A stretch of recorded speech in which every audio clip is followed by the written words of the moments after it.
How many people on now? I just Okay, if you can give me a number. right now see that's like zero. Are we getting people though? Oh yeah, yeah. I Like, think give me a we're number, up and down, 5 to between 25. like 12 and 16. We need more, we need so much more than that. And the fact that the word didn't get out until late, but that's going to be rectified. Do you have good lunch, Paula?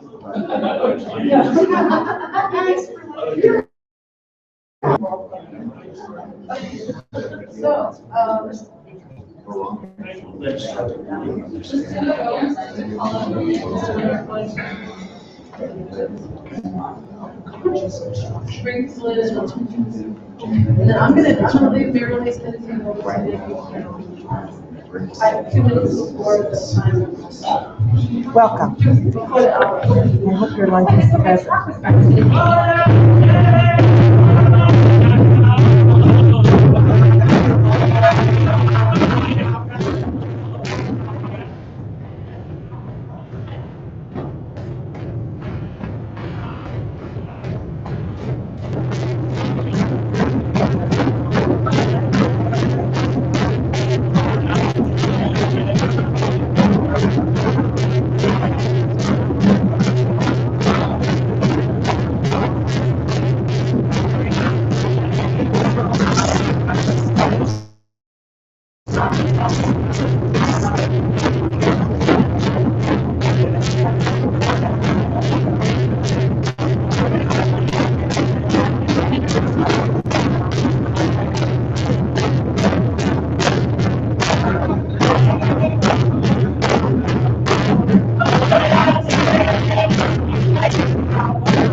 Thank you again to the wonderful All Nation singers, drummers, and bringing everybody back in focus. So did everybody have a great lunch? Do y'all feel like falling asleep? Well, let's wake up and be moved and energized again by all the messages that are coming in. So I just want to also acknowledge this incredibly beautiful day. The sun just came out, it's radiant. You know, this morning we were all, for those of you just tuning in or just coming in, or just waking up even, some of you, late sleepers, we've been observing this beautiful shifting light energy that's happening with these majestic hills and lush mountains. And I went out and I talked to the stone people, and they're very ancient beings there.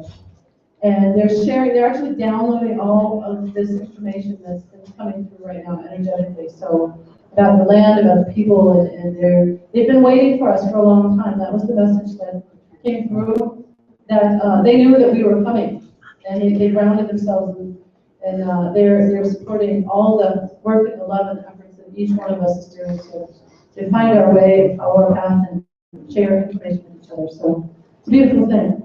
So the next speaker I would like to welcome to the stage is a lovely woman named Claudia Davis.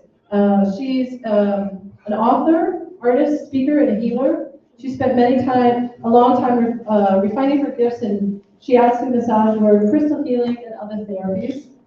She has a Cherokee background and has been studying the Mayan calendar. And she says all the teachings have given her the ability to open spirit or become hollow bone. It refers to, which means she's a clear and open channel. So she's going to talk a little bit about her work and her journey in life. And I would like to introduce Claudia Davis. Thank you so much. I am so honored to be here. I am honored from the deepest core of my being. Closer. The deepest core of my being. I want to thank my Eagle, his family, all the grandmothers and the grandfathers, and the spirits that have come to honor us and show us our way. I was a pretty radical little kid. I was born in Oregon. My parents didn't stay there very long. We were shuffled off down to the San Francisco Bay Area. But I spent a good, solid 5 years of my life with my family. And I remember some wonderful, wonderful things that had happened as a child with her. And she, you know, I would go outside with her and hang the laundry out, and the birds would come all around. And they would sit on the line, they would be down here, and I would be handing her those funny little clothespins of like little people, right? Because that's all they had then. And so I was there, and I would be handing these to my grandma, and she would scoop the birds over, the sparrows. She'd go, oh, excuse me. Sorry. And then she would look down at me, and she would tell me, child, all of this is inside of you. Even the laundry, she said, even these clothespins, these birds, she said, everything is here around you. And she said, one day you will see your soul vision. And she said, you are hollow bone. And she said, the ancestors sent you here. And so I was little, but those words burned into my soul. I never forgot that.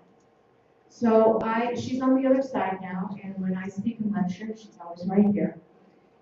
And I was, you know, then I got thrown into education and school and the whole white man's thing, and I got totally cut off from my tribe and all that information. And I just kind of had to figure it out myself. And fortunately, my parents were very wu-wei-wu. In other words, they just allowed us kids to grow up without a lot of, you know, it was so cool. I mean, I remember in South San Francisco, I was really little. I had my brother. I think we left Oregon when I was about 5 and my brother was 4. And so there was we lived on a 20-acre farm that was in South San Francisco. Those were a lot of Portuguese people there. So there was chickens and there was rabbits and there was all this mysterious stuff. But there was manure piles, huge manure piles. And we were constantly in trouble, constantly. So there was this chicken coop, and my brother was always just this little shadow. He's 15 months younger than me. So I had watched these chickens for a long, long time. My God, they're always stuck to the ground, to the earth. What is that? What is it with chickens that they can't fly? So in my little mind, I thought if I could test drive them, that maybe they would learn. So there was about 30 chickens in this coop. So I got my brother, and we go into the coop, and I got, one by one, 30 chickens. I took them and I swung it, and I threw them out there. And I was like, oh my gosh, they can't fly. They cannot fly at all. It's really true. Chickens are on the ground. So later on that evening, there was a knock at the door, and my brother and I had this little table that we had dinner at. And the nanny from next door, the Portuguese nanny, came. And she's like, Beth, because my mother's name was Elizabeth. She goes, Beth, something really happened to my chickens. And they're not laying, and there's feathers all over. And she goes, I know there was a fox, and there was this and that, but she said, do you know anything about it? So, my mom right away, Claudia. So I come tromping out, of course. She goes, do you know anything about the chickens? And I go, yeah, they can't fly. They don't fly at all. And she goes, you're the chickens, okay? And so and I had to apologize. I had to go clean up. They made me be responsible for the chaos that I had caused in the coop, which was really good because, kids need to learn that. So I kind of grew up in this little mystical world and kind of well protected. But when I got into school, the whole thing became changed at all. I didn't have that left brain logic thing. I was so dyslexic, so creative, so not interested in what they were teaching me. I was more about the art and more about being outside in the imaginary world and being with the trees and nature. And so I pretty well crippled myself bumpy down this road through school. And somehow I got jettisoned out of high school. How I got the diploma, I still don't know. And into art school, because my parents were like, oh my God, we have to do something with this kid. So I went to California College of Arts and Crafts, and I worked in multimedia and sculpture and painting, and I just totally blossomed. And when I got out of there, I opened up a stained glass studio, and I worked that for many, many, many years until the harmonic convergence. And I noticed when I was working with my clients, I could see the art around them. I could see what light had to come into their homes, what light had to come into their lives through these windows. And my grandma always told me, you have to keep the windows of your house clean because they are the eyes of the house, the mirror of the soul for your house. And she said, keep your windows clean. So I always remembered that. It was kind of funny that I got into stained glass, and that was a long, long time. So when the harmonic convergence came, the game changed. It changed for me. It changed for the planet. I mean, that was a ripple that went out, that everybody, even if you couldn't feel it, you knew something was cooking. So I got called to be a massage therapist. I went to Japanese school. I did a lot of modalities, and I was being literally trained to open all this up and to learn how to work with people gracefully, to release the things that are in their emotional fields that are keeping them from being whole. And I did it for a long, long, long, long time. And I spent boot camp in New Mexico, and then in 1997 I moved to Colorado with my husband and my family. And I was in a teepee in the parking lot of the Indian Springs in Idaho Springs, because we couldn't find housing, and we went back to New Mexico and got a lot. So I had all my stuff, I had my buffalo, I had bed ground, and all my medicine. So I'm in this campground of this hot springs, okay, which is kind of like in town. So Tim says, okay, bye, I have to see you. I'm going to Vail, I'm going to work, and I'll see you in 6 weeks, I'll call you. So I'm like, okay, so I had no car, I could bathe there, I could walk to the grocery store and get food, and I had my fire, and I had everything. So, unbeknownst to me, they were watching me at the Indian Springs, which I didn't know. And so I get this thing on my lodge door, and I was like, and it's the owner. And he said, you know, this is really cool. He goes, a lot of people are asking me about this. I said, it's called the TV or lodge. Okay. He said, well, could you rent it out? People are asking to stay in it. And I said, dude, that's my house. I'm living here. This is my place. This is my residence for the next 6 weeks. So what through them, one at a time, they were coming and asking questions and stuff. So finally, a massage therapist showed up and she said, well, what do you do? And I said, well, I'm a shiatsu therapist and I have other modalities. And she said, well, you want a job? She goes, we just opened up a spa in there. I need another employee and I don't really have anybody. She goes, why don't you come work on me? And then I'll interview, well, from 97 until I still am legally employed there.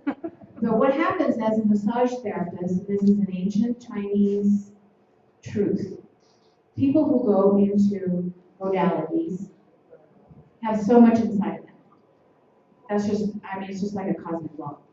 So a lot of people who go into massage never are able to really work in massage after they get out of school because they used up all their credits inside of them. It's kind of funny.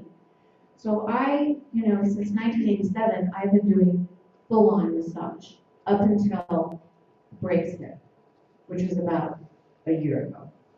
And they said, okay, you're empty. No more tickets for you.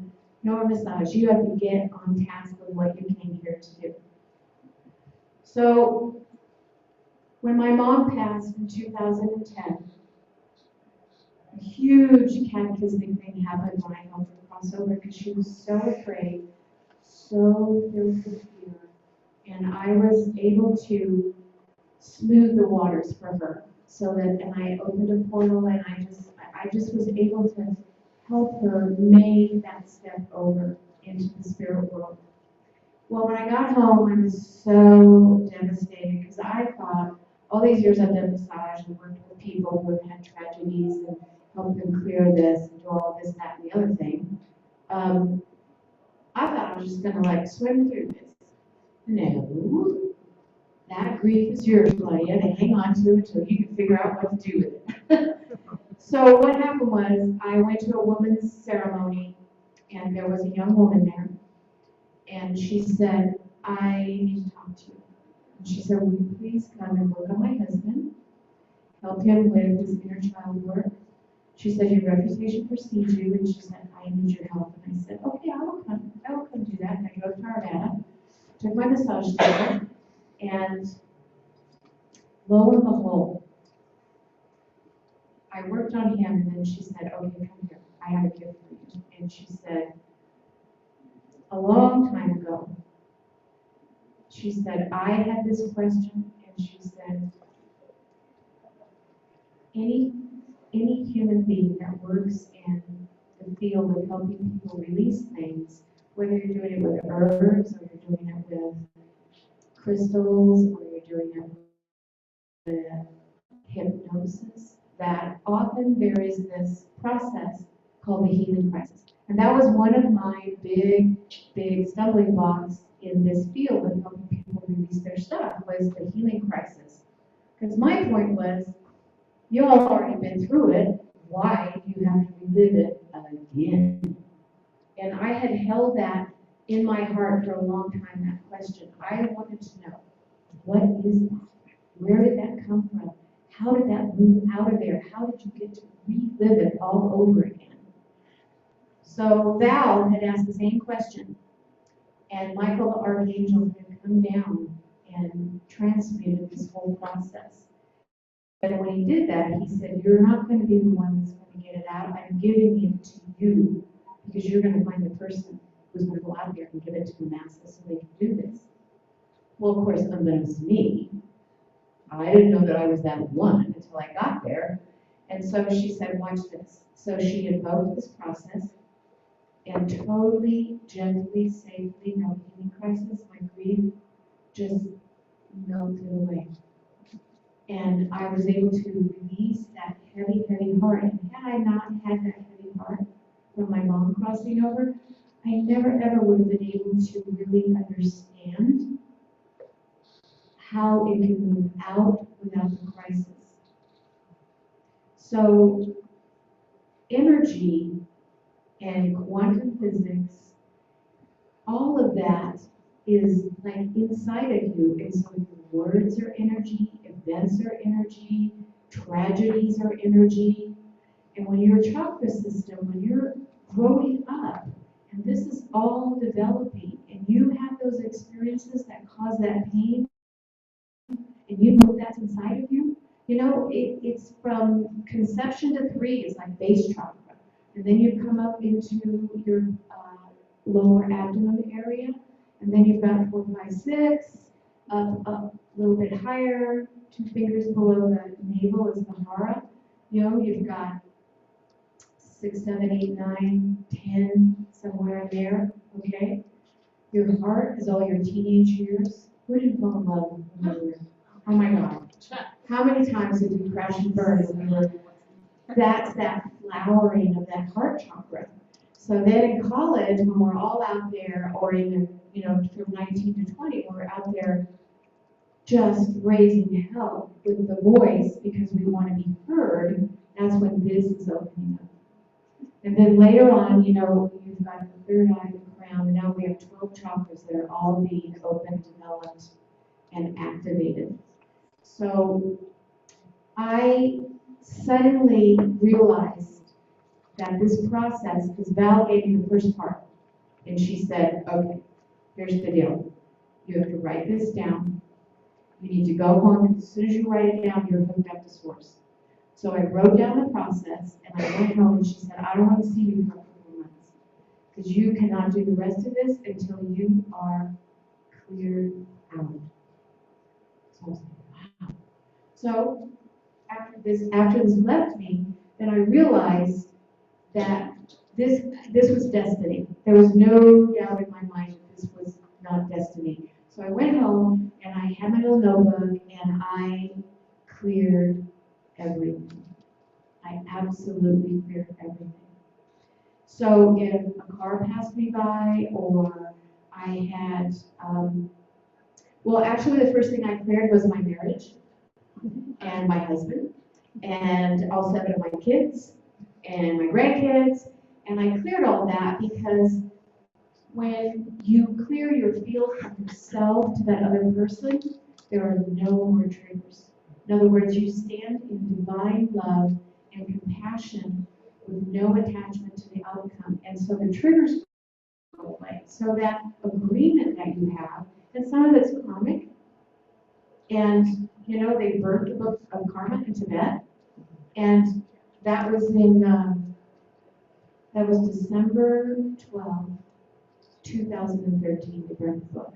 So the actual karmic agreement doesn't really resonate with this field anymore. It may resonate with 3rd dimension, but because 4th is really incoming quite quickly, you don't have to have these karmic agreements. So the biggest thing, I sat with this for a long time. And so I went to my ancestors and I said, so how do I do this? How do I get it out? And they said, well, you have to write about it. I'm like, what? I'm dyslexic. And you know, I don't care. You have to write about it. So I wrote this highly technical manuscript, had it edited, only to have a little bit of trouble with the editor because things got changed that were not defined. In other words, it wasn't in alignment with the creator. So about, I would say, in the spring of this year, like, I really had to think about it in June. They were really kicking me hard. So I finally sat down and I said, well, how do you want me to do this? And he said, well, you're an artist. Draw all the pictures, wrap the text around it. And so I went, oh. So all of a sudden, I realized that the main thing that keeps people from healing and working through their stuff and moving it out of their field is fear. And who is the person on this planet that represents fear? It is the rat. That's their job. They broke an agreement with Creator, and everything got handed back to them, and at that point, they were right. And in the legend, in Jamie Sand's book, in the medicine card book, is the myth and the story about the rabbit. So I realized that this book had rabbits in it. And so I started drawing pictures. And they came, and they came, and they came. And then I realized that people cannot access this new frequency if they have that, if they have this karmic suitcase. Because this is your load over here. This is your baggage. This is what makes it hard to access and hold the frequency. So your cells are filled with it. Your DNA has the memories, your ancestors, all of that stuff holds those little tiny nuances of things that happened to you when you grew up, things that you remember, the triggers from past life, your inner children are all stored in there with all this stuff that they're hanging on to. So all those little triggers that upset you, make you angry, that are steeped in greed or your own disappointments in yourself are still holding inside of you. But the thing is, creation is so awesome. They never give you a job without having the tools to do it. Hence, the toolbox. And what is in the toolbox? In the toolbox is all the blessings and all the gifts that you can choose to get where you're going. And so when they handed this down to me, it's not very big, it's only 43 pages. But this is the first part of it. And then they gave me the galactic sheet right there. Okay, you have to have this too. You have to show them this came from someplace else. So, right, so I all of a sudden got it. I just got it. So I have to tell you that I clear everything that I can because I really, really enjoy being in those other frequencies. And I'm not going to tell you that I don't get thrown back down there and that my blessed family doesn't give me the grace and mirror of the universe, because those lessons come at the most opportune time, okay, to make you crazy.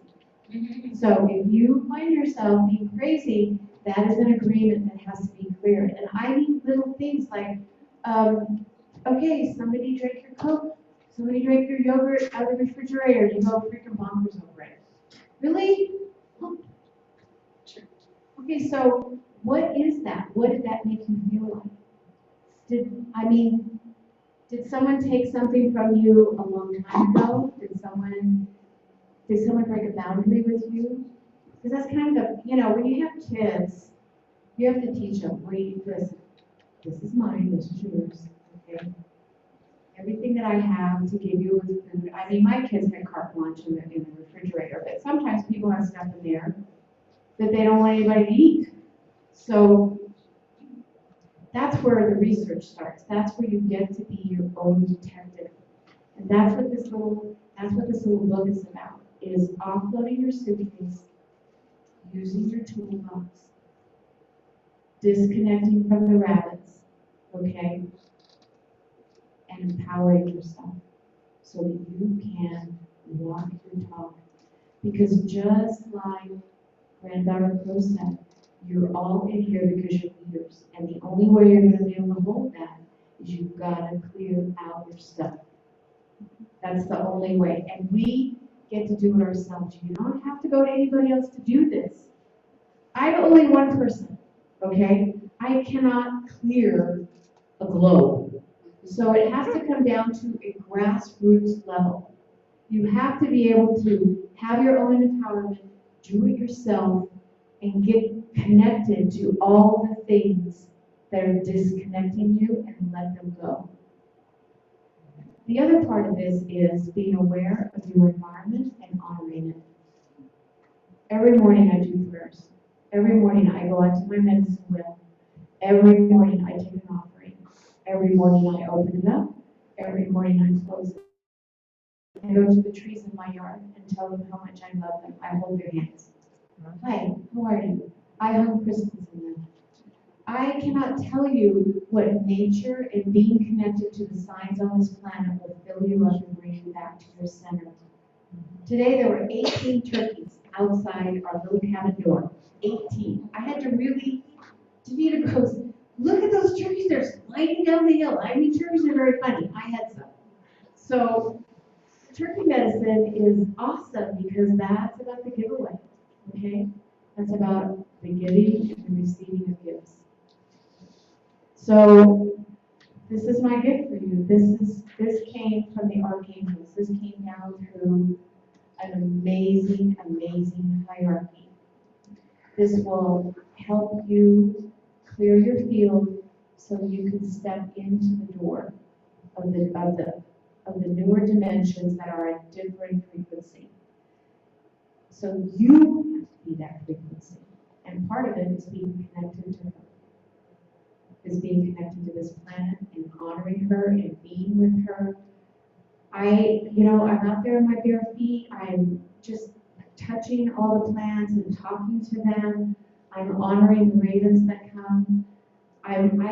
All things that are in your field mean something. They all are signs and messages that the Creator is bringing to you, that Spirit is telling you, look at me, I'm talking to you. Tell them about the bees. Oh, and when I wasn't doing this, hello. Okay, so this summer, I was struggling with the whole concept of it and having this little fight with myself about it. And so they sent a bee in the bathroom. I'm like, yes. What are you doing in here? Okay, so 9 bees came for 9 days.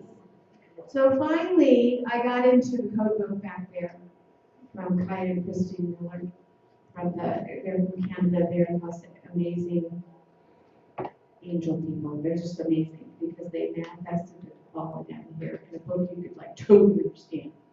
So I got in there, and the bee is about getting busy. So I had let them all go. Well, I killed a few before I really got in trouble for that. So I'm going to do a giveaway and a forgiveness thing. So every day that I didn't work on this book and figure it out, a bee would come. Didn't come from my husband, didn't come from my grandkids, didn't come from anybody else. And Tim goes, what? Where are all these bees coming from? He goes, did you check that out? He goes, I don't think they're coming from me, he says. So the day that I sat down and I simplified this and I drew the pictures, the whole thing just went and fell right into place. Did not even take a week. And so then the Blessed Creator through Davina entrusted me, who can do all this stuff with literature that I can't do. I mean, she can take my words and organize them and put them in here and add the humor that I wanted. The bulk of it was done. It's that little icing on the cake that just, I just needed that little hook. So my message to you is clear yourself, free yourself, so you can walk through that door, so you can be your authentic self. You can be creative, connected to Gaia, and you can use your creativity in your life, not for pain and anger and the things that really upset you and take you away from spirit. As soon as you're upset about something, you're not connected to source. So this unlocks that door for you. And it's only 43 pages. Who knew something would be so simple? Yeah, and I don't know, I'm about things being simple and painless. Because I'm not into that healing crisis, okay? Gosh knows we all don't need to feel it again. So how are we doing? Okay. So this is what I would like to help you guys with something. The workshop that I'm going to do is I actually have worksheets for you where you can list the things that are bothering you. So right now, what I really, like to do, if you guys are open, is I would like to clear something. I'd like to run this program and show you how it works. So if you could just hold in your heart one of your biggest roadblocks, something that's really, really bugging you. And think about that and hold it. So in this process, you always invoke your higher guidance, your team. You always have that presence. You invoke it and bring it in. And then when you're done, you release your team with gratitude. So the first thing I'm going to do is I'm going to invoke everybody's team. Please come and be here.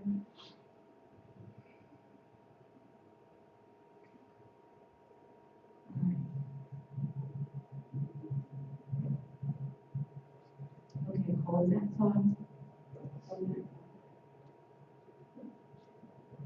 All right, this contract or this agreement that I have, that I'm holding the space for right now, this individual roadblock that's in my way, whatever this is, all the thoughts, emotions, and belief systems that are surrounding this, all the ancestral code, the DNA code, anything that is blocking me, that I'm holding the space for, this agreement I have, we're going to ask that it be brought up to date, paid full, and dissolved. And this is for past, present, future, transition, parallel lives, all layers and levels, all dimensions, all the galaxies, up and down the soul route, up and down the track. Backfill with love, take a deep breath, no healing crisis, as this moves out of your cells, in your memory, in your field. No healing crisis. Gently, safely transmute it.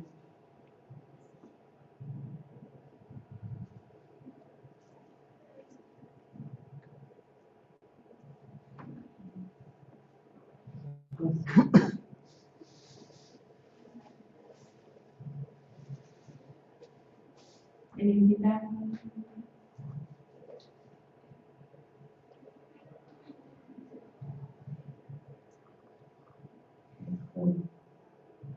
Okay, I have something else that I want to talk to you about, which I learned about from the Christ consciousness. Has anybody ever heard of the sleeper cell thing? Anybody in here? Okay. Has anybody removed it? Have you guys removed it? Okay, this is a really simple process, and if it's gone, it doesn't matter. But if it's there, it's an agreement that we had when we came down here to forget. Okay?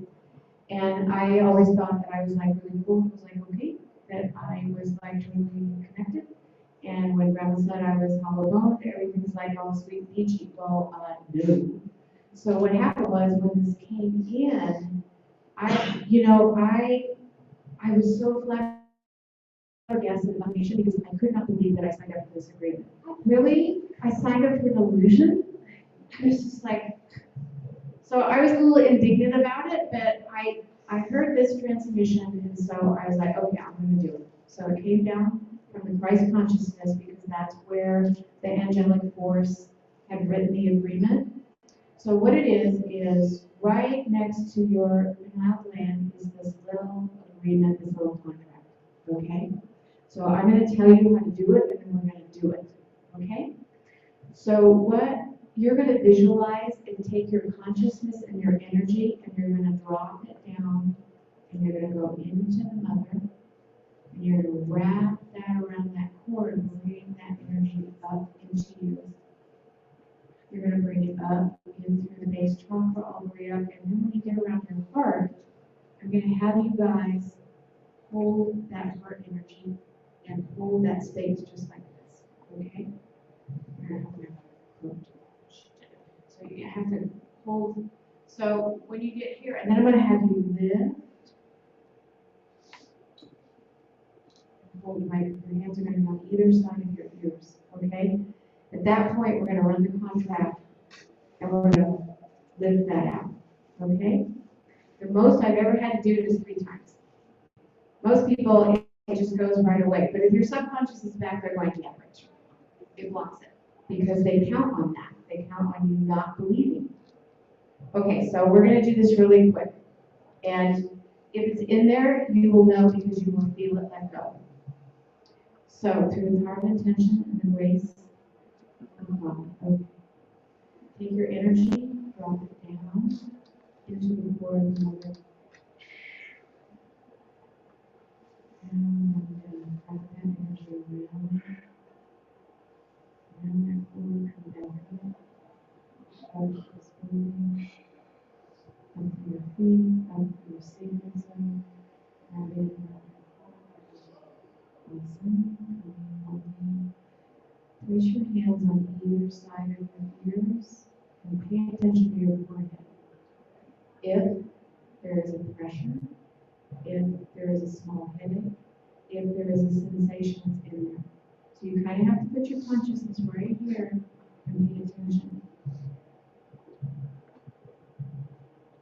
Okay, everybody got it?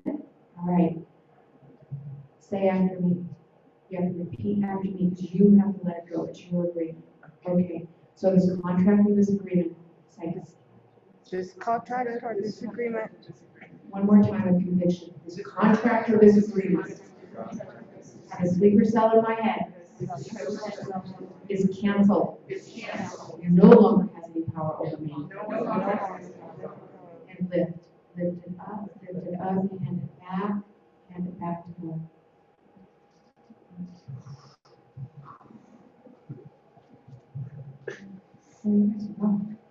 Okay, so anybody feel anything? Yeah. Yeah, when it happened to me, I walked out with my crown chakra like a light laser. I was like, whoa. So these are some of the tools that are out there because we had all these agreements to not agree. So when you're on your walk, just remember to honor, okay? Have your sacred space where you can do your giveaways. Let Creator know, let Source know that you are connected to all things, that I am you and you are me, I am. And walk your talk. Clear your field. Be the leader. Plant the seeds. Lead others into this light. Because it is so, so awesome to be able to stay there. And after you've been in there for a while and you go back down into that other dimension where the scrapping and the fighting and the illusion and the aliens and all that other business is going on in the globe, you go, oh, don't want to be there. And so then instantly you're back into your personal ceremony where you clear the things out of your way that are keeping you from your personal ceremony and walking your talk. We're all hollow boned. It's just that no one ever told us that. Okay? We're all hollow boned. We're all tubes of light. So you still have 10 minutes. So I want to know if there's any questions out there. Does anybody have any questions about anything? Yes. This morning when I was driving back from here, a rabbit came in the middle of the road and was sat right in the middle of the road. And I had to really nearly stop before it went in and I felt like that was a sign. Yes, it is. Friday and Saturday, I had a coyote. Okay? Coyote on the side of the road, and the same coyote crossing in front of the car. I'm like, okay. So what? So fear. What is it? So that rabbit is he's in front of you. He's facing you.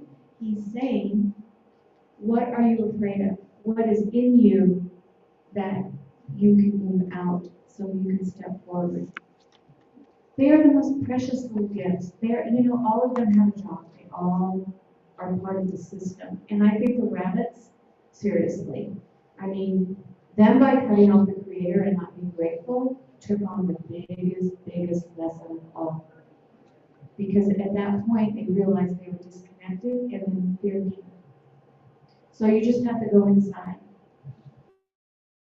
Ask, So, did that answer? Yeah. Okay, good. Anybody else? Yes. Okay, cool. I just bought some boots that are rubber. Oh, Rosa, walk your talk. I love that. Yeah. And I'm wondering what they might be trying to do. Can I walk out of my fear in those rabbits? And what That's a, what I'm given to me. yeah, and what a great analogy for you to come full circle and figure that out. Because I'm always picking up the mysteries of life. I am out there, I have a detective money in here. And that's the guy that you're going to use to figure out, because that's a great detective money. That was awesome. But you just have to pay attention. You just got to pay attention. And it's because we're all connected. The other thing is, do you guys ever feel that you, I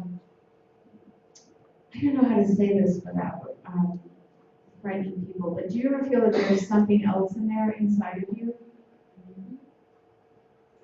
Does anybody feel that they have an agreement from another galaxy or another source of programming?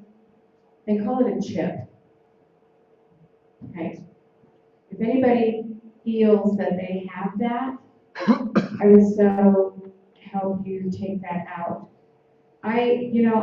This whole thing has been really new to me about invading forces and all this other stuff. I really was focusing on the light and my work and everything. Yes. Do you mean physically or literally? Well, it's in there.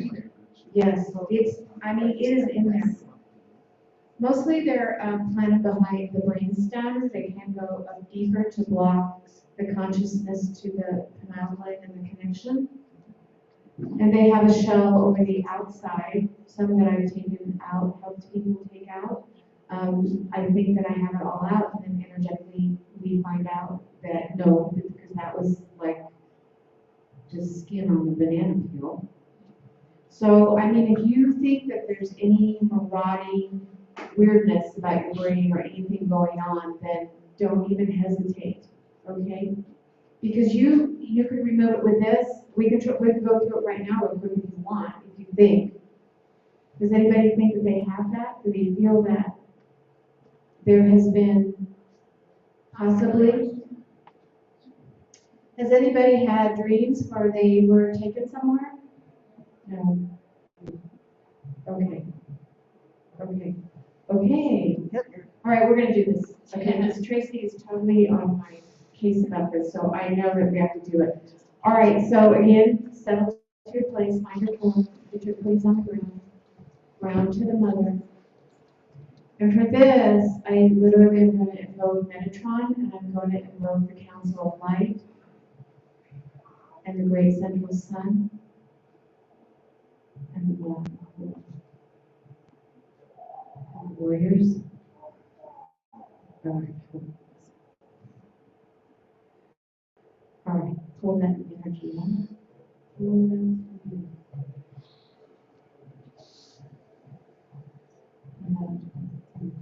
Good.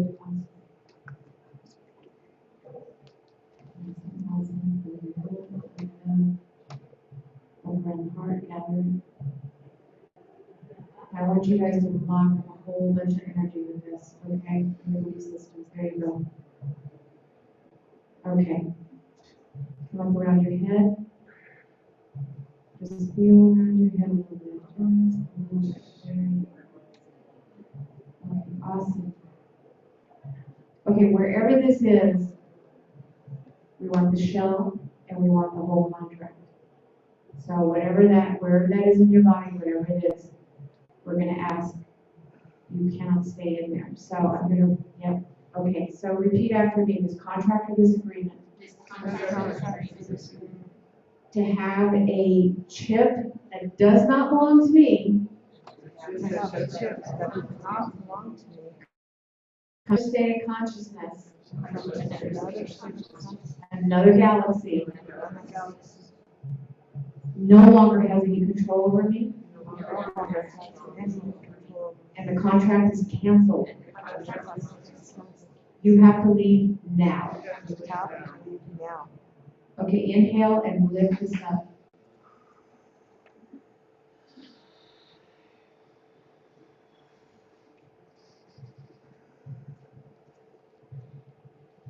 Okay, any headaches?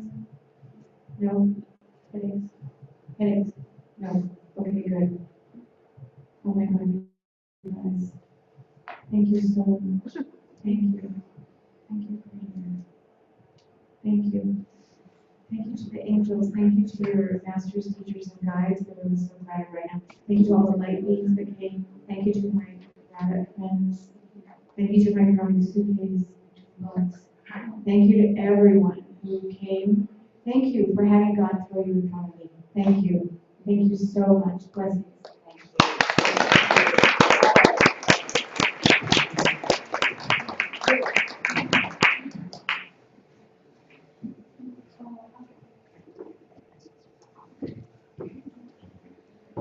We have another round of applause for Claudia Davis.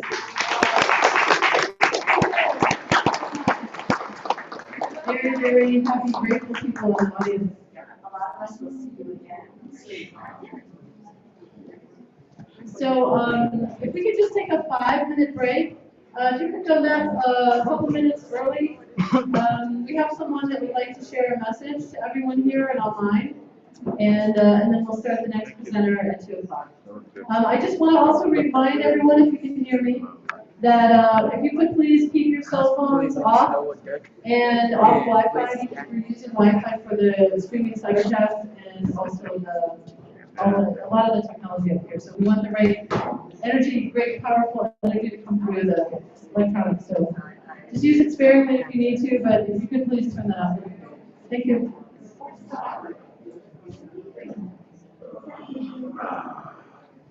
Marshall.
He's being all, so, you know, doesn't matter.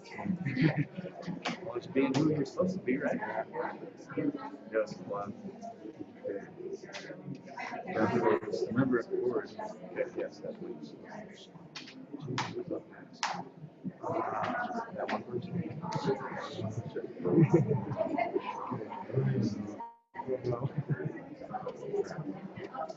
I never had the program. I know. I keep looking at all there's buried underneath there. I went to say thank you so much for having me here and allowing me. That's fun. Yeah. There'll be more. This is awesome. Thank you so much.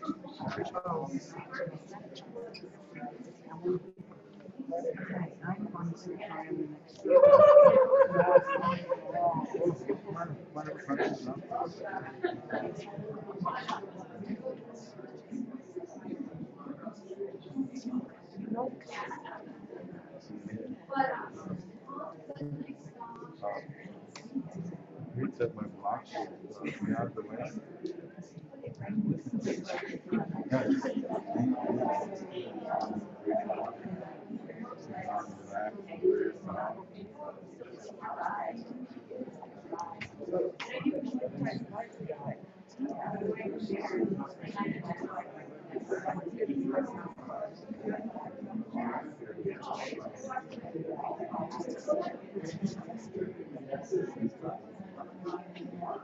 I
do stay up late.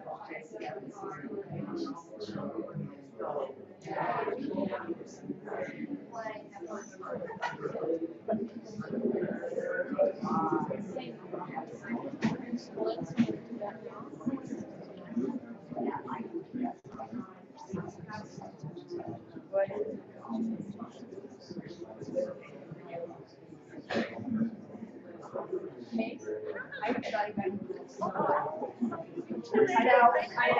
I've been thinking about doing your horse. That's like me. Oh, good. Like people. I call it. Yeah.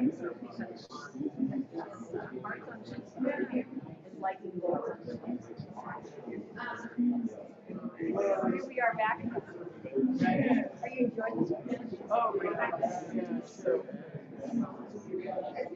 I've been here a few times. I took some Tai Chi.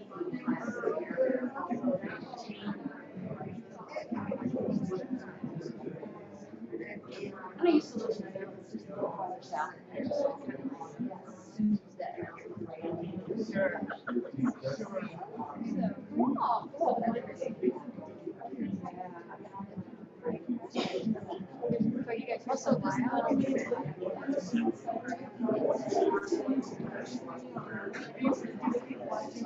yeah, I'm on it. Yeah. 74 hours.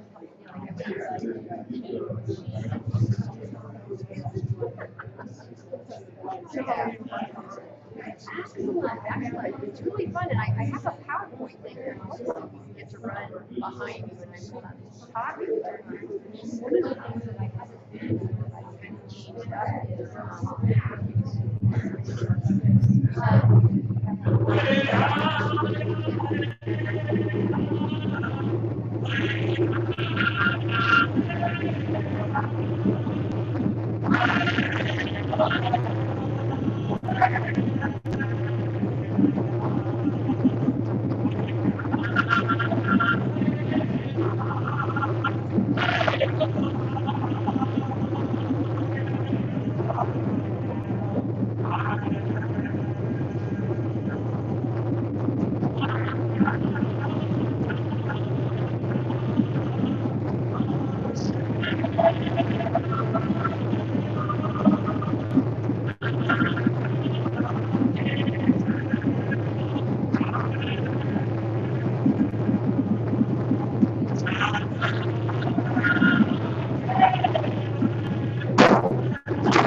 Thank you very much, singers and drummers. This beautiful song.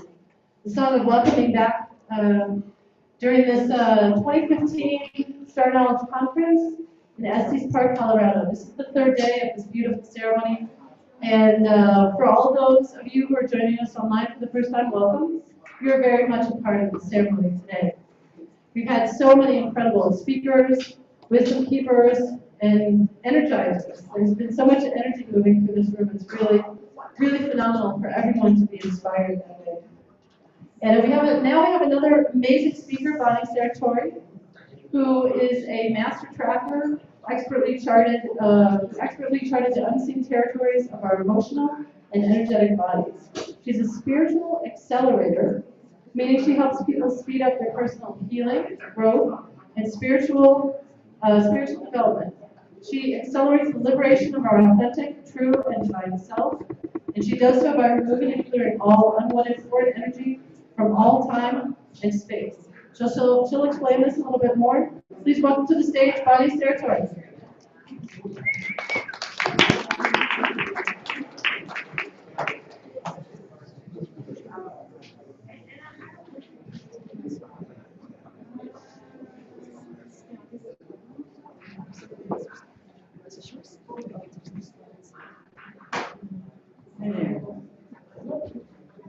Right. And just a little information about who I am, what I do, how I got to be where I am in life. Basically, even as a child, I was aware of energy. I was aware of other people's feelings. I was aware of their thoughts. I was aware of their emotions. I was aware of their dysfunctions. I was aware of what troubled them, and I would feel it in my body. So I did a lot of isolation, spent a lot of time out of areas where there was human beings. So I spent years in isolation. And then I began to work professionally with people because it's calling me from my heart. And I began to start off doing psychic readings. And I began to discover really quickly that same in each person, same kind of issues, same kind of difficulties, same kind of pain. So I began to work in a way that was more like hands-on healing.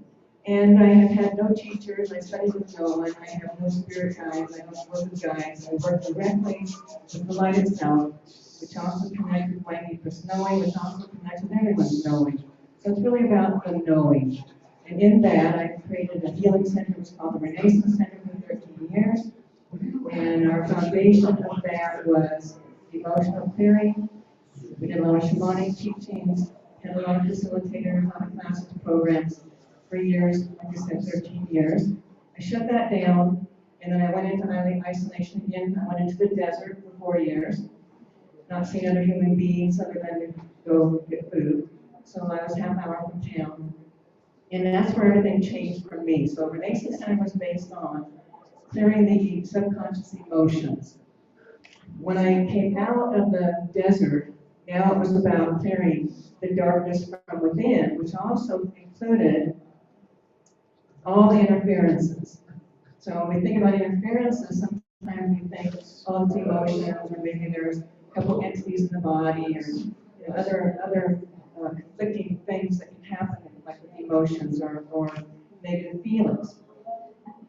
And I began to work with release the dark energy. Like there's really, really, really, truly interferences with some really, really dark energies in our world.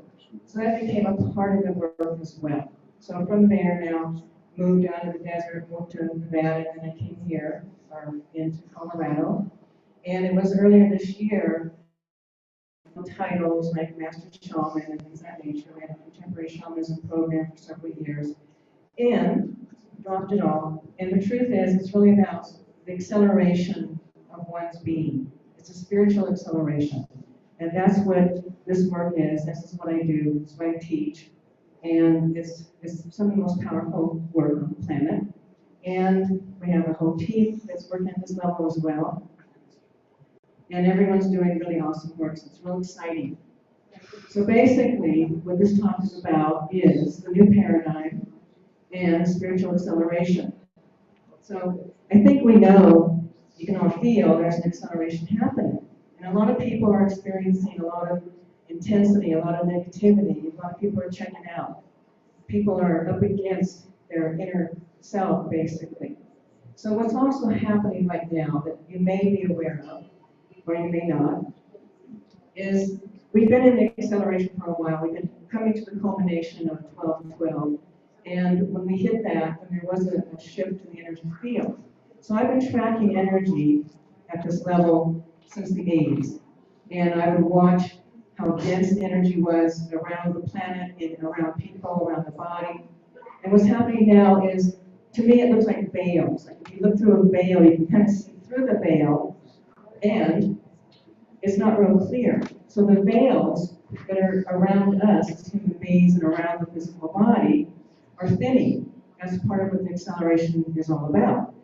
Things are thinning. So what that does is it also allows for the deepest recesses of the subconscious, whatever's buried inside, are coming to the surface. Most people may not know how to navigate through that. You know, you have a lot of issues coming up, or disturbances, or pain, or grief, or suffering, or despair, or sadness, or loss.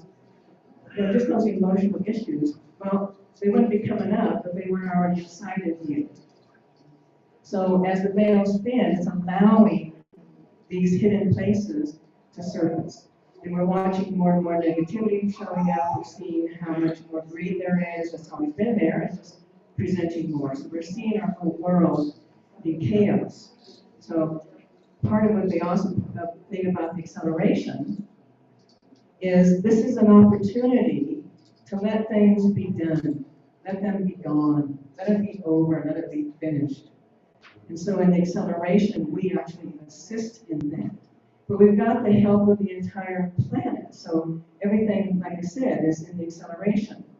And the things that are buried inside, they are going to come to the surface. And when they do, you know, one of the things that people have learned, I'm going to tell you a little story in just a moment, but people, we've learned to push things down, rise above them, forget about it, forgive. Well, how do you forgive when you have disparity in your heart? You know, we can say all the good words, we can say the mantras, we can pray, we can wish, we can hope, but if we got something stuck in us, it doesn't go away. It might be able to rise above it for a while, but eventually it's going to come to the surface. Something's going to trigger it, it's going to come to the surface. So way back in the 80s, I used to go up to Alaska. I worked with the Inuit tribe, the Tlingit tribe. I'm flying on pontoon plans with other tribes. And one time we were doing a workshop, and one of the elders was sharing how we do this work, and it means, you know, we feel into it, we let the energy move. We embrace it, we allow it, we surrender to it. When I was done, he says to me, he says, if I believe all that you say, then my whole life has been a lie, and I cannot do that. So he stayed, and we worked side by side. You'd think we've been working together for years and years. And our lunch break, he says to me, you have the most powerful medicine I have ever seen, but I cannot learn from a white medicine woman. So 3 months later, he was on board. So he was someone who worked with hundreds of people in prison, and that his way was to teach them, it's in the past, put it behind you. Forgive, let go. But what I'm saying is the energy doesn't go away. It's in your body. And you can say it's from your ancestors, it gets passed down, you can say it's from past lives, it doesn't really matter. But there's a lot of interferences inside that are affecting our ability to just be in a state of open-hearted oneness. And what I call liberation. People are seeking liberation. Liberation is that place where our hearts are open, we're not judging others, we're not blaming others, we're not making people wrong, but we feel more of a oneness. And through this work, the spiritual acceleration work, that happens naturally, organically. It just is. It just happens because energy is being cleared. Let me just share a little bit more about the work, what it looks like. Basically, whatever issue you have, whatever feeling you have that is a negative feeling, we don't need to worry about your open-heartedness, because that's all good. What we do want to address is the negativity. And negativity and negative energies are things like despair, anger, hatred, wanting revenge, blaming others, judging others, feelings of unworthiness, feelings of feeling unloved. These are all things. You're not born with those feelings. They come into you. You are taking on whatever your parents, whatever your mother has in her, whatever her mother had in her, whatever her father's. We're taking it all in. It's like a poison that comes into the body. And then you have your own experiences. And you learn that the world's not a safe place. We blame the world. It's not the world. It's human beings. We blame human beings. Well, there's really no one to blame. We are 100% responsible for our lives. We co-create everything. When you are awake and aware, you will see that, you will know that.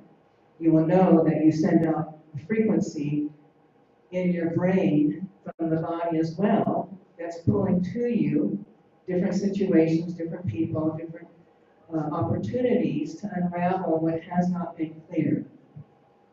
So in this acceleration, I'm going to share with you in truth what we do.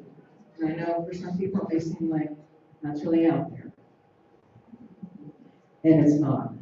Okay, so one of the things we clear are entities. Entities are disincarnate beings, dead people. See, most cultures or different teachings will say you might have a few in your body. I'm going to tell you straight up, you have hundreds, sometimes over 1,000, sometimes thousands of other energies, other beings inside your body that are dead. You can also have energy from people that are still alive. We also have perpetrator energy, emotional energy of other people in our bodies. But even in the entity, the dead people, people with disincarnate beings, what happens is, for whatever reason, they don't go home into the light, so they stay here, earthbound. You know about them. They haunt houses, they haunt people, they come into people's bodies. And when we take them out, you feel changed. So one of the things that's important to know is, whatever you've got running in your life, whatever issues you have, wherever you feel angst, wherever you feel unimportant or unloved, wherever you feel judging of others, you're going to have same inside of you. Many, many, many, many, many more of the same inside of you. If you were raised in a family of alcoholism, if you had molestation, if you had abuse, if you have abandonment, you have rejection, those feelings are going to draw the same into you. And then it compounds your feelings, and you actually start to think that what you're feeling is you. So in a clearing, when we clear out the entities, oftentimes the very feeling that you have is gone. Gone. Never to return again. So that's the entity piece, okay? So not only do we have entities being disincarnate beings, human beings, we also have energies that come from other time and space, other dimension. They're not always looking human. There's alien looking things, there's creatures, there's insects, there's all these things in your body. And I'm not the only one who sees them, so just in case you're thinking, oh, she must be the only one who sees that stuff. No. Other people see it. Once you learn about it, you'll see it. So you have in disincarnate energies, conscious sentient beings in your body. You also have, from past incarnations, you know, in your lifetime, you've had many experiences of soul evolving. And in those experiences, oftentimes other people will stay with you and not incarnate. Here's a good one, you'll like this. Has anyone ever been in love, ended the relationship, and somehow couldn't let go? Dreamt about the person, thought about the person. You know, even though you may have wanted the separation, you can't let go. Oftentimes, what's happened is that person's energy is in your body still. Your energy is in their body. There's always an exchange of energy. Anytime we're connected to somebody, we're in an intimate relationship, even friendship, even our children, we've got energy exchanges happening. So when you end a relationship, the energy is still inside of one another. Take the energy out, make sure you track to see if there's any other times when they make promises. So these people that you perhaps fell in love with and loved, how many people actually said, I'm going to love you forever? Okay, that forever means forever. Okay, so those agreements and contracts that you make, those oaths that you take, the swearing up promises that you say, when you say, I will love you for all eternity, I will love you forever, well, there you go. So I had this is a cute one too, so I had a woman in one of my classes. Her and her husband had been divorced for 2 years. She still couldn't let go. They could not move on. So I went in and cleared out the promise in another lifetime, in her incarnational experience. They literally had made promises to each other. I'll love you forever. I cleaned those up. That within a day, she met her beloved, who she ended up marrying, and they've been together now for several years. So I've had hundreds of those experiences where people can't let go. They think about the person, they dream about the person, they cry about the person, whether they're even deceased or alive, doesn't matter, they're still holding on. When we clear out all the interferences that are connected to that, there's a true unwinding, there's a true letting go. So the energy of emotion, I call it more like perpetrator energy because it's not a sentient being in the body. It is energy, it is emotional energy from someone else. In the unraveling of any kind of issue that one has, there will most likely be other people's emotional energy in the body. So even with parents, think about your kids. Even think about your own parents. Think about when you have your own children. Have you wanted them to be safe? Have you wanted them to be taken care of? Have you worried about them? Are you trying to protect them, keep them safe? All of those things. Well, there's a feeling in the body that occurs, and you can feel it. But the difference is we can have those feelings, but we need to keep our awareness behind our eyes when we have these feelings. So if you think, let's just do this. If you've got somebody in your life right now, whether it's a child or a friend or a beloved or whoever that is, and you bring them into your awareness and you think about them, and you think about what you want for them, or you think about how much you love them, notice that when you think about them, your awareness literally moves out of your body. Just a little bit, but it moves out. Okay? Now, bring your awareness behind your eyes. Be right behind your eyes. Now again, think about them. And think about what you want for them. Think about the love you have, whatever that is. And just notice now you're staying in your body. When you stay inside, you can have all the same thoughts, all the same feelings, all the same desires, but you're not putting your energy inside of somebody else's body. And then they have to unwind it someday or some lifetime, because it doesn't go away. So we are inundated with emotional energy that's not even ours. It's other people. When you got other people's emotional energy in your body, you think it's yours. You don't know, oh, that's some entity in my body. Sometimes you're going to know there's an entity because you can feel them. But most of the time, you're going to feel your emotions. And you're going to just think, that's me. That's me. I'm really, really, really feeling a lot of pain. Okay? So when we take out the emotional energy of other people, whether it's your parents or your beloveds or your friends, or it doesn't matter who it is, you feel clearer, you feel lighter, you feel more space in your body. So we take out the emotional energy, it's perpetrator energy. And then the other fat piece, there's several pieces to this. We also clear your life stream. So the thing about the new paradigm, which is really awesome, is in the past, I remember because back in the 80s, early 90s, we could clear a couple of lifetimes in one session. And now, all I have to do is call up for whatever the issue is, whatever the particular feeling is that you're trying to clean up. I call forth all of those lifetimes, let them present. Sometimes there's 50, sometimes there's over 100. And we call in the higher levels of super consciousness. We get the go-ahead. Remind the higher levels, we're in the new paradigm now. It's time to accelerate. Time to accelerate our evolution. Give the go-ahead. Once the go-ahead happens, higher levels also come into play. They begin to assist. And in that assisting, we let all these lifetimes present. They call in all the people that were in that lifetime contributing to your experience, whether they were part of it, whether they caused it, whether they heard about it or knew about it or learned about it or read about it or whatever level that is. And thousands of beings come in. We get the go-ahead from all of them as well. And then we release those traumas from those lifetimes, and then release the trauma in the physical body, and it's over. I have people coming in that have physical things, going into surgery for knee surgery, can't turn their head, all kinds of physical issues that they go to doctors for, they can't find what it is. All it is an injury, some kind of death blow, or some kind of something that's happened physically that got carried over in the soul imprint. We clean that up, it's gone. No need for surgery, pain gone, everything's okay. So we can clean up physical things if in fact it is from that. If you've got broken bones or things of that nature, yes, we can clean stuff up and let things heal faster. So cleaning up the life stream also means cleaning up many facets of your life that you've carried forth, that are with you to this day.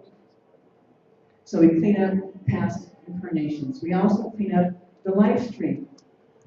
So for me, in my world, I actually see it almost looks like a little stream or a little river, like a big one, that literally goes into all your incarnational experiences. Well, sometimes there's interferences even in your life stream.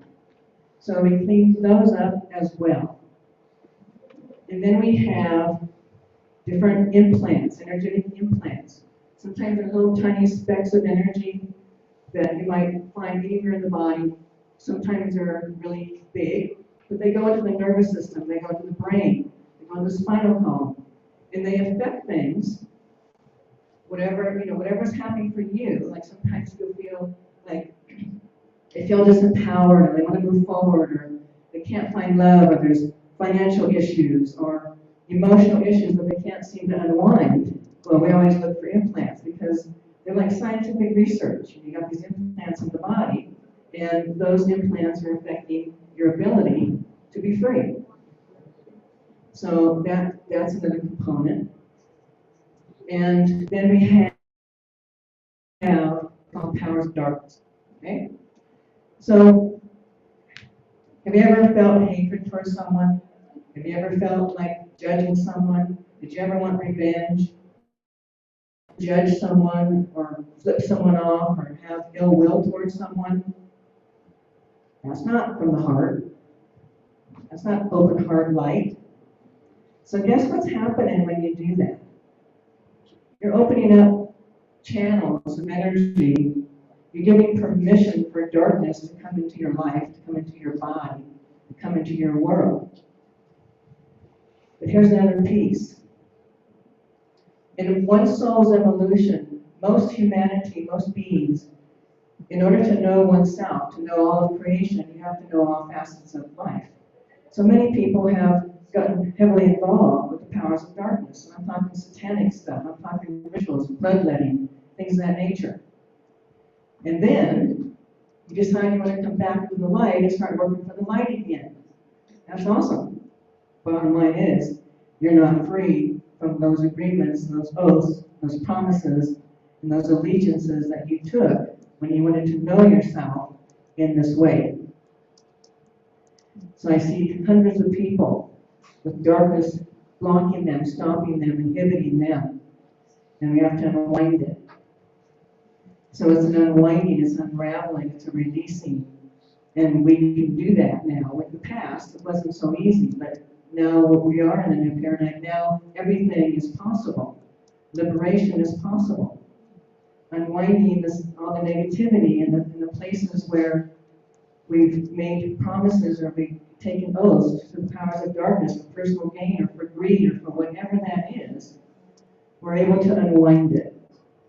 So sometimes I see some of the most sweetest people coming in, and they're saying things like, I just want to serve, I just want to help people, and I just feel so blocked. And sometimes you feel physical sensations, physical blockage in your energy field.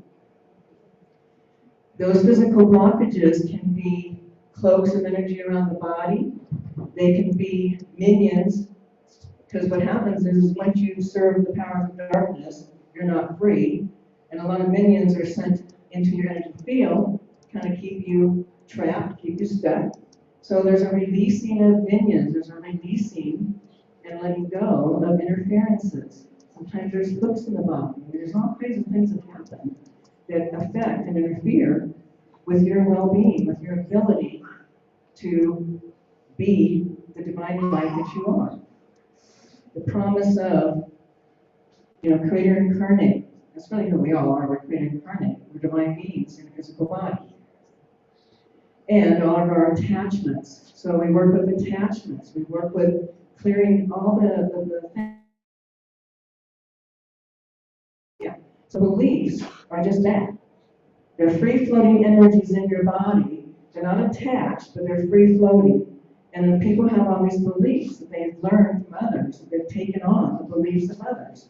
We've been doing it for thousands and thousands and thousands of years. So we take on the beliefs, we take on the cultures. And we also have what's called programming is more anchored deeply into the body. It's become a way of being. So you get programming sometimes from your own mother in the womb. Programming gets passed on through the ages. And that programming affects your ability or inability to let your light shine, just to be who you are. So then all the interferences definitely affect you. And people do not understand, they don't know how much interference is actually happening within. So with all the interferences, it affects our ability to manifest. So sometimes a lot of people come in with issues around finances, needing more money. Really great, good people need money. And there's, so it's not just one issue, it's many issues, many issues. And all the energy that's in there, that gets in the body, lodged in the body, affects your ability. So you can have the desire, you can have the want, your heart can be the pure heart. And you do all the good things, and still things aren't working. Still, it just feels like it's a struggle, it's an uphill struggle. Well, that's because of all the interferences that I'm referring to. So with the new paradigm, what's really awesome is it's like the thinning of the veils. Everything is accelerating because now, with the thinning of the veils, the energy is not held stuck. There's more movement. And that also affects what we call the old paradigm or the old ways. And sometimes we think, well, why would we want to let go of the old ways? And it's not about letting go of them, but it's about moving forward with what you've learned, what you carry forth, what's in you, what speaks to you, but carrying it more into this new paradigm where there is an acceleration. So, maybe what took years to clear and heal with some kind of therapy can now be cleared and healed in half an hour. That's the new paradigm. It's the acceleration. It's a movement, and we're in it. So back in the times of the pyramids, the initiates, if any of you know about the initiates, they would enter into different chambers of the pyramids to activate different emotions so that they could be liberated from them. They would face their fear. They would face their fear of death. They would face all kinds of beliefs and transmute them and release them because the energetics of the pyramids activated deeply inside the subconscious energies that were stored and locked within. That's happening on the planet right now. We are all initiates.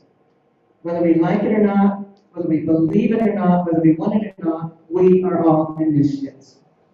And when you understand that and really get on board, your energy, you start to get into the flow of life rather than trying to swim upstream against the flow. So we're being asked, to show up and jump in the river. Go, take it. It's going to be fast. It's moving fast. And all you got to do is say yes. It's the big yes. Rather than, no. Change is not good. Change is awesome. It is. You can't stop change. And In the old ways, many cultures, many peoples, even people that didn't have plans, and there's a lot of diversity in our world with humanity and different peoples. But basically, the energies of the old ways, those are cultures, those are beliefs, those are, like I had one of my students just recently, very strong Native Americans. She's got lots of, like cultural teachings. And so, like, when I was explaining the new paradigm to her, she was a little upset. And so once I showed her the difference between, rather than some of the old paradigm stuff, I know people have experienced this. You want to protect yourself, right?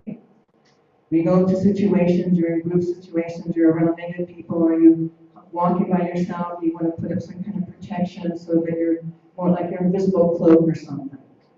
So you create, all the ways in which you protect yourself.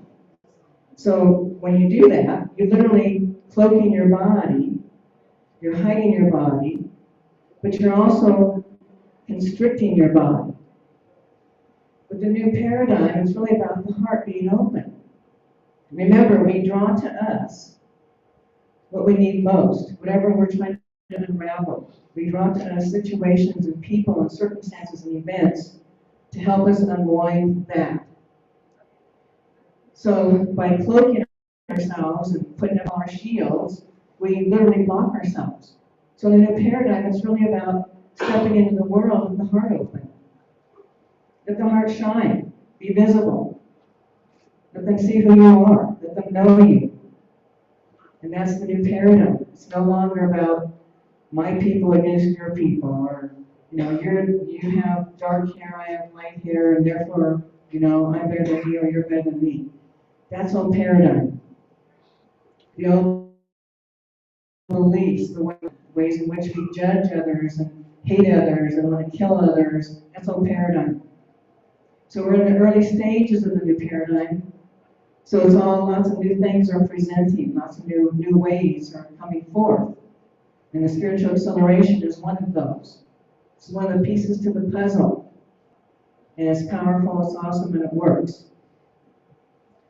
So the energies are moving forward, things are shifting and changing. You can't, that's what's cool. You cannot stop it. It's gonna carry you along. Doesn't matter if you believe in it, doesn't matter if you don't want it, it's gonna carry you forth. Because everything is changing on the planet itself. The energetics, the electromagnetic field is changing. The veils are thinning. So everything is moving forward. Fast, fast, fast, fast. And we're all on board. We're here. What else is there to do? So the old paradigm stuff, people get afraid. Like, well, who will I be if I let go of my old beliefs? If I let go of my old ways, who will I be? Well, you'll be who you really are. Because your beliefs are also part of the camouflage. The hiding behind. So, what would growth be like if you met each person and you felt your heart open? And you felt connection. You felt oneness. There wouldn't be any room for hatred. There wouldn't be any room for being better than somebody else. And this stuff's all presenting right now. It's all coming to the surface. Look what's happening in the world. Look at the people that are judging others, harming others, wanting them out of our own country. Okay? So, all these different components are showing us the old paradigm is crumbling, because also what you're seeing is people saying, no, we're not going to put up with that. No, that is not the way. I do not agree. I'm not buying into it. I'm stepping into the heart-centered way of being. So spiritual acceleration helps and assists in that. It helps to move things along. And I'm just wondering, I'm thinking, maybe we should do just like a quick clearing. Just give you a taste. Because when we do a workshop, we'll do a bigger clearing. But a clearing could be really cool. And people online are going to get it as well. Doesn't matter. Let's do a little clearing with some blockages in the heart area. How's that? Some of the energy, because we're talking heart stuff, we're talking openness, we're talking being open-hearted. So let's do a little something with the heart. Okay, so get the most out of the clearing. Let your body be relaxed. So even people that are online, if you can, lay down. Let your body just be totally relaxed. Okay, so as you relax, what we're going to do, first thing we're going to do is I want you just to go ahead and close your eyes. I'm going to bring the light in around everybody's physical body. So there's a ray of light, shaft of light, circling around, encompassing every human being present with us, whether online or in person. You're going to take your awareness now with your eyes. Take your awareness right behind your eyes. Now take your awareness as though you can literally come down inside your own physical body. Bring your awareness right to your heart center, right into your chest. Now I want you to think about the people in your life that you loved, and think about people, humanity itself. But be aware and just notice what it feels like in your heart center. Sometimes it might feel like a little blockage. Sometimes you can feel like little layers, little energies in the heart center. Blocks in his heart. And then also think about really stepping forth and letting people really know you. To really know you. What does that feel like? Okay, sometimes at the thought of that, you can feel a little anxious, a little nervous. Okay, so now, I want you just to really sink into the heart energy, the heart center, just feeling your heart, and feel that desire, the desire to be free, the desire for liberation. Good, good. Sometimes I see like shields. Now you can actually call my presence to be right beside you. You'll feel me right by you. Just ask me to be there because I'm going to be with you individually as though I'm working with only you. So you feel my presence, call me in to be right beside you. Okay, first thing I'm going to start doing is there's fear, there's energy, there's anxiety, some more intense. And we're going to start just releasing. So now once you've lit that area up in your heart center, you're just going to get out of the way. You're just going to think of something else or just listen to my voice. Okay, good. So now I was like, yeah, okay. So I start to see blockages like little shields, little panels, little energetic blocks in the heart center. So first thing I'm going to start doing is tracking back in time and start seeing where this all began for you. Like, where did this all begin? So I'm going to call up your lifetimes, different lifetimes in your energy field, where it began. So many lifetimes are presenting. Good. So I'm just going to go to the higher levels now of you, going direct to your super consciousness, speaking directly to the aspect of you.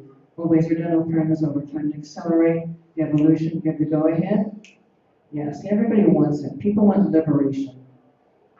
Good. Now we're going to start going into these past incarnational experiences. And different reasons. There's loss, there's abandonment, there's being judged, there's being killed. There's all kinds of different reasons why you begin to protect the heart center and not trust that you could really be your true authentic self. So now we're just going to begin to pull you out of those physical experiences. We're going to begin to release the actual physical bodies that are still in the energy realms of that experience. We're going to be releasing those physical bodies and all the people as well. But before we let them go, remember, we take on other people's energy, we take on their emotions, and then we also send ours to them. So we're going to begin to release out of your physical body right here, right now, from many of those lifetimes, because you can. Those energies, the perpetrator energy, the emotional energy of these other beings from those past lives, literally coming out of your physical body, going back in time, right back to where it belongs. Going all the way back, right to the people it belongs to. Now we're going to begin to call forth all of these people, hundreds of them, in your life stream. Those that hurt you, harmed you, caused you to believe it's unsafe to open the heart to love, because there could be loss, it could be death, doesn't matter. Now we're going to begin to pull back into your own physical body the energies of you, your own essence. So more of your own essence literally coming right back into your physical body from these past incarnational experiences. And we're going to let that continue on its own. Now we're going to start releasing and removing entities inside your physical body because we can. So I'm going to ask for the beloveds to present, ask for the light to present, ask for the emissaries to present. And I ask those beloveds to call forth the names of the people inside of you that are contributing that feeling and belief that you have to close your heart. It's not safe.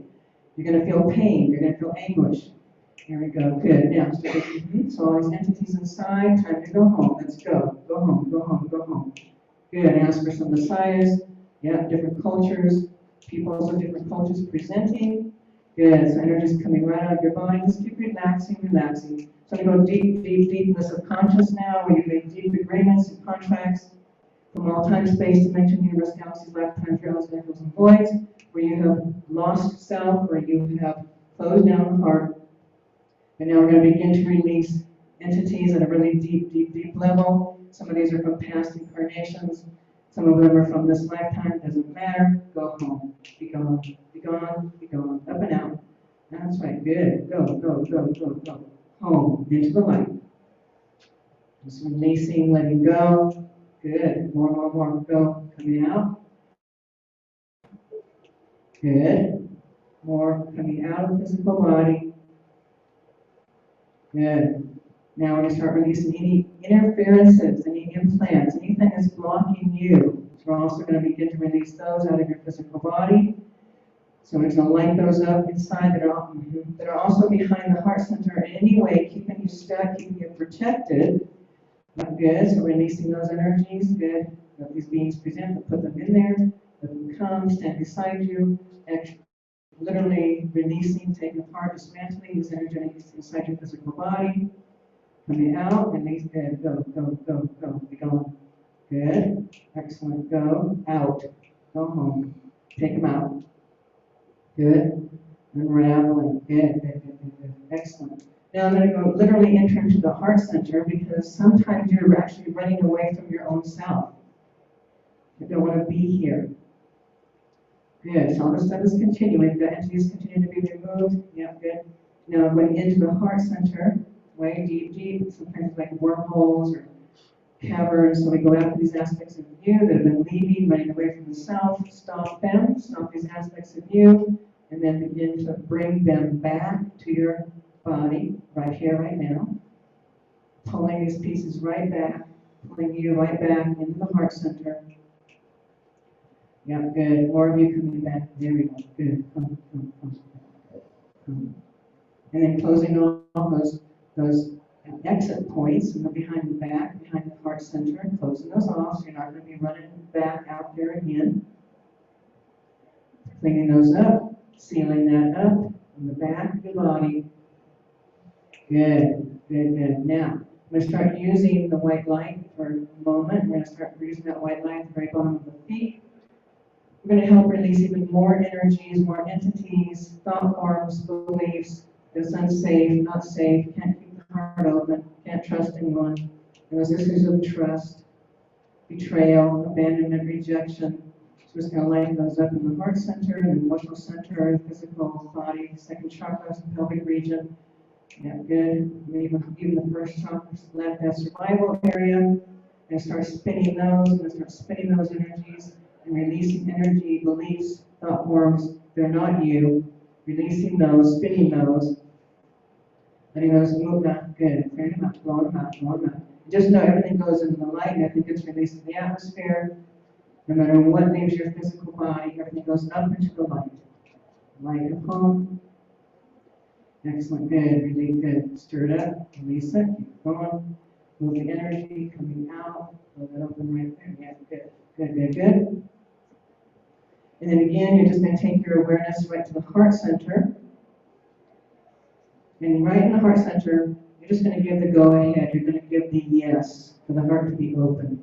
For the heart to open fully so you can truly just be your true essence. Now you yourself are giving the go-ahead. Beside your higher levels, beside your super consciousness, you are saying yes. Good. And as you say yes, just letting that energy keep going. Good. Unraveling. Yes, and now you're saying yes. Good. So now the frequencies of anxiety and fear that are moving through the body, we're going to let those start to release as well because they can. got the go-ahead from you, you got the go-ahead from your higher levels, your super consciousness, you got the light working with you. So even more energy's coming out, coming out, coming out. Good, just lifting up and out and out of the physical body, coming out. That's right, good. Yeah, good. Even more light. Now I'm going to go right deep, deep, deep in that creator incarnate essence that you are. You are a divine being. You are creator incarnate. It's just buried underneath beliefs, pain, and different feelings. So we're going to start to wake that aspect of you up inside, the light that you are, divine being that you are, your own essence, beauty, love. Light that up inside, let that begin to come forth right from the heart center. Good, nice, nice, nice, nice. Excellent. Good. Now we're going to give last call for any entities inside that want to go home. Time to go home. Giving them permission. Time to go. And I ask now for the light to come really close, close, close. There we go. Yeah, good. And then also now beginning to truly pulling up and out into the light. The light is home. I'm going to show these people that people are reuniting, beloveds are reuniting. Look up. Look up. Look up into the light. You'll remember the light. You'll remember it's home. And literally coming out, out, out. Okay, good, yeah. All right. Any dark, okay. Minions, darkness, powers of darkness, any kind of agreements, contracts that have been made on any level, any time and space. I'm going to put the white flame right in front of you.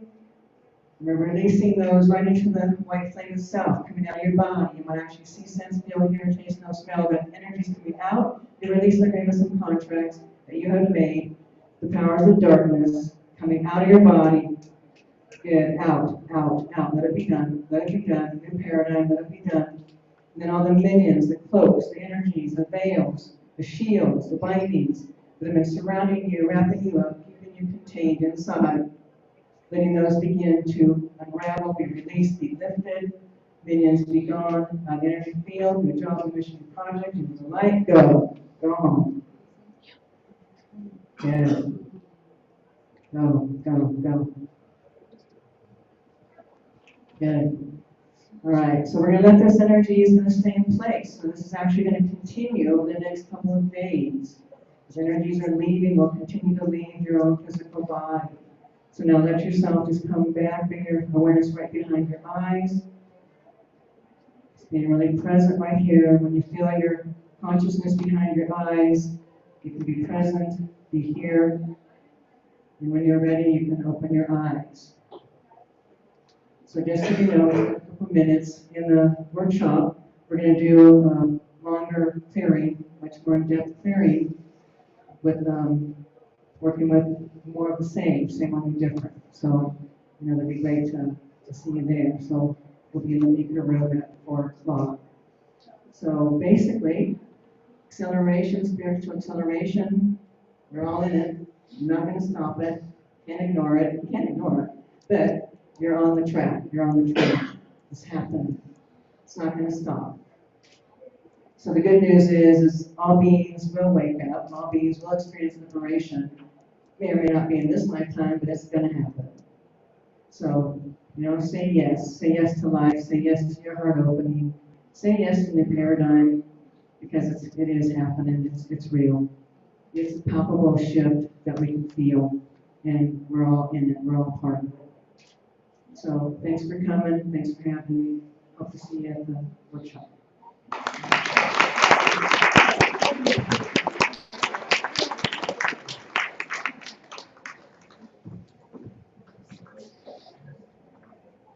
Thank you, Bunny. It's beautiful.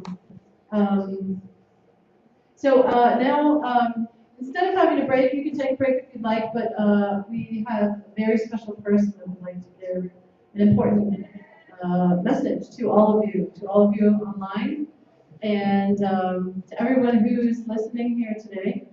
So,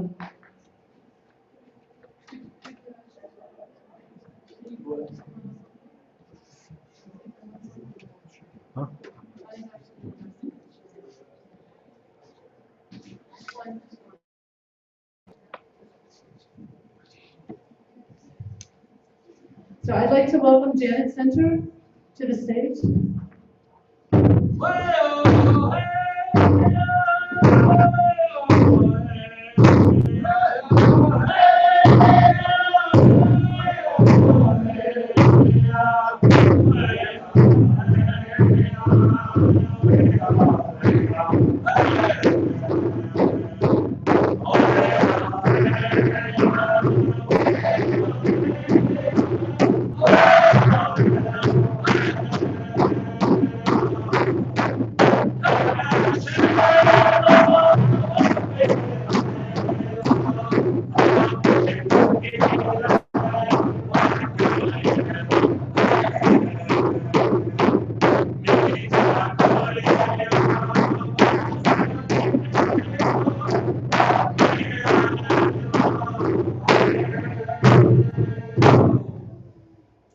very much. Janet spoke with us in Loveland last year at the conference, and she has been helping coordinate with Jen for the conference, and she was here the first day and left. She lives locally, but was intuited and guided after a very difficult time to get here. She came back because she wanted to share this message with you. So she asked if she could have a moment to speak. So as I mentioned, the stage is open to everyone, but Janet has a message that she would like to share energetically at this time.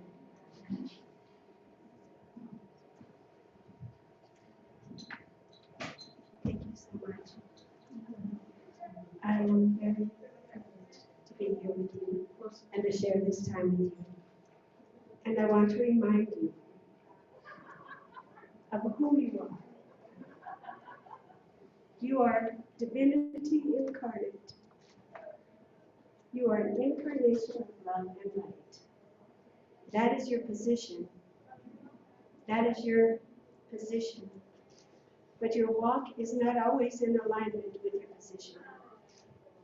Our task in this lifetime, and because you chose to be here in this lifetime, you chose to wake up, and you chose to live in light of your divinity.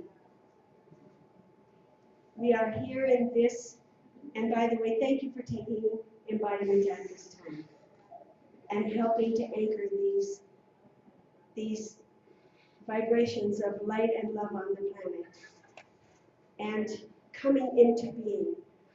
My body comes from Greek heritage, even though I'm not necessarily looking like that. And my favorite word in Greek is gignomai. And it means coming into being.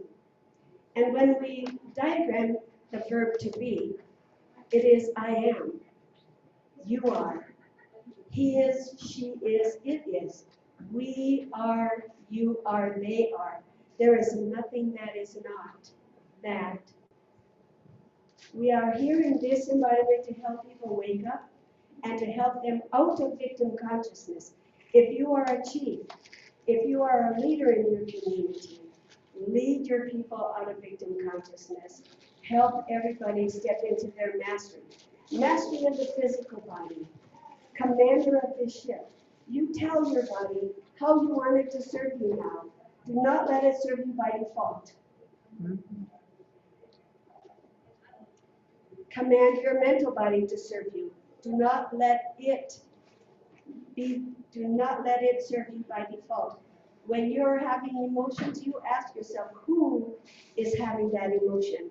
Not the timeless, formless presence that I am, that you are.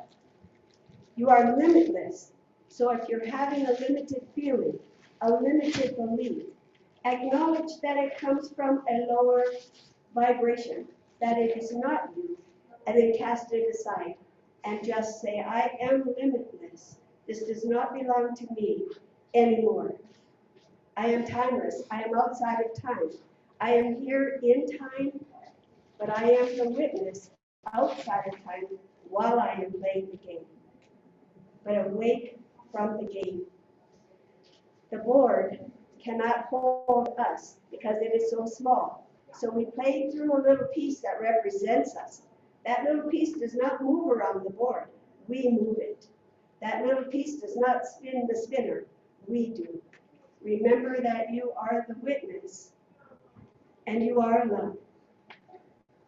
And so everything that is not love is not you. And step into your beingness and express that. And cast off those programmings of limitation, of time, of form. You are beyond this body. You are larger than this room. You live multidimensionally, even though the smallest part of you might not remember, all the other parts of you do. And they live and work and have their being in their vibration that is equal to that, not this. Awaken unto that and see the wholeness and the expression of who you are. and live fully in your light and your love. And when you find God in alignment of that, remind yourself, I am love. This is not love. It is not of me. It's own programming. Step into your mastery. And thank you for coming in and bringing these energies into this Aquarian age as we are strongly anchoring these frequencies of light and love into this next 2,000-year dispensation of justice, equality, fraternity. Thank you.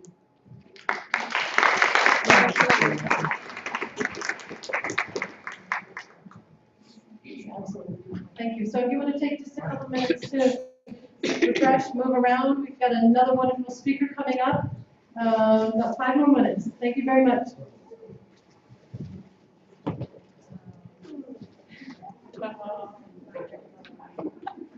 Eagle, eagle.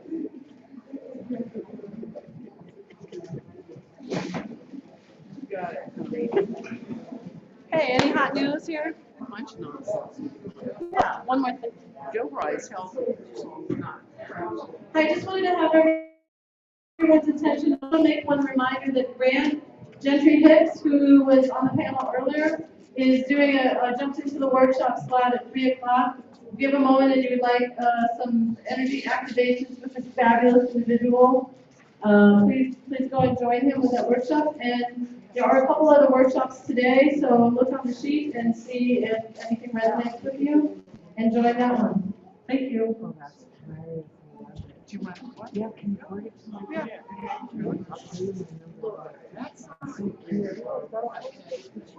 So, Okay. Went and met Ella? Oh, yeah, Ellen, yeah, good. Yeah, I need to go get the book again. She's cute. Aren't they? They're all pretty charming. Okay. Sweetie. So 3, 4, 5, and then dinner, right? Yeah. Okay. Yeah. So after dinner, there's 1 to 2 days. Like my head.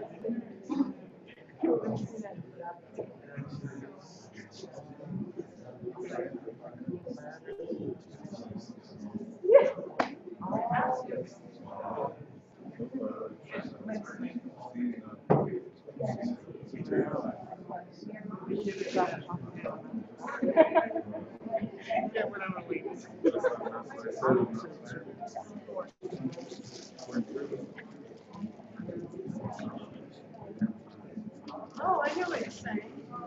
I got that one.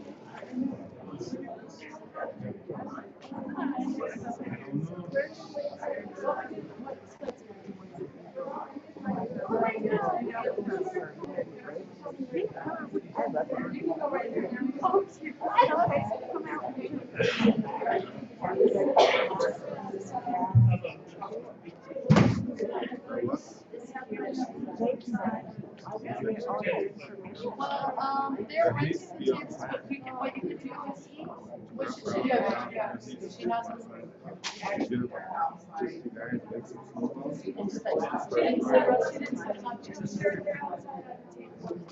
So you can talk about it. Yeah, so Marilyn's gonna take over, and then I just want to know if you have a couple minutes, 5 minutes, you can do it as well.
Where? Oh, yeah.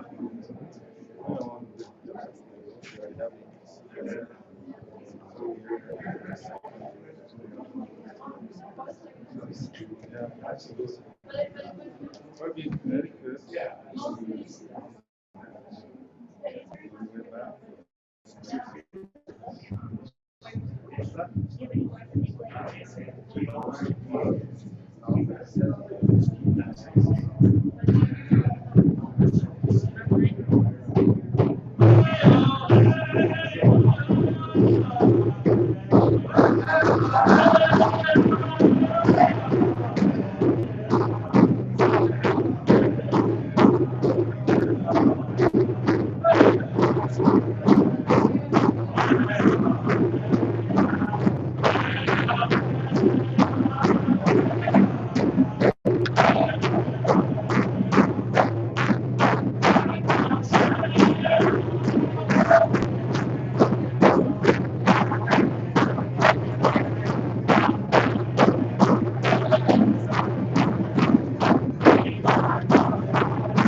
Just find somebody with power.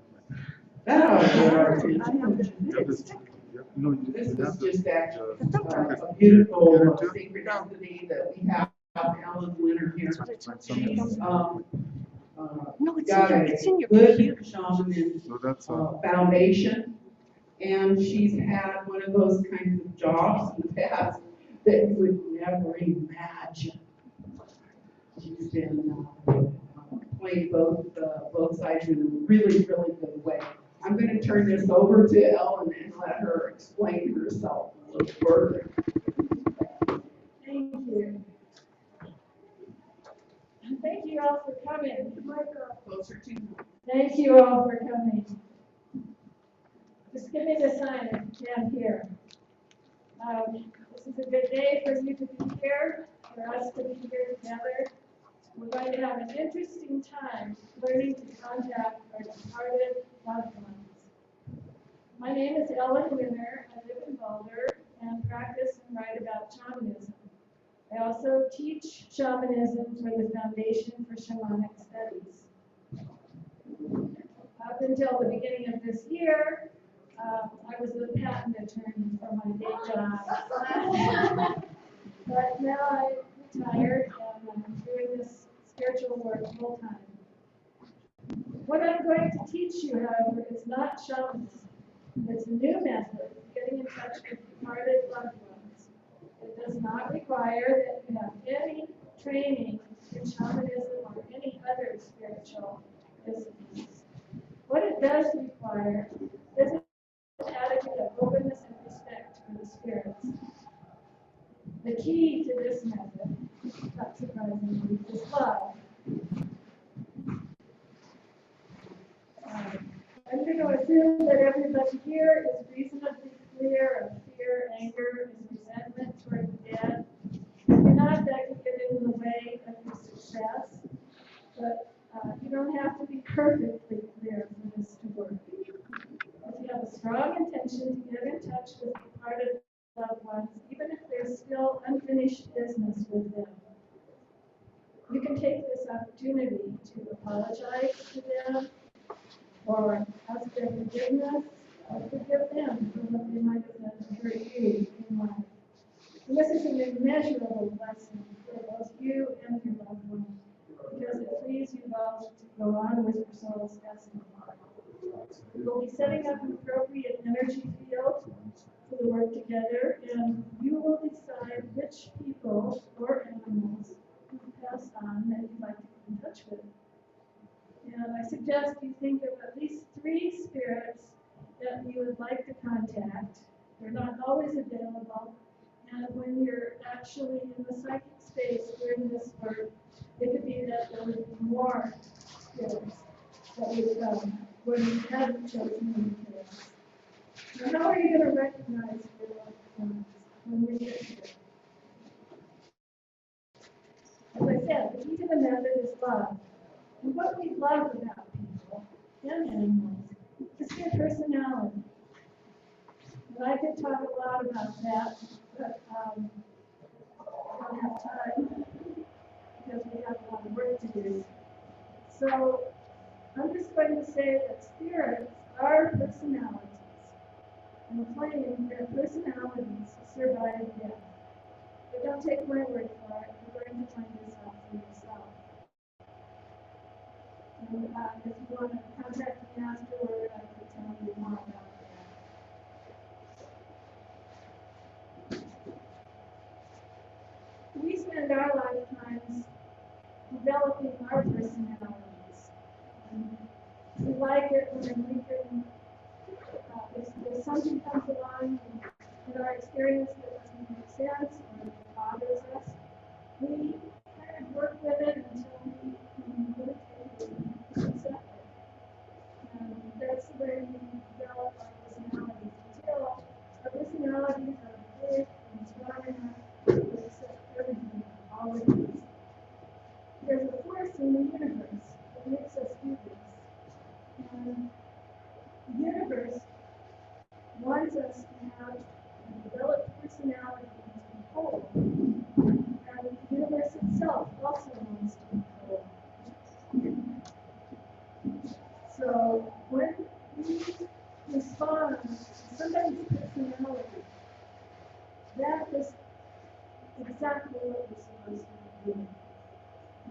go and look for our loved ones in the psychic space of where they are, we will know them by their personalities.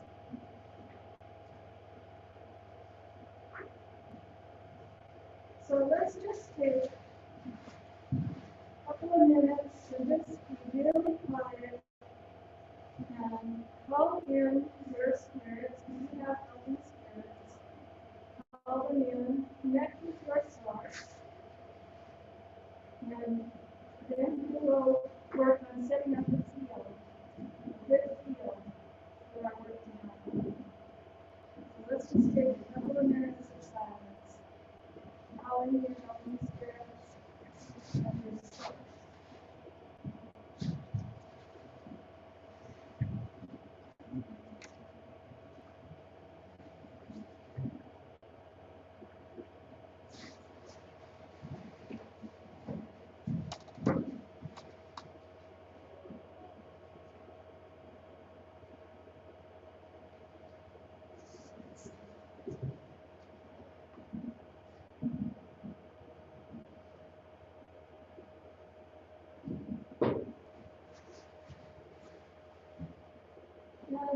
And let's set up a field around us, a good field that we can work in. And a great way to do this is with gratitude. So again, take a couple of minutes and think of things that you are grateful for. Thank you. I'm grateful for this beautiful natural environment around here. And I'm grateful for my family. Grateful for the air, rocks, and trees. If anybody wants to say what you're grateful for, just call it out.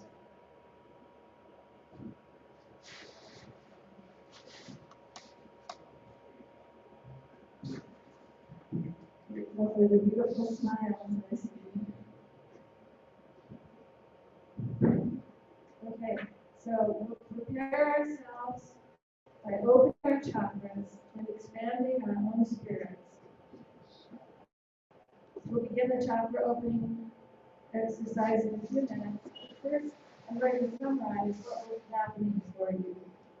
We'll start out with the root chakra. Does everybody know what chakras are and where they are? Is there anybody that doesn't know that? Okay. So you're going to be visualizing energy in the form of light going up and down the center of your body. And some people say that Kundalini exercise, or the Kundalini energy goes up and down your spine.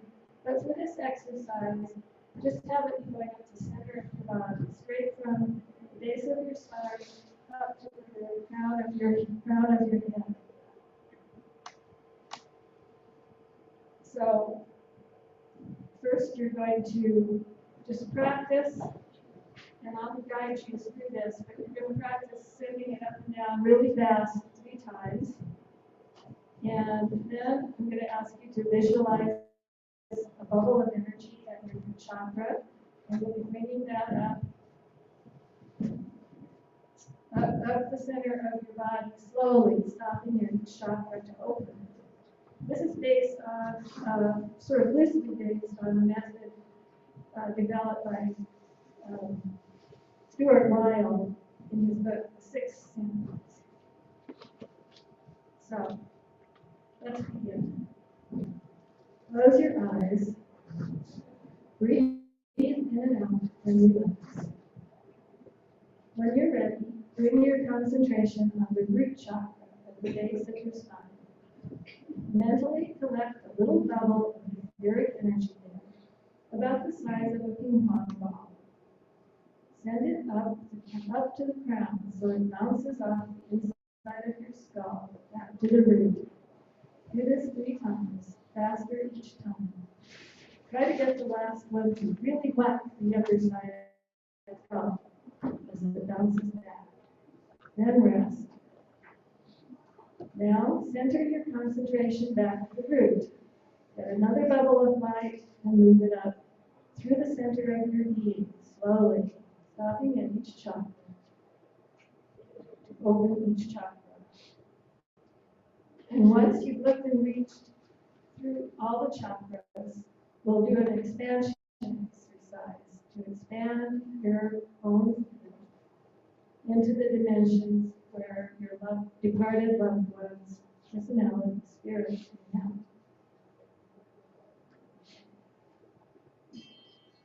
So,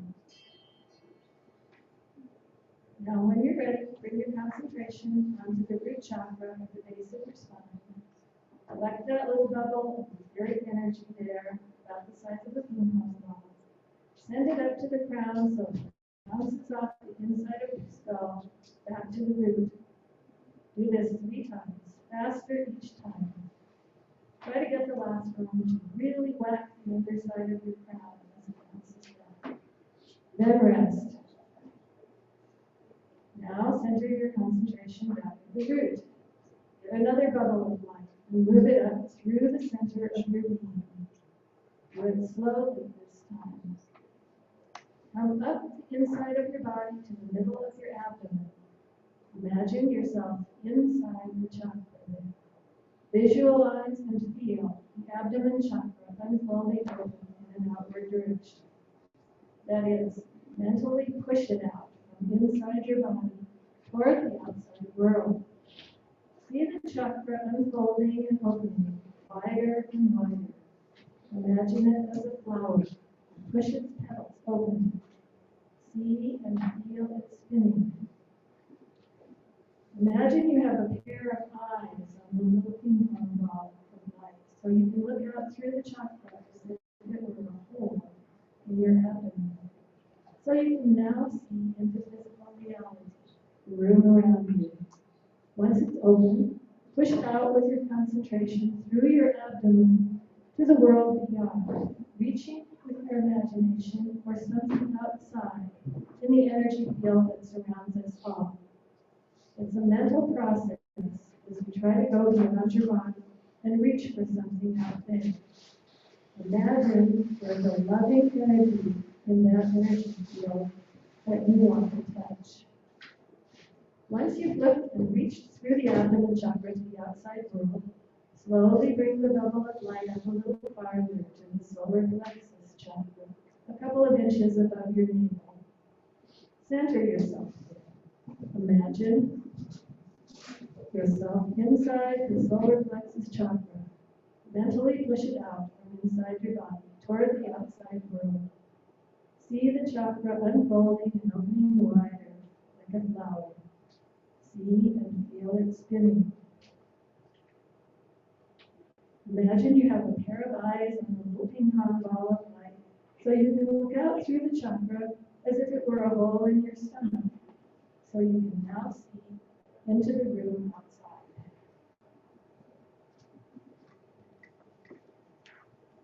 Push out with your concentration through your solar plexus to the world beyond. When you push out, reach and feel for something loving at a distance in the field around you. When you finish opening and looking out and reaching through the solar plexus chakra to the outside world, slowly bring the bubble of light up a little farther to the chest area of your heart chakra. Center yourself there. Imagine yourself inside the center of your body, right there. Push the chakra open. Visualize it unfolding open in an outward direction, opening wider like a flower. See and feel the chakra spinning. Imagine the pair of eyes on the little ping pong ball of light, looking out through the chakra as if it were a hole in your chest. So you can now see into physical reality around you. Push out with your concentration through your chest to the world beyond. When you push out, reach through and feel for something around you. When you've finished opening and looking out and reaching through the heart chakra to the field outside, slowly bring the bubble of light up a little farther to the base of the throat. The throat chakra is where your neck joins your torso. Center yourself there. Visualize the throat chakra unfolding and opening outward like a flower. Mentally push it open toward the outside world. See and feel the chakra spinning. Look out with the eyes and the little ping pong ball of light as it through a hole in your throat. Push out with your concentration through your throat chakra to the universal field beyond. Reaching out to feel for something loving out there. When you're through opening and looking out, reaching through the throat chakra, bring the ping pong ball size bubble of light slowly up a little further to the back of your throat, about where your uvula hangs down, until it's next to the chakra that opens up in the back of your head. Center yourself there, and visualize that the chakra in the back of your head, at the base of your skull, opens wide on the world behind you, slowly unfolding like a flower. Push its petals open. Imagine the circular opening growing wider and wider until it covers a round area extending from the base of your skull an inch or two downward along the back of your neck, and from the base of your skull an inch or two upward along the back of your head. See and feel it spinning. Imagine the eyes on the little ping pong ball looking backward now, out through the open chakra so you can see behind you. And reach through the chakra in your imagination to feel for something in the field out there behind you that loves you. Just be opening the chakra in the back of your head and seeing and reaching out through it.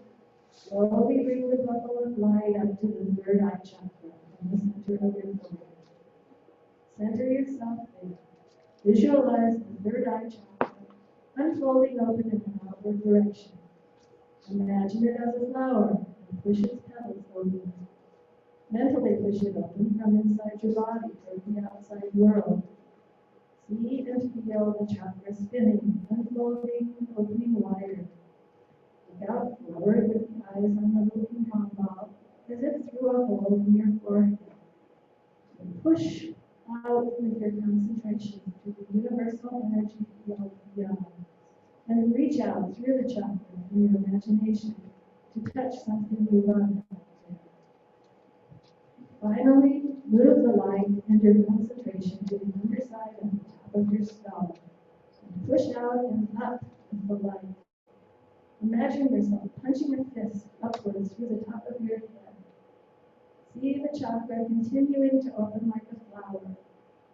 See the energy coming out of your crown chakra, fountaining up and falling back around you on all sides, and coming back up through your root chakra and up to the crown and fountaining out and around again, like the way the magnetic force lines flow around the earth.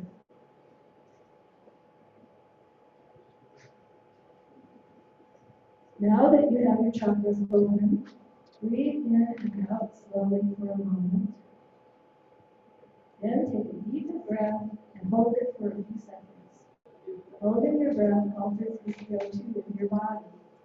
Inner perception is greatly enhanced by oxygen changes in the brain. While holding your breath, keep your mind blank and visualize yourself expanding instantly at the speed of light to the outer reaches of the universe in all 6 directions and back again. Then exhale.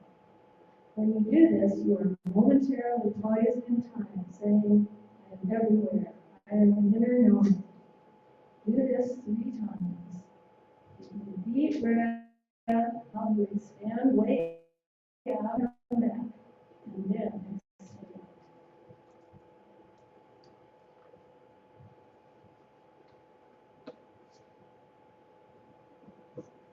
Good. Now bring your mind to your intention to find and communicate with spirits of 3 or more people you know who have died. You'll recognize them by their personalities. These are preferably people in your family or friends you love and enjoy being with. Form a strong intention that you would like to see and interact with at least 3 of these particular personalities in the spirit world. I'm going to start drumming in a moment to help you stay in an altered state of consciousness while the drumming is going on. But your job will be to once again expand yourself out into the universe. now, not only in all 6 directions, but also in other dimensions where spirits live, the psychic realms of space. You can do this by taking a deep breath and holding it as you expand, as you did before. You'll try to stay expanded this time, and you'll be breathing naturally. Keeping your attention being alert and aware as you expand outward from the presence of the personality. If you feel yourself contracting back, take another deep breath and hold it, and expand out again, and keep expanding while you breathe naturally. Once you have a sense of a personality there, you can read it and thank it for meeting you. Just stay still a moment, focusing all your attention on it to see what it does. Whatever is you can interact with it in any way that suggests itself. You can ask any question you like.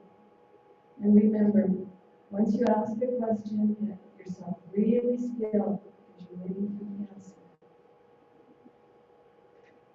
If you don't find a personality right away, or if the personality you find doesn't seem interested in interacting, move on, expanding outward and into more and more dimensions, being alert and aware to contact the spirit of another personality in the spirit world. I'll drum for 10 minutes while you do this. When the drumming stops, then thank the spirit you're with and feel yourself contracting back into this room and into your body. If the spirit you found has merged with you, be sure to unmerge before you come back.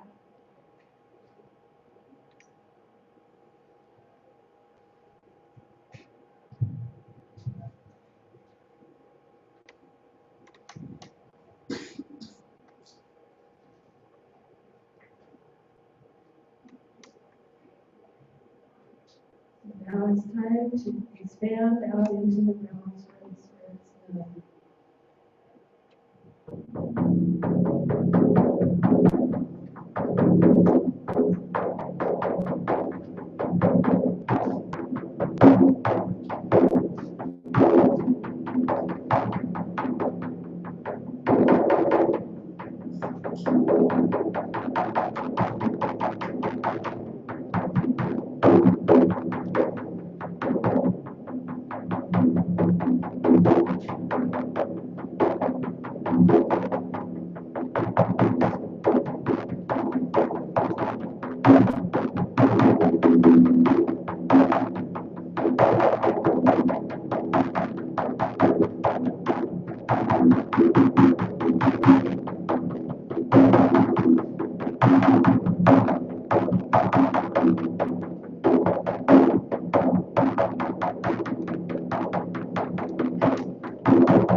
goodbye to any spirits you've been in touch with and thank them. And come back to your body.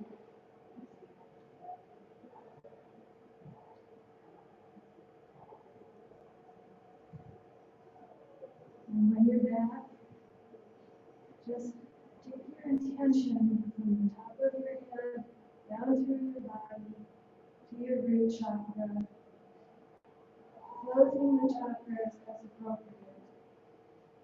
And then I want to leave some of them partly open.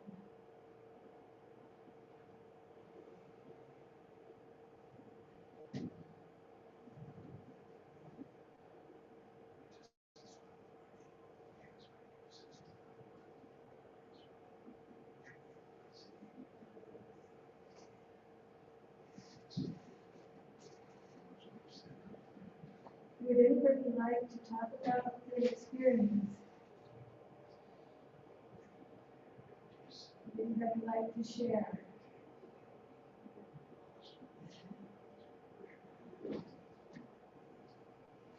Yes. Yes, I saw you dancing. Were you also expanding yourself out into and did you meet a spirit of a loved one?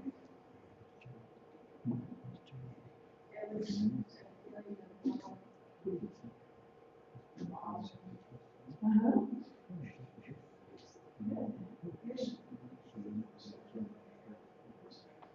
Who else felt the presence of a loved one in that realm?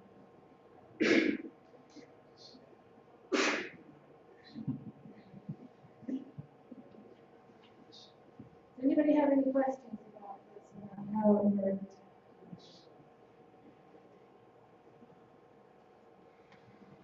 Okay, you can speak up.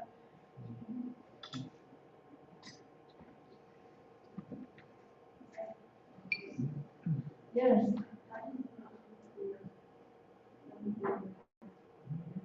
When I do this,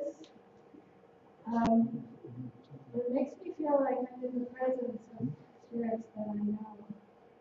And often I feel things in my body. I feel their love a lot. Yes, you had something? Oh, okay.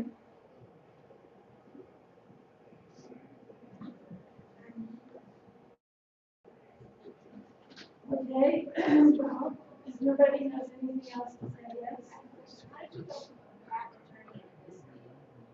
Oh, I've been doing shamanism for over 30 years. On the side. Most shamans have a day job because it's not a well-known field.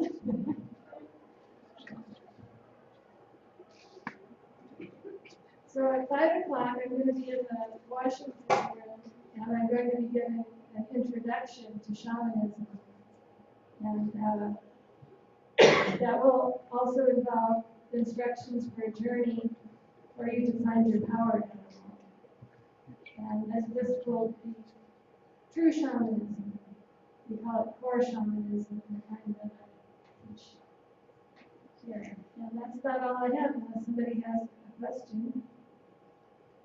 So outside those back doors and to your right, there's a table with some of my cards and some books for sale. So pick up one of my cards and buy a book.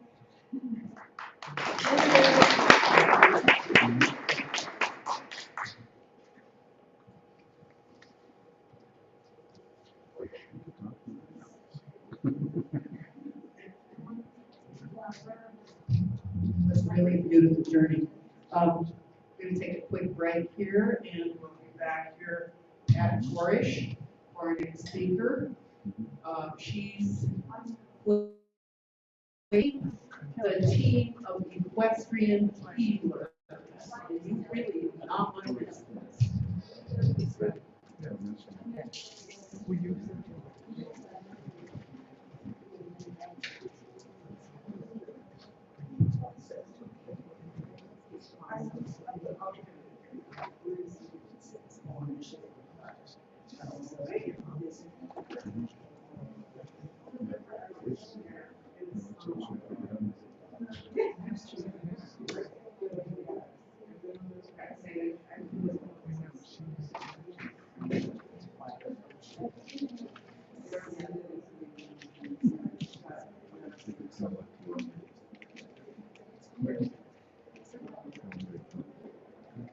I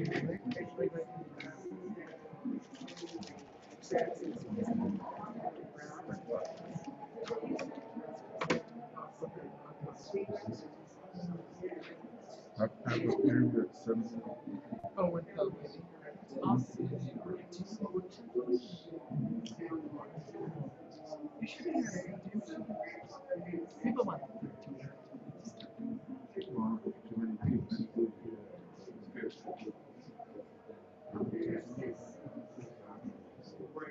Yeah.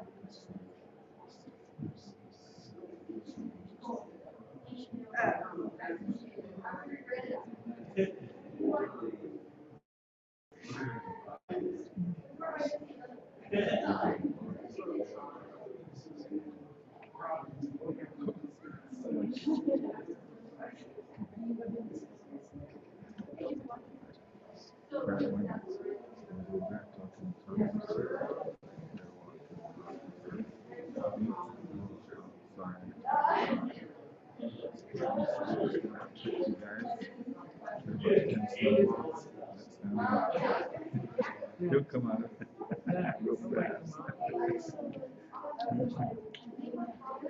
Then we have to go there. With 7? What time? About 4 o'clock. To me, it's close to 4. I told Marshall the other day, there's a secretary up there. Hopefully they just stand there.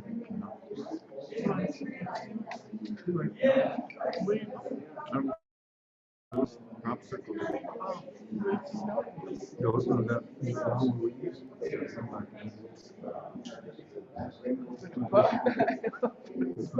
It's a hump and a hopper. I wish I could find it. I could just go and eat from there. Well, let's just find it. I'm sure it's very Do you want something wrong?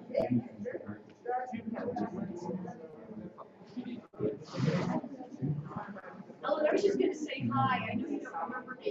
I'm Annette, and I've been to a couple of your, the Shamani conferences in Boulder with GOT. Yeah, I don't think it was in the last one, but I know. Oh, this is.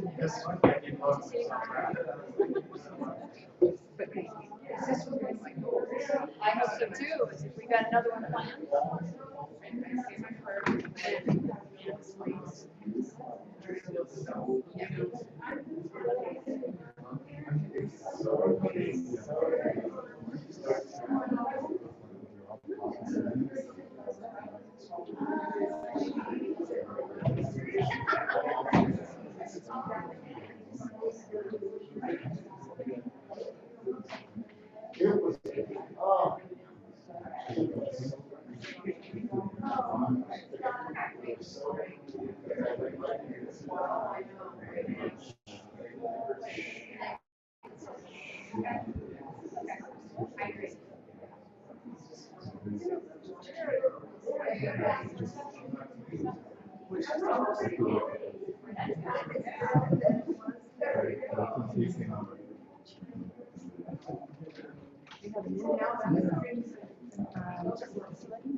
I have to, in this very extended period of time, but it was big preparation. And really struggled.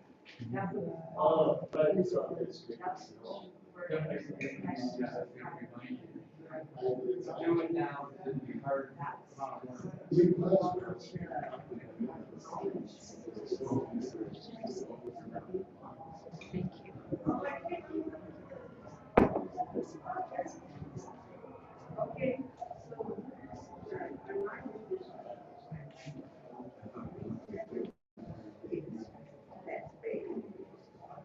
Okay. We'll get my shoes with the keys on it.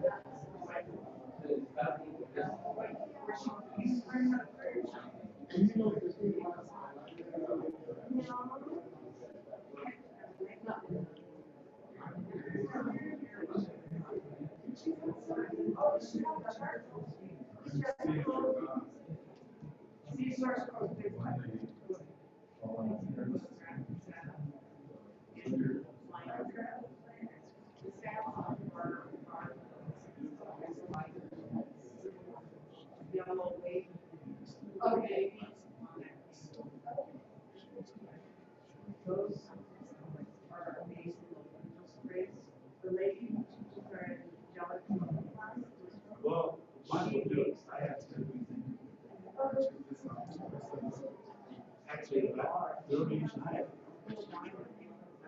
So I was ready to get chakras.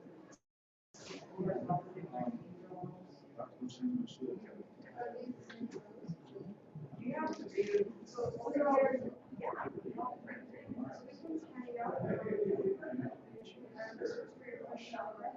And see, you read to see what are.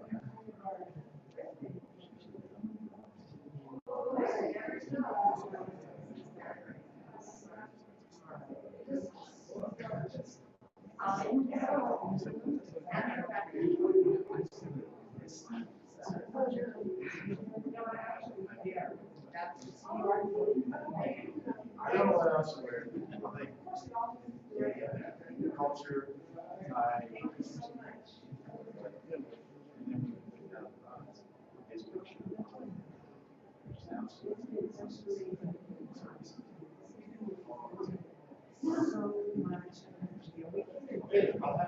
Okay, all right. Is the keys on there? Yeah. Keys on there. It's right up on that thing.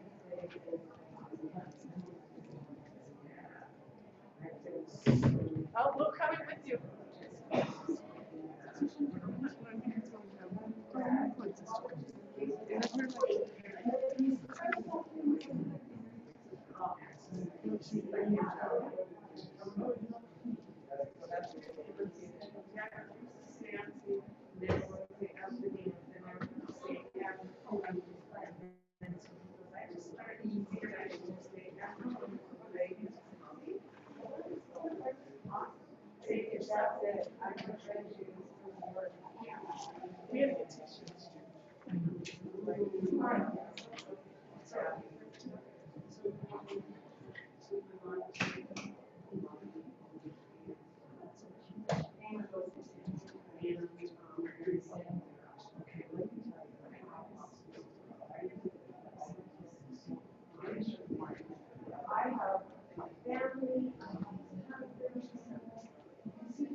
So I can get where it's like a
Yeah, I'm sure he'll be there.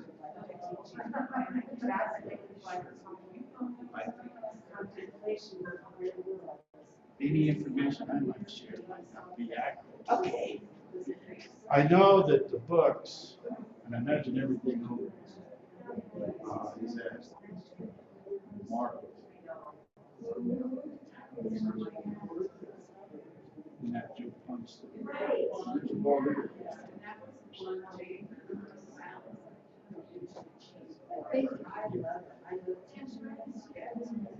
sure he'll be back. Thank you.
I'm excited.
I would like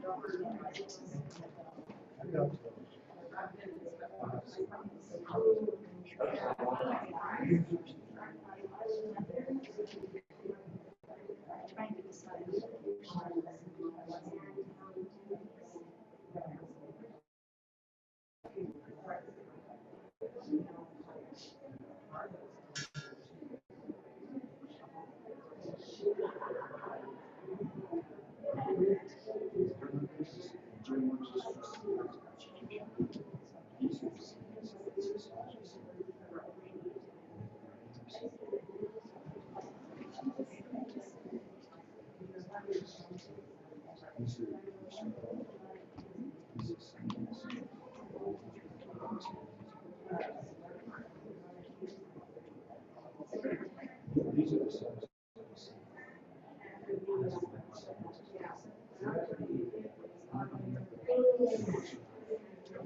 And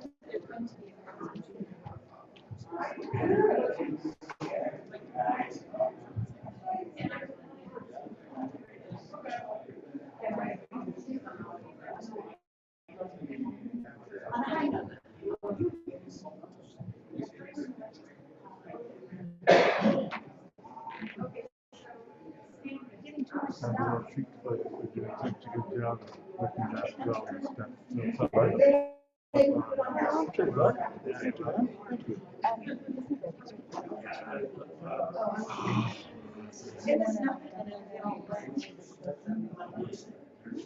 I saw that you were getting into the cage. Yeah, for the one that's on here right now, like who's coming up next. Is that what you're talking about? I don't know, it's just like, is it closing? No. I guess it's closing. Okay, yeah. I don't know. The what? We'll totally find out. Do you have your little adapter card for, or is it? It has a port. Okay, cool. Or we can collaborate and memory cards. I'll leave it here. Let's wait until everybody's around. Because she's not gonna be around for another hour. Okay. Just a minute. And then, so. I'll go give it, I'll get it back to her and then come back and get it from her. Okay. On the run. Okay. Yeah, just feel safer that way. Right, I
I wanted to talk to you just a little bit about Annette Price. We've got an incredible person here. She's a storyteller and a businesswoman and a folklorist, and she loves horses. She's a Missouri farm girl who morphed into a seeker of inner wisdom. She graduated as an EGMC coach in 2011, and it's founded on the Wings of Horse coaching practice. And it's been observing and healing gifts that horses are offering during sessions with clients. She's led this into her new passion, which is the Healing Horse Registry International. And her mission is to collect and explore and document empirical knowledge about this emerging healing modality. She lives in Platteville, Colorado, on a small dragonfly farm with her horses and donkeys. She has an adopted corgi and a cat named Magic. She's going to be doing a workshop on the healing horse energy, and I'm going to have her come up here and tell us more about it.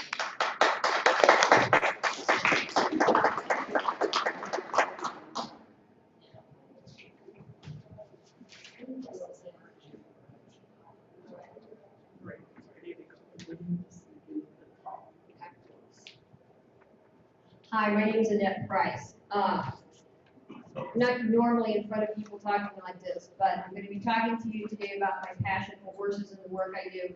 So I'm hoping that will carry me through this. I'm a certified EGCM coach, and that's kind of a big mouthful.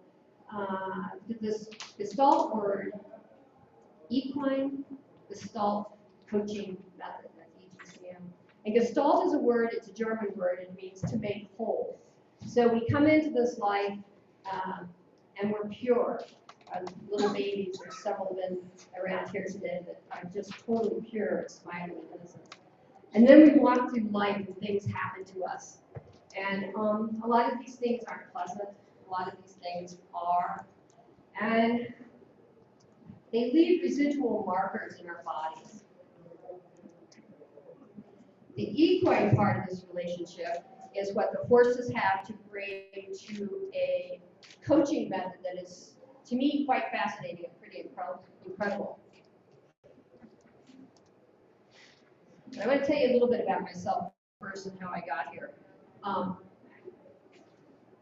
26 years ago, I met the man of my dreams and had the best time. We got wildly in love, and 2 years later, we got married. And 2 years later, we had a beautiful little boy. And 2 years later, he beat the crap out of me. And it happened over and over the course of about 4 or 5 years. And I ended up in the hospital. And when I walked out, I had to make a decision.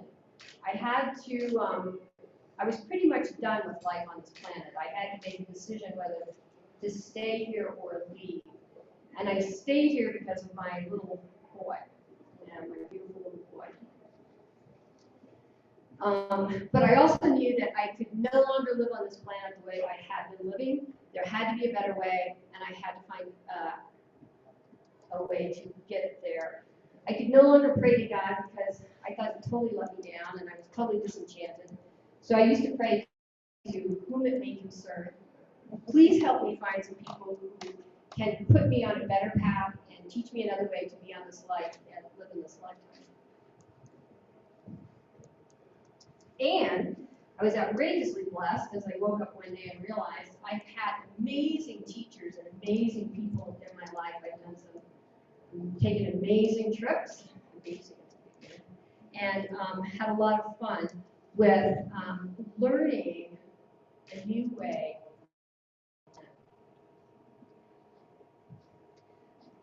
So, from my background, being a survivor of domestic violence, I wanted to be here for women who had faced similar situations or who had been beaten down a little bit by life or their partners or their jobs or whatever. And through the last 30 years of being with different teachers and sitting at the feet of some amazing people, I've learned a lot of things. I've studied a lot of stuff. My practice is very eclectic. I've traveled around the world. I've been to Peru. I walked the Inca Trail. That's amazing. And so I felt like I had some things to offer. One of the things I realized for a lot of women and who I had been before, the amazing thing about hitting the bottom or having a traumatic experience like that is when you hit the bottom, you have nowhere to go but up. You can choose to go stay there, or you can choose to go up. I think those are your only two choices. Lost my track. Yeah. So let me talk about horses, because I have no idea where it was. On my way up. Yes, definitely on my way up. Oh, yes. So I realized that a lot of us, especially as women, have grown up in a society where we are, sometimes we even feel lesser than, we've been brought up to think lesser than. In my family, I have an amazing family, I had an amazing childhood. I grew up with horses on my father's farm. We had an honoring company which ran us into trees and scraped their knees off on the barbed wire fences, and we loved him.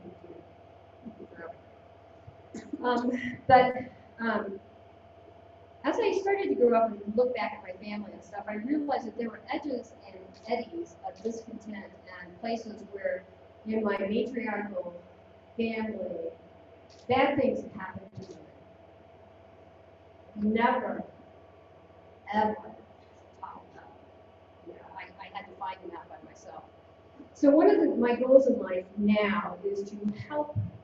I thought I was going to be working with women, but I'll come back to that later. Find their voice. Learn to listen to your inner voice.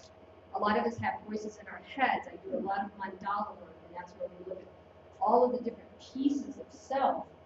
And they do have a voice, and they are talking to you, and sometimes it does make you feel crazy. But the honoring of who they are and how they came into your life, and the wisdom that they have to help you, and then maybe they can find allies with other parts of your mandala and help you work through issues. It's part of who you are. So exploring it. A lot of people don't have the haven't had the grace and the goodness in my life to be able to live outdoors. I've never lived in cities. I've always lived out of town. I have a little farm now, Dragonfly Farm, where I live with all of my critters. And I met kids and people and their mothers and their fathers, not fathers so much, but moms and kids, who are afraid of birds. They're afraid of birds. They don't know a thing about plants. They don't know a thing about trees. They don't know a thing about the outdoor world. And I just felt like that's a place where that's a big flag. I went to hear Temple Grandin, a professor at CSU, in March of this year, and her talk was all about how we need all the different kinds of people, that the brains that we have, because we have a lot of different kinds of problems to solve, and we all have something to offer. But one of the things she said about 6 times was that the kids need to get out in the world and not only play with dirt, maybe eat some, but and learn more about the outside world. They're losing touch with this world that's right outside this window. They live in their houses, they go out to dinner and they sit at tables, and every member of the family, mom, dad, and 2 kids, all have devices, and they don't have conversations anymore. So I just see this growing trend of things, and I think that this is not serving us. How can we teach kids to grow up and hope that they take care of our planet when they never step outside? So what can we do about that? So I thought I was going to be working with women, and I have. But I got coerced this year to do a camp. We called it Camp Unplugged, and we started. It was a funny name at first. It was this idea I had of unplugging kids from their devices, and it stuck. The people that I went to talk to at the library in Platteville, they thought it was, they liked the idea, so it stuck. So this summer we had a camp for 5 young girls and 3 boys, and it was not about riding horses. It was learning to be outside for 5 days from 9 a.m. till 3:30. They lived in my backyard. They lived on my farm, and they were not allowed to look at their cell phones or their iPads. They were unplugged. And I wanted to plug them back into nature. And I was a little leery about it, but at my side I had a friend of mine. Her name was Lauren. She spent decades working with children. And I had the farm with the horses. She had expertise, and so we did this. But I want to talk a little bit about what the horses do. Claudia was up here earlier this afternoon, and she had 2 stuffed rabbits on the podium here. I'll ask you a question. What do you think horses are more like, rabbits or foxes? Anybody have an idea? Fox. Fox. Anybody else? Rabbit. Rabbit. Yes, he is. Yeah, there weren't a lot of choices there. They are more like rabbits. Good guess. And why is that? It's because the fox and us and our dogs and cats, we are predators. A little rabbit and a giant horse are prey animals. And that being a prey animal has put the horse in this position, I believe, or trained them through the millennia. They have survived on this planet by reading energy. When you get out of your car at my place and you start walking to the paddock, my horse already knows who you are and what kind of mood you're in. His and her life depends on reading your energy. They have to know who you are. They have to know if it's safe to stand beside you. They have to know if I ask them to go in a round pen with this weird person, this strange person they don't know, not necessarily weird, are they going to be safe? Many years ago, one of the people who, horse trainers that I worked with, and I've studied with a lot of people, he said, horses aren't afraid of being hurt, they're afraid of being killed. You know, you're alive or you're dead. You can help me or you can kill me. You know, you're either safe to be with or you're not, and that's it. So in the equine Gestalt coaching practice that I went in, it was a 2-year program, very, very extensive, and we learned a lot about the horses. And since I began practicing, and I want to tell you a few stories about what this work looks like, because stories are the only way, except to experience it, that I can, that it's kind of hard to understand. But I started watching the horses and the healing energy that they are giving us now. So I'd like to come back to that. So I'd like to tell you a few stories about things I've watched in the last 5 or 6 years. This summer we had a meet and greet.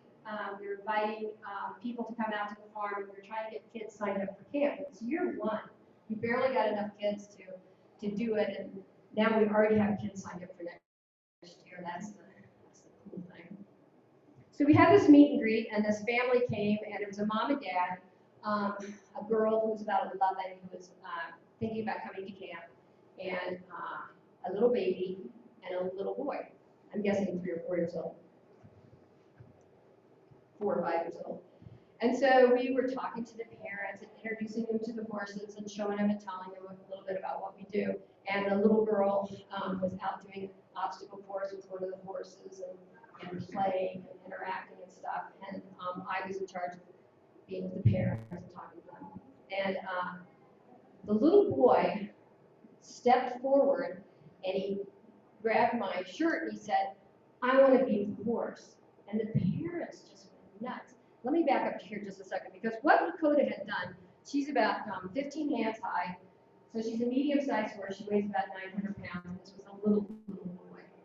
She had walked up to this little boy and put her head near his head. It's kind of scary. His head's this big.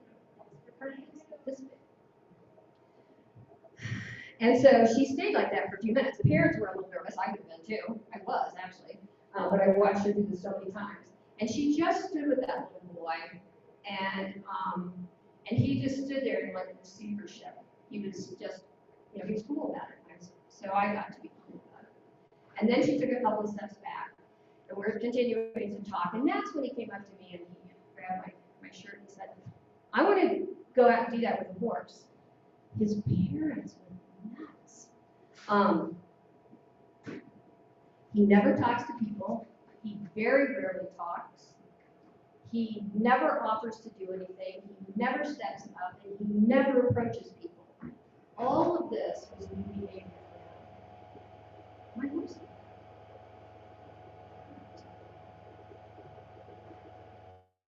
In Green, quite a few years ago, I had a group of people. I had like 14 people there. It was kind of a big group.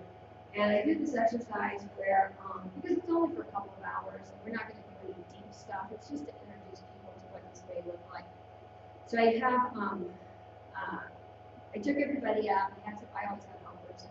We set the people in the big arena, and then I opened the gates and I let the horses in. It's kind of like those zoos where you drive through the cars and critters are flying. And so, and the little donkeys and the horses are all wandering around. People are sitting there and they're interacting a little bit, and just things are happening. And I watched, once again, my stellar healer, Lakota. She walks up to this fellow. His back is to me, so I can't see what's happening. And she puts her head on his shoulder, and then she raises her head above and puts her head on his other shoulder. And I'm a little bit nervous. Now, when I grew up in Missouri, if my horse had done that, my grandpa would have taken a smack. That's disrespectful behavior. That's what I grew up thinking. Of course, you have its boundaries. You should have boundaries, and you don't want a horse's head that close to yours because of its size. So I sat there and I just prayed. I said, do I need to step in here? Is this okay? I can't see his face. I don't know what's going on. And my guidance said,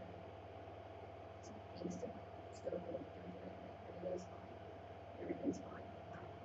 So they sit there for about 10 minutes, and then we started going, my helpers and I started getting the people and we walk them out the gate quietly into a big circle and talk about what happened and what's going on. This man bawled for 5 minutes. He was crying, he was in tears, and he told the group he was a recovering alcoholic. He hadn't had a drink in like 17 years, 3 months, 4 days, 2 hours or something like that. And he said, I don't know what happened to me just now. It was the most amazing experience of my life. I don't know who he is. I can't talk to him. He lived in Washington State, so I'll never see him again. What happened? What did she do? I have no idea. Thinking.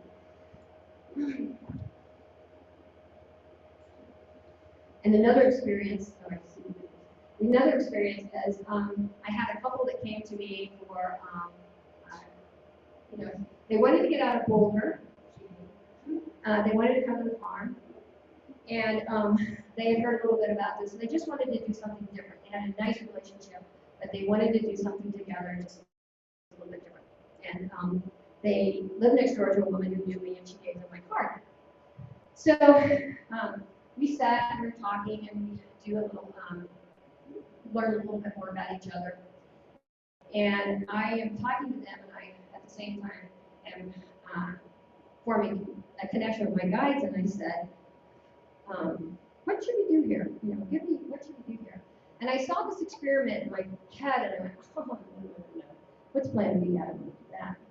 What they showed me was to blindfold one of the people and have the other person lead the horse around an obstacle course or whatever.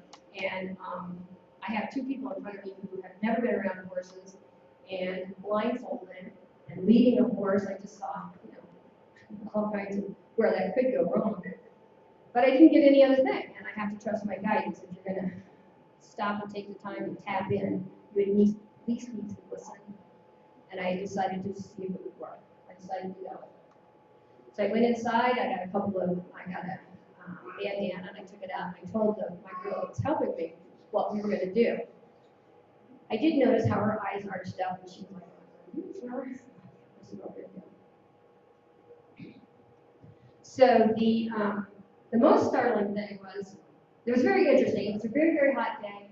I live in an old farmhouse with a lot of trees, so I decided to make the obstacle course around the yard. And so we put the blindfold on the husband. And so his job is he's blindfolded. He's holding a lead rope on a horse he just met. And his wife is going to talk him through this obstacle course. And I'm going to communicate with her where to go and silently. And we'll do this. So everybody was cool with it. They thought it was a great idea. And so off we went.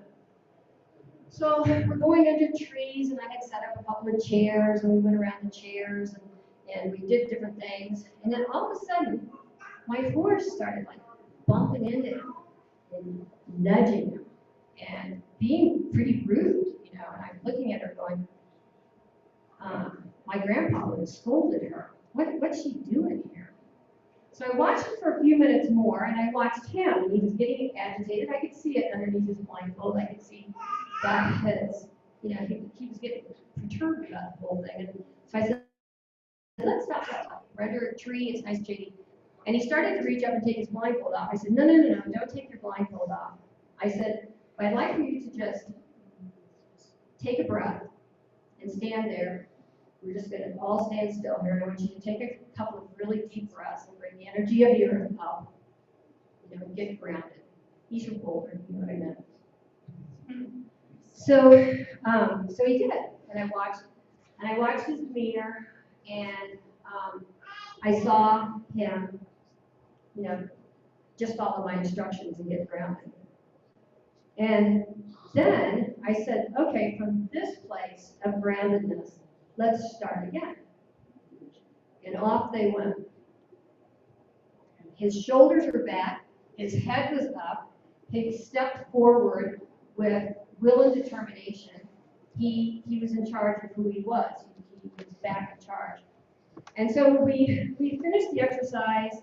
We got in a circle, and I said, what happened? What was going on here? And he said, oh my God, I had the biggest revelation. I was going through things at work. I have a partner. He's a really good friend of mine. He's pushing me around. He's stepping all over me. He's not being respectful. We own this together. And this is a big thing in my life. It's just bothering the hell out of me. I don't talk to anybody about it. And all I could think of today was, that's exactly what I felt. That's exactly what I felt like. All my triggers went off. I was pissed. I wanted to take the blindfold off and stop. But you wouldn't let me. And I just sat there and I just went, wow, I have no idea what's going on with this guy. I've never seen him before in my life. My horse doesn't know him. She doesn't know anything about his work, for sure. And yet something just happened that catapulted him into his own awareness of something that was happening in his life. And what could he do about it? So we talked, and I asked him a few coaching questions, and we worked through some things, and he knew that he had inside of himself to be in control, and he wanted to set some boundaries. She had taught him in a matter of 5 minutes all about boundaries. How did she do that? I can't teach my horse to do that. We can't teach our partners in this business to do that. Where does that come from? So in the classroom, in the 2 years of classroom that I was in there, we did a lot of experiments with the horses. We did a lot of our own personal work, and we watched something over and over.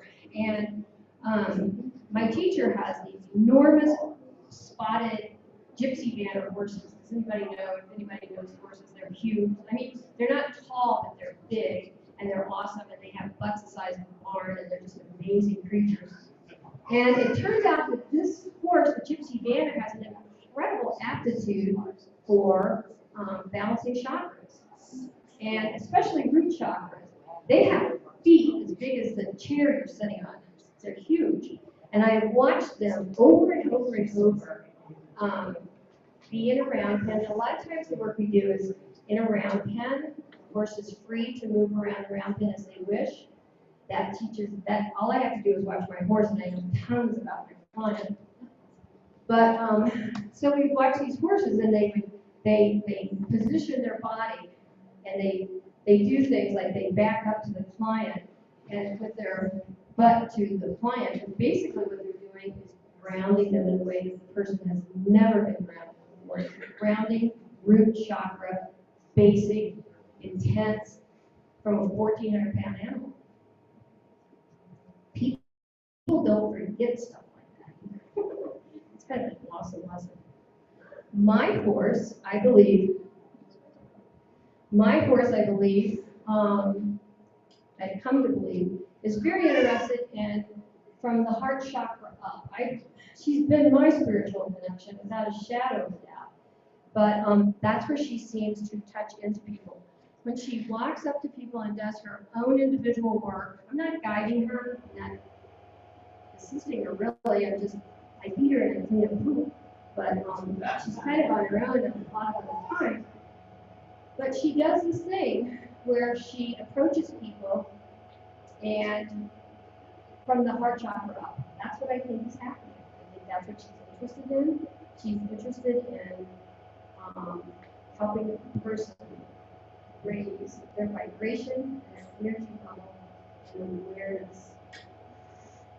So at camp this summer, on the first day of camp, we had 8 kids. Each one of them got to pick a horse that was going to be their special horse for the week. And most of these kids hadn't any experience with horses at all. A couple of the little girls had riding experience, but basically I found out what that means, because this was new to me. They drive up to the stable, they get out of their car, they walk over, they get on a horse, they do their riding lesson, they get off the horse. Our camp, we wanted to help the kids understand was how to build a relationship to another being, how to communicate what you would like another being to do in a way that can be understood and accomplish goals. How to take care of an animal that's fairly dependent on your taking care of it. So every day at lunch, we always fed horses before we had our own lunch. Just little things, just little things. We talked about how horses need good food. We talked about how horses need to drink good water.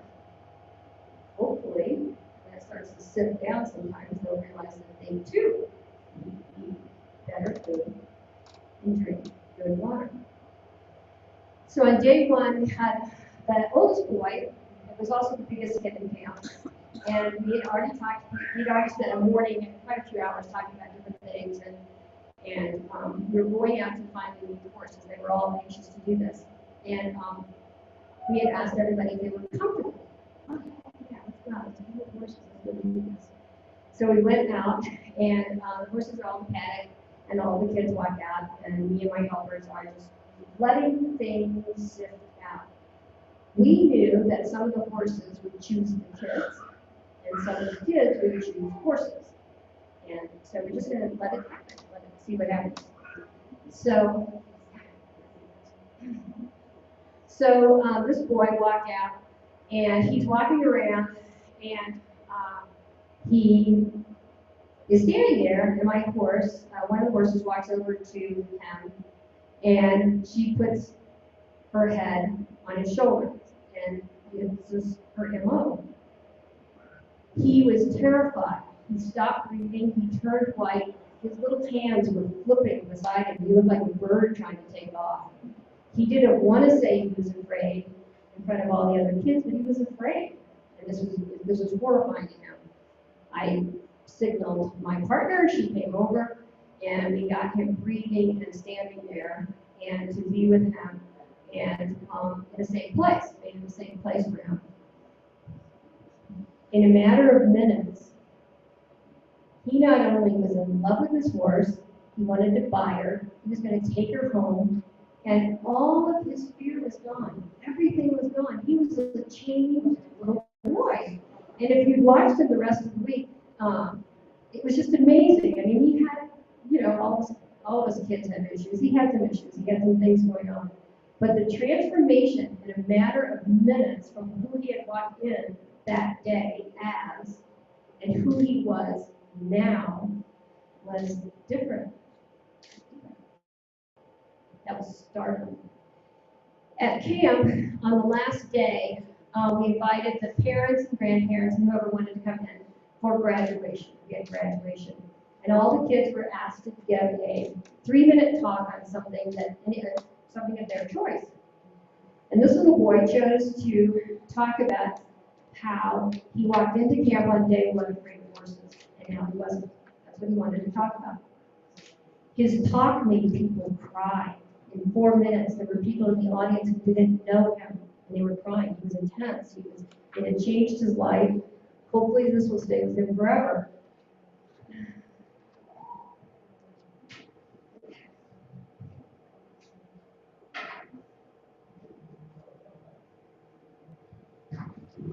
Another thing that the horses do, we call it, in my class, we call it bleaching, which always sounds kind of like kind of a yucky name, but it's really, they have the ability to, they do this thing where they pull negative energy off of people. They can stand beside you, or they can stand across the room, and they can leach negative energy off of you. When I first saw this happen, it was my horse. I was about halfway through the program. I had taken her in a trailer to class so that I could watch her work. And I told her the night before we went, I said, if this isn't what you want to do, I'm fine. I'm going to love you no matter what. But if you want to do this, let's learn together and let's move forward in this. So she was there. It's a four-day intensive class. We had to do 8 or 10 of these throughout the 2 years. So she's in the ring with this woman who I don't know, and the woman's talking, and my teacher is guiding this woman through some coaching questions and asking her lots of different things. And this woman's walking around in circles. My horse has nothing to do with her. She won't, she's not looking at her, she's not walking with her. I'm like, whatever. So I'm just trying to relax the whole thing. And then, I'd never seen a horse do this before. This was the very first time. She started this yawn. She was doing this deep yawning, but it wasn't like just horses yawn, like we do. They yawn in the morning, they yawn. But this went on, and it got to be scary. I thought that horses cannot throw up. They're not built that way. And I thought something was wrong. I had no idea what was going on, but it was intense, and I was afraid for my horse. I had no idea what was going on. My teacher was just sitting there watching the whole thing. She's fine. And I'm freaking out. All of us, the class is freaking out. So when the woman was done, and Melissa was done with the client, she walked in and she started talking to her. She asked her a few questions. She said, "How do you feel?" And the woman said, "God, this is great. I feel like I just lost 150 pounds. And Melissa just laughed and she said, "You did." She said, "This horse has been leaching energy off of you for like the last 10 minutes. And then she explained the process to us, what had happened, what we had just witnessed, what the horses appear to have the ability to do. None of us in that classroom had ever seen it before. Now I've seen it dozens of times. And the other thing is, you're watching this woman, she's got her eyes down, she's telling her story, she's told it a bunch of times, it's boring, we don't like it, the horse doesn't like it, and then Lakota does this thing, she starts bleaching, doing this yawning thing. And when the woman is done, I didn't realize this the first time because I was so afraid for my horse. That's really all I was tuned into. What the woman had done is now her body is upright, her head is up, she's looking forward, her shoulders are back, and her physicalness has changed. You know, and I've just seen this over and over and over. So what are these horses doing? I don't know. I don't know. We take care of the horses that do this. My horse, my main horse is Lakota. She is Missouri Foxtrotter, absolutely gorgeous animal. And we do things with our horses that we do with take care of ourselves. We give them massages, we use aromatherapy, we give back to them. My horse is my partner. Sometimes I'd really like to bring her into my house. You know, just have her move right in. I think that'd be great. I don't think she'd like it. But she's my partner. There's a lot of equine-assisted programs out there. They're all fantastic. I'm not going to say anything bad about anything because every person is going to find the person to work with that they need to, and there's different levels.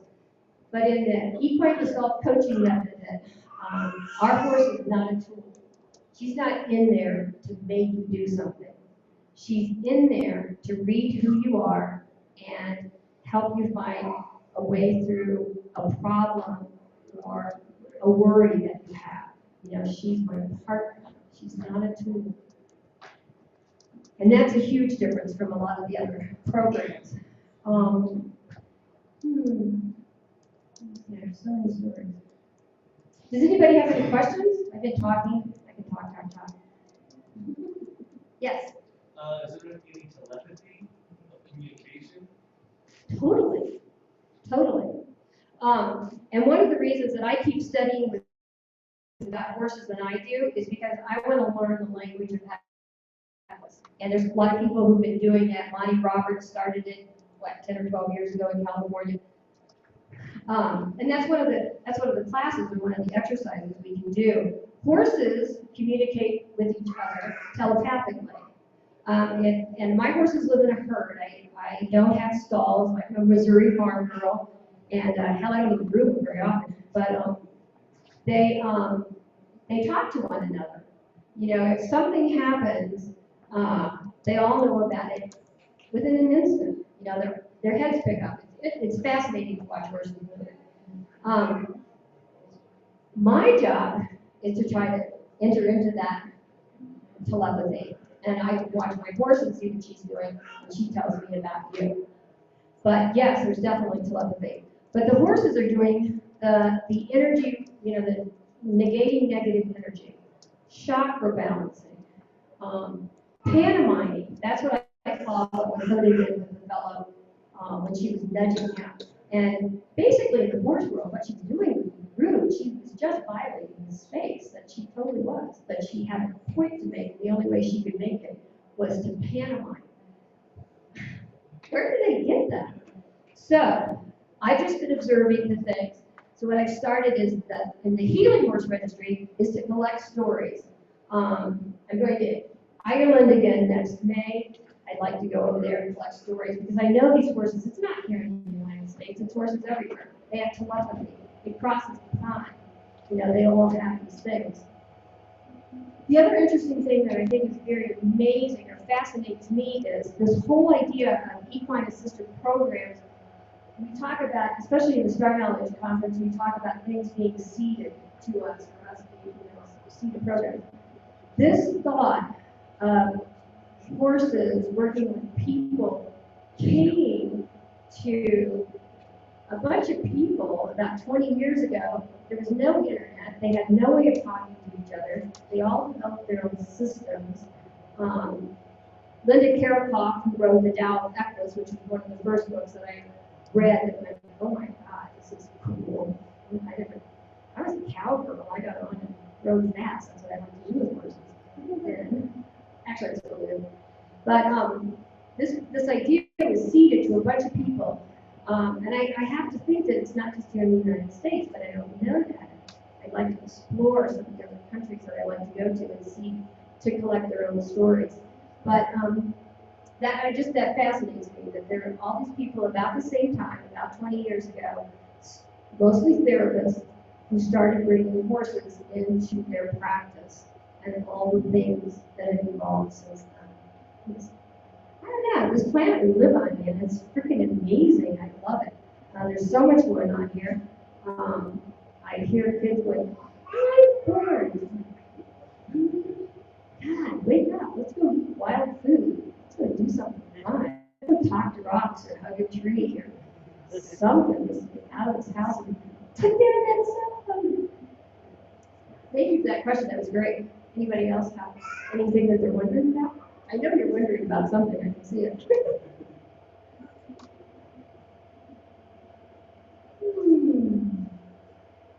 Well, that's about all that I have. And actually, we're almost out of time. So, I really appreciate you guys coming and listening to me, sharing my passion. This was easier than I thought. And I do have a workshop at 7. Since I'm a Gestaltist, I have absolutely no idea what we're going to do. Gestalt is the reason also that Gestalt works well with working with horses is Gestalt is a practice of experimentation. It's not talk therapy. You don't come in my office and sit on the couch and talk, which saved me after my divorce with my first husband and the trauma that I went through. If I hadn't had a therapist then, I don't know exactly who I would be. I'm not sure if I'd be on the planet. But Gestalt is exercises. It's getting up, standing up, doing exercises, role playing, dream therapy, acting out. Gets the body moving. And part of that theory, I believe, is that the body moving and energizing cells and stuff, you're going to have experiences. When you have an experience with a 1,000-pound animal, it just kind of sticks with you. That's all I can say about it. But thank you for coming. Thank you for all this. And if you want to, I've got a 7 o'clock workshop. Thank you.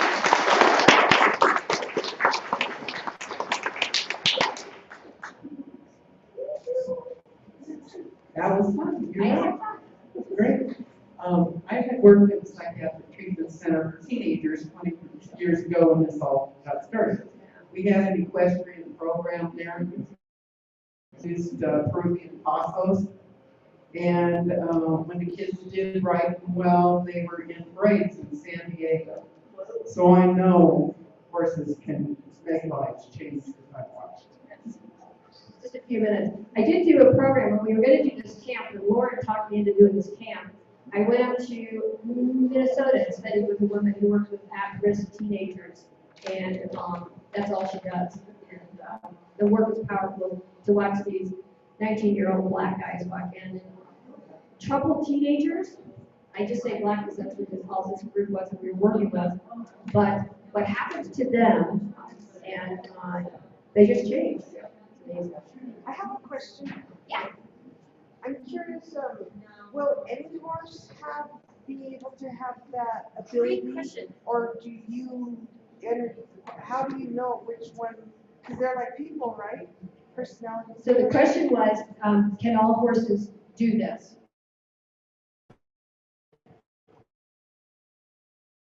And my answer is personalities and abilities just like we do. So there are some that are more willing and some that don't care. And a lot of them seem to have things that they're better at than others. It's pretty amazing. So could they? Probably. Should they? Maybe. But do they all? No. Great answer. Great answer. Let's take our little break here. See you all back here at 5, about 10 minutes. Yes. Yeah, I'm sure. Oh, okay, cool. Wow. Right. Did you do it at? I don't know if it's dinner yet. I think it's. Well, what, honey? break. Are we at break or? Yeah, I think it's just break. No, it's not dinner time. It's Another hour. break. And we have one more speaker and then we do dinner. Okay. Yeah. I heard. It's okay. I immediately grabbed it. I was like,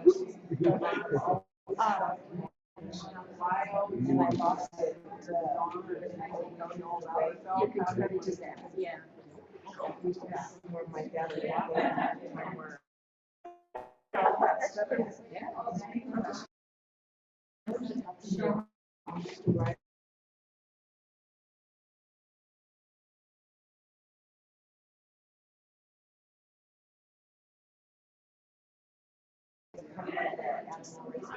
Me too. That's why I buy lottery tickets. Yeah, we have a 5-year plan. Well, not really. I was raised here.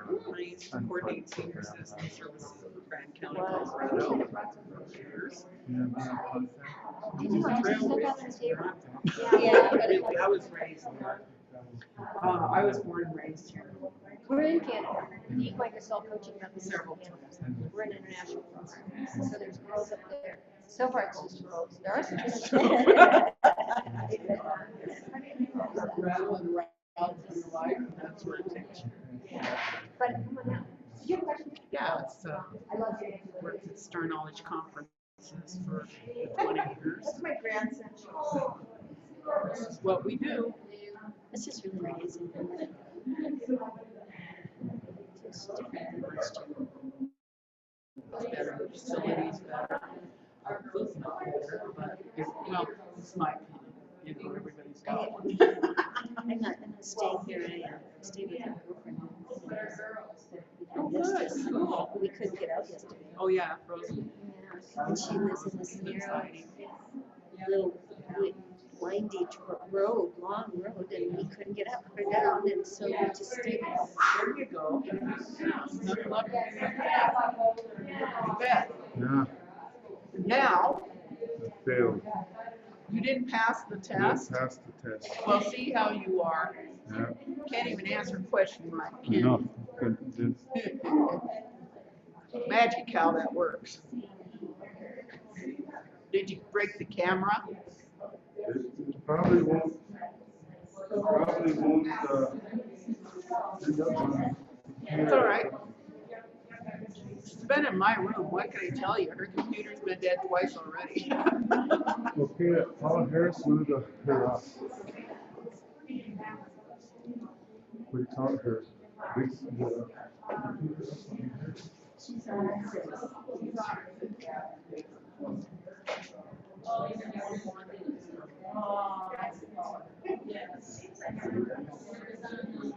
She is. Hello. Hello. How are you? Okay, architect Frost. This is blocking me, blocking you know body language. That's not a good sign. You read that. Well connected. You still do. You did have to listen. Like that when I tried to hook her.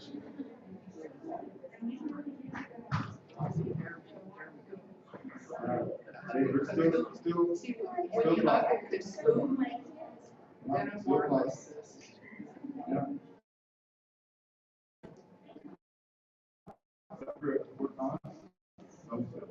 These two guys will talk to you.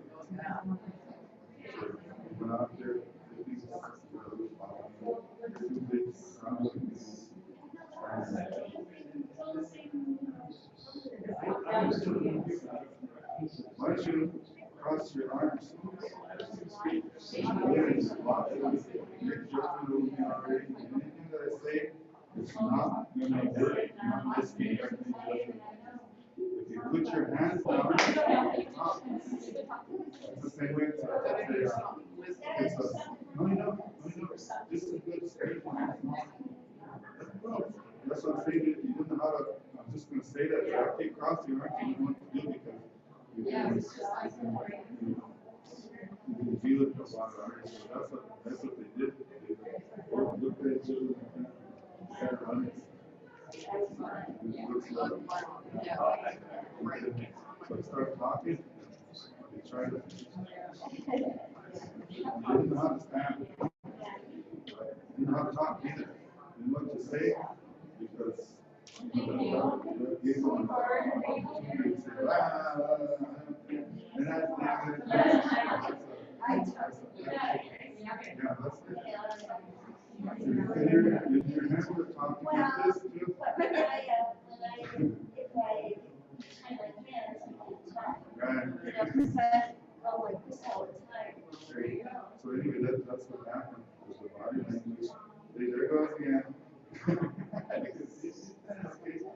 all right. It's all right, let your energy move when you're talking. I did find out terrestrial, like 1,000 miles. This is hard work. Real work. You know, and I learned how to keep them arms doing something else, because you cannot, you know. 1,080 miles first year. Arms are so heavy when I was trying to close myself off. Of course, there were occasions where I had to pin myself, but I don't Facial expression, language. Where's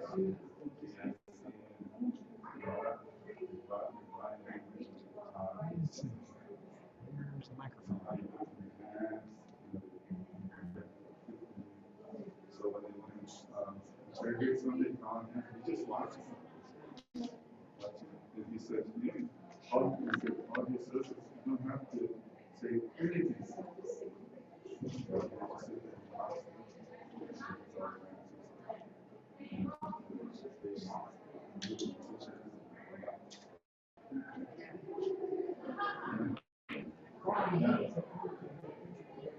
Sure.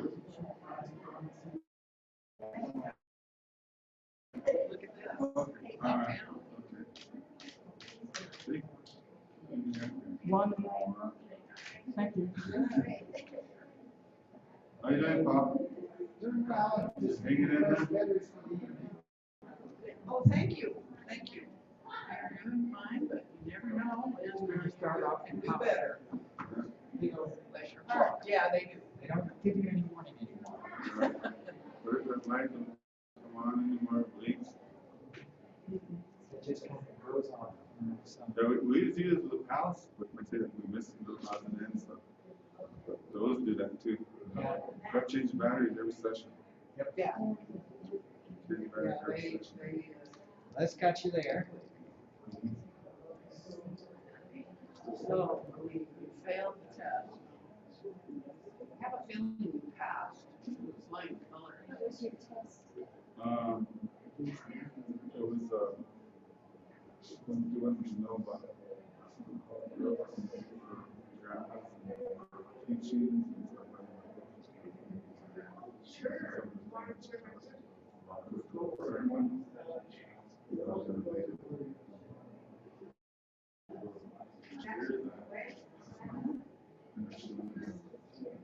I understood that she didn't. No, that's it. She's We're doing it from NASA thing. Yeah.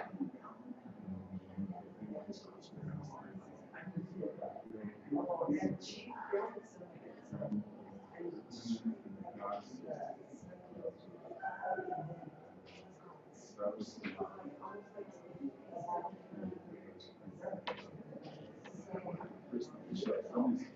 face went in my mind. It's separate. That one person's all in the world. But I can't answer this. I had to block that block. Okay.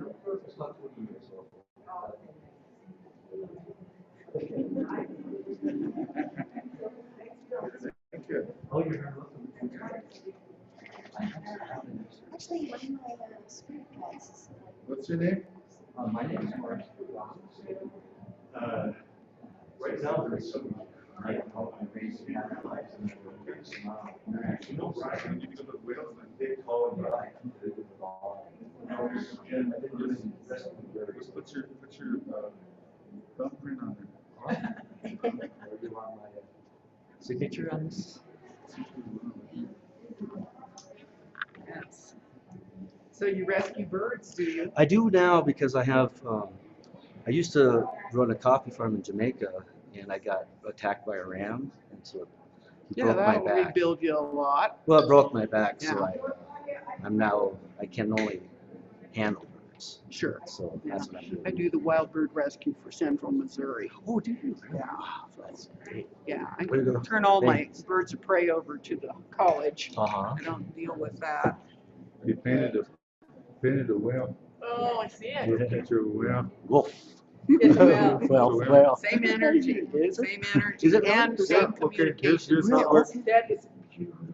Yeah. Would you like one? That's his friend. Oh, They're you're in the okay. shares, yeah. Okay. So here's the thing now, listen up. All right. Way back a few years ago, they found a skeleton in Pakistan. They got there's a whole skeleton. They got it all out, all took it over to Smithsonian, put it all together. There's a wolf, a big wolf. We've seen a skeleton, but the teeth are a little bit different than the regular canine, and it bothered this guy for a whole year. So he went back to Smithsonian, got the skull, and he was feeling everything. And inside the skull, he found these two little nodules inside the skull of the eardrum. He said there's only one other mammal that has that, and that was the whale. The whale. So he made an announcement that this was a relative of the whale, and they're carbon dated at 50 million years.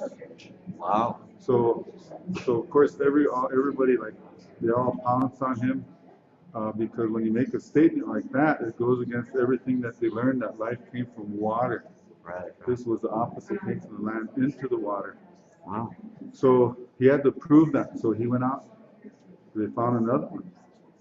They brought it back. So it wasn't just an anomaly. So what they did is the first one, and anyway, they kept finding, they started finding these skeletons at certain levels, you know.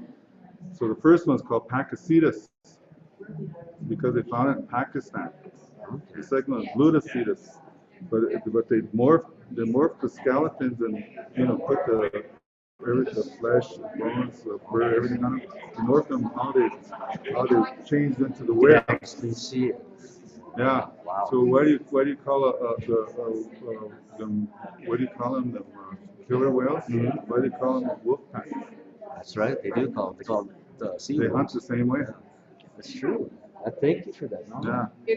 One time we were in the lodge and the moon of the whale, and our dog, usually our little dog comes in and sweat, but our other dog Spirit came in, because it's a bigger dog, and said, "I'm a whale too." Rosie. Well, thank you for that. That's Yeah. There's an email of the bear mark on the poplar tree. Okay. There's a picture. Diana, your sister Donna, wanted to know if you wanted to see that or use that. I don't have no. I could use it, but I don't have no computer. I do have a computer, but it doesn't work. So, Hey, I'm right outside. you got personal. We're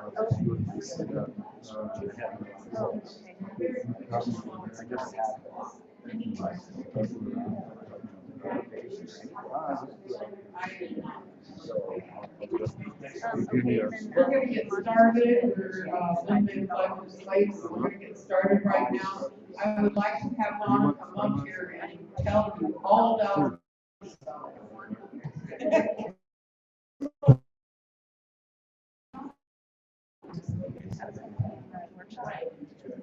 Thank you. Yeah. Well, thank you, everybody, for sticking around this late. I appreciate it. It's been an amazing weekend, hasn't it? I wanted to read something first that my guides gave me. I wrote this down. They asked me to read this before I got into the rest of my talk and my story and everything like this. And so I wanted to share this first with you. You have been here before, a part of the circle of life on this planet Earth for eons and eons. You are the players, the game changers, the creators. You have seen and experienced much. There's nowhere else in the universe such as this. Some may call it a game, and it's true. Others call it Earth School, also true. It is but one of the many opportunities for a soul to grow and evolve. There are rules to this game, instructions for this school, in this particular time-space continuum that are different from those of others. Just as your earth games such as Monopoly or Trivial Pursuit have their own set of rules, such is true for the game of life on earth. You came here for the excitement, the thrill, the adventure, and the pure joy of physicality. So here you are, playing the game of life, attending Earth School, just as you have lifetime after lifetime, always growing and expanding as you move from kindergarten to grade school to high school and college. Earth is a fascinating place.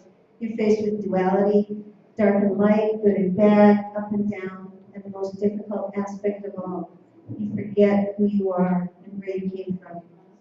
You incarnate on this planet lifetime after lifetime that you may learn and experience all this school has to offer, the good, the bad, and the ugly, as you evolve your soul. And the one final lesson, the lesson we're in right now, to wake up, to remember who you are, a divine spark of God, to find your way out of the darkness into the light, to find your way home. Now is the time. Never before have so many souls clamored to come here. And here you are, old soul that you are, on the final leg of the journey, waking up to the realization that you are more than a body that lives and dies, that you are a magnificent aspect of God's Spirit itself. For this is a most auspicious time. Never before have human beings made such gigantic leaps. Never before has the planet shifted. Been watching you as you have released and cleared and transmuted lifetimes of old patterns, beliefs, and karma. Many thought it could not be done, but you showed them. Soul after soul, whether they consciously know it or not, said yes. We can and will do this. We will shift and transmute the energies of this planet. We will create the new earth. Thank you, my guides are saying. Thank you for being here for part of this. My journey began in 2003. My daughter was killed in a car accident. She was 21 years old. And it changed my life. As I'm sure everybody understands that. It put me on a new path, set me in a new direction. Shortly after she died, I went to a Compassion Friends meeting for parents who've lost children. And this meeting really helped me move into a new direction. It was another life-changing event. And there's a person here today who I still remember. The first day I went to that meeting, I didn't want to go, I wasn't going to go. I am not going to be part of this frickin' club, this Mother of Dead Kids Club. And I remember sitting outside this building after work, sitting in front of this building where the meeting is, in my car smoking cigarette after cigarette after cigarette, because I didn't want to go in. And I saw another woman sitting in the car, just across the street, sitting there for the longest time too, and finally she got out. And so I got out also. And I walked up to her and I said, I lost my daughter. And she said, I lost my son. Her name is Joyce, and she's sitting in the back, and we walked in together. And, I'm sorry. It was an incredible time. This is the kind of place where you can go and say things that you can't say to anybody else. You can say that I almost stepped in front of a bus today because I didn't want to live. But it wasn't sitting in a meeting with people who understand what you're going through, who really felt what you were experiencing. What changed me after that was one woman. She came up to me afterwards and she said, your daughter was standing behind you all night long and she's a beautiful girl. And she hands me her card that says Angel Reader. Well, I didn't know anything about that. I didn't know what an angel reader was. She was a psychic, she was a medium, she could see my daughter with me. And I didn't know anything about that. It wasn't that I was opposed to it, it just wasn't part of my arena. And I took the card and I went home and I think I sat with it for about a month. It took me like a month to get up the courage to go see her. But when I did, I was able to connect with my daughter. And it was, the most important thing that I had ever done.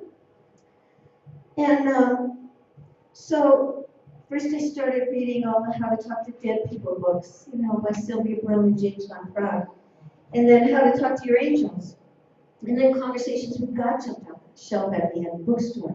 And it just opened up this whole new world. It started answering all these questions and these things you have in your head that you sort of remember, you sort of know, but that it just changed my life. I started studying and wanting to read, reading all these books. I'd sit at the Barnes and Noble for hours with stacks of books next to me and reading all this stuff.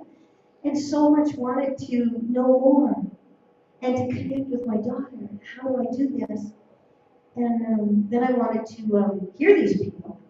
I was the executive director of the Fort Collins Symphony at the time, so I'm used to doing events and things like that.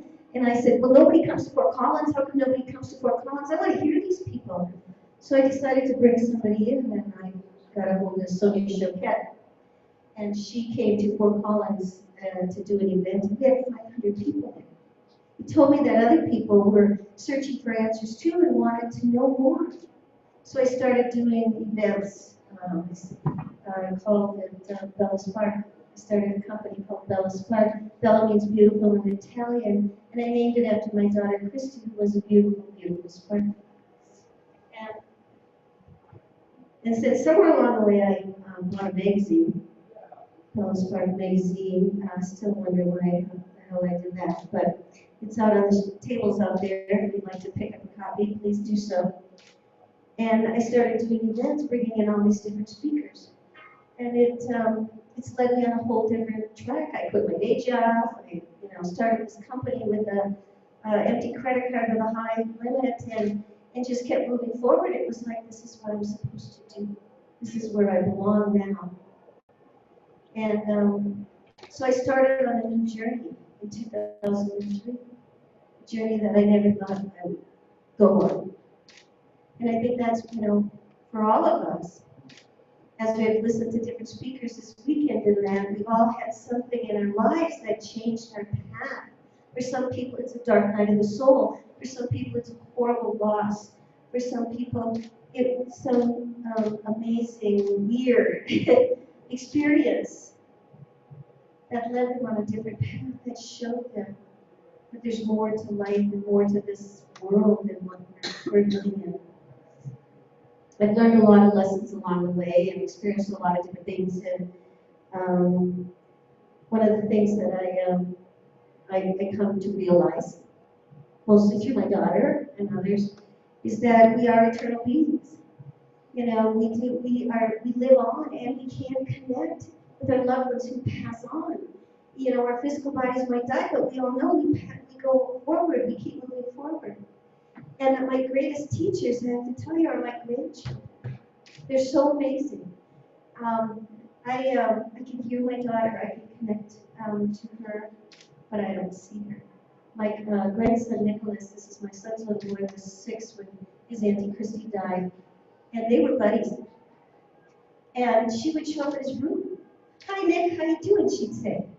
And there'd be Christy, and she'd hang out with him and talk to him and everything, and he would share that with us. I remember when he was 9, he would walk home from school and he'd be home alone for about an hour until his dad, my son, would get home.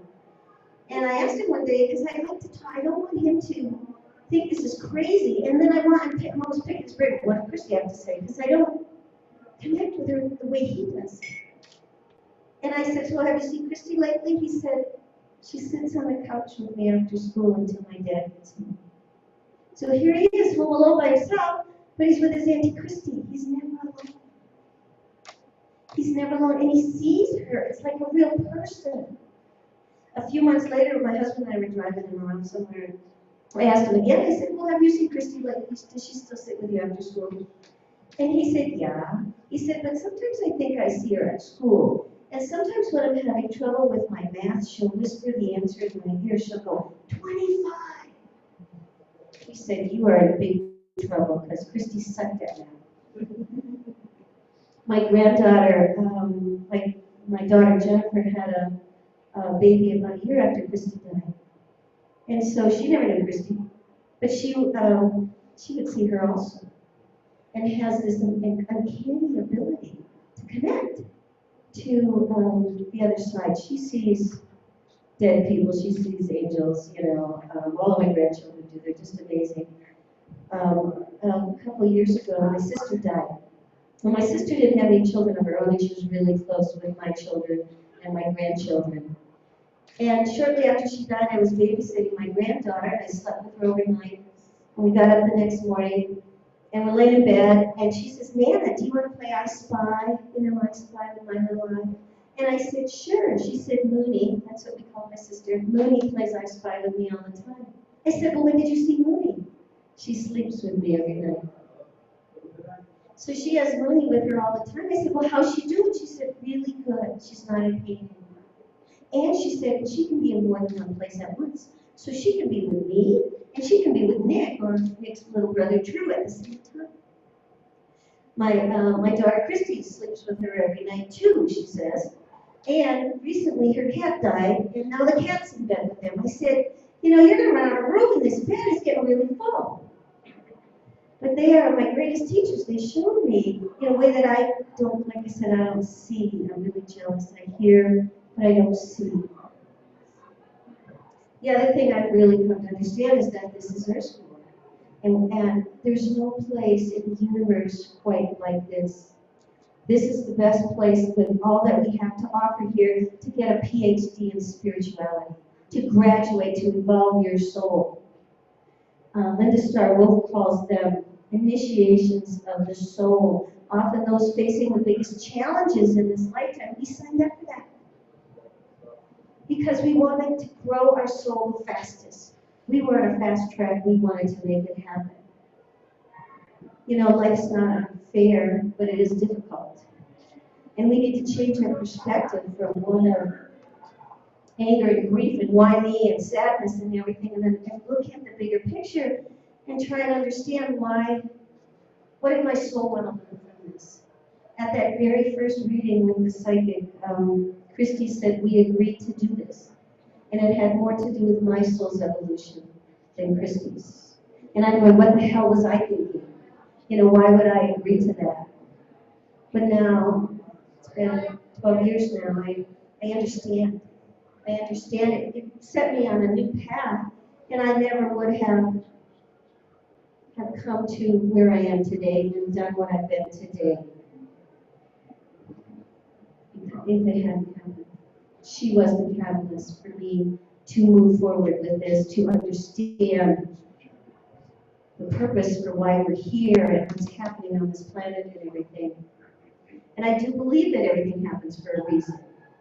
There was a story in the newspaper not too long ago about a soldier who had been in Iraq, and he got hit by a bomb, and it kind of blew the top of his head off. And he was blind. And the story now, he has a dog, a service dog, and he's working with other soldiers who had similar experiences in them. But he said, it was the best thing that ever happened to me. It changed the trajectory of my life. And I love the way he described that. It changed the trajectory of my life. He said, knowing who I was at the time, the path that I was on at the time, I would be a totally different person and probably not a good person.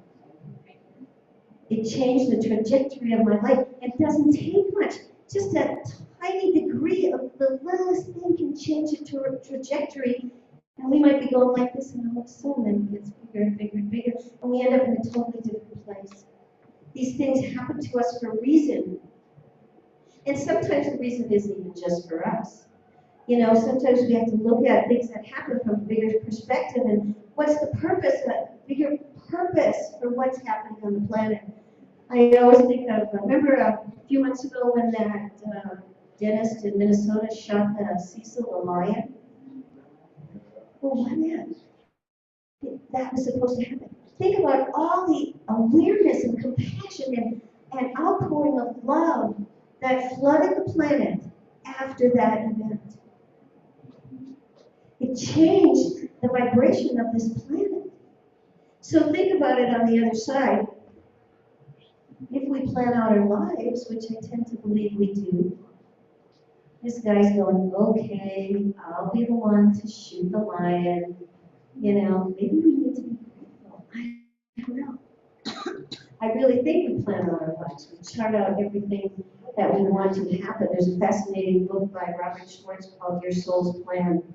And he works with a medium to take people to their lives between lives and figure out what they chose, if they chose things. Every chapter is a different story. There's a story about a young man, 30-some years old, wife, 2 little kids, dies into a swimming pool, breaks his neck, and he's paralyzed. Was that supposed to happen? When he takes him back, regresses him to his life between lives, he did want it to happen. In fact, he wanted it to happen when he was a child. But the soul that was supposed to be his mom said, yeah, I don't know if I want to deal with that. And so he agreed that it would happen when he was older. And his wife, the soul that was going to be his wife, and his kids, everybody signed up. When we choose these things, we choose our parents, we choose these experiences, we choose everything we want to have happen for our soul to grow and evolve.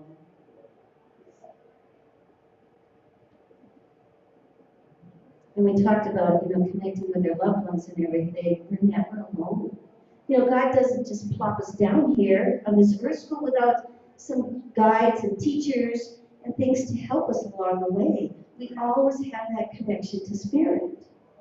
We always have connection, and we need to practice tapping into our network all the time, especially, for those people who are just starting to wake up.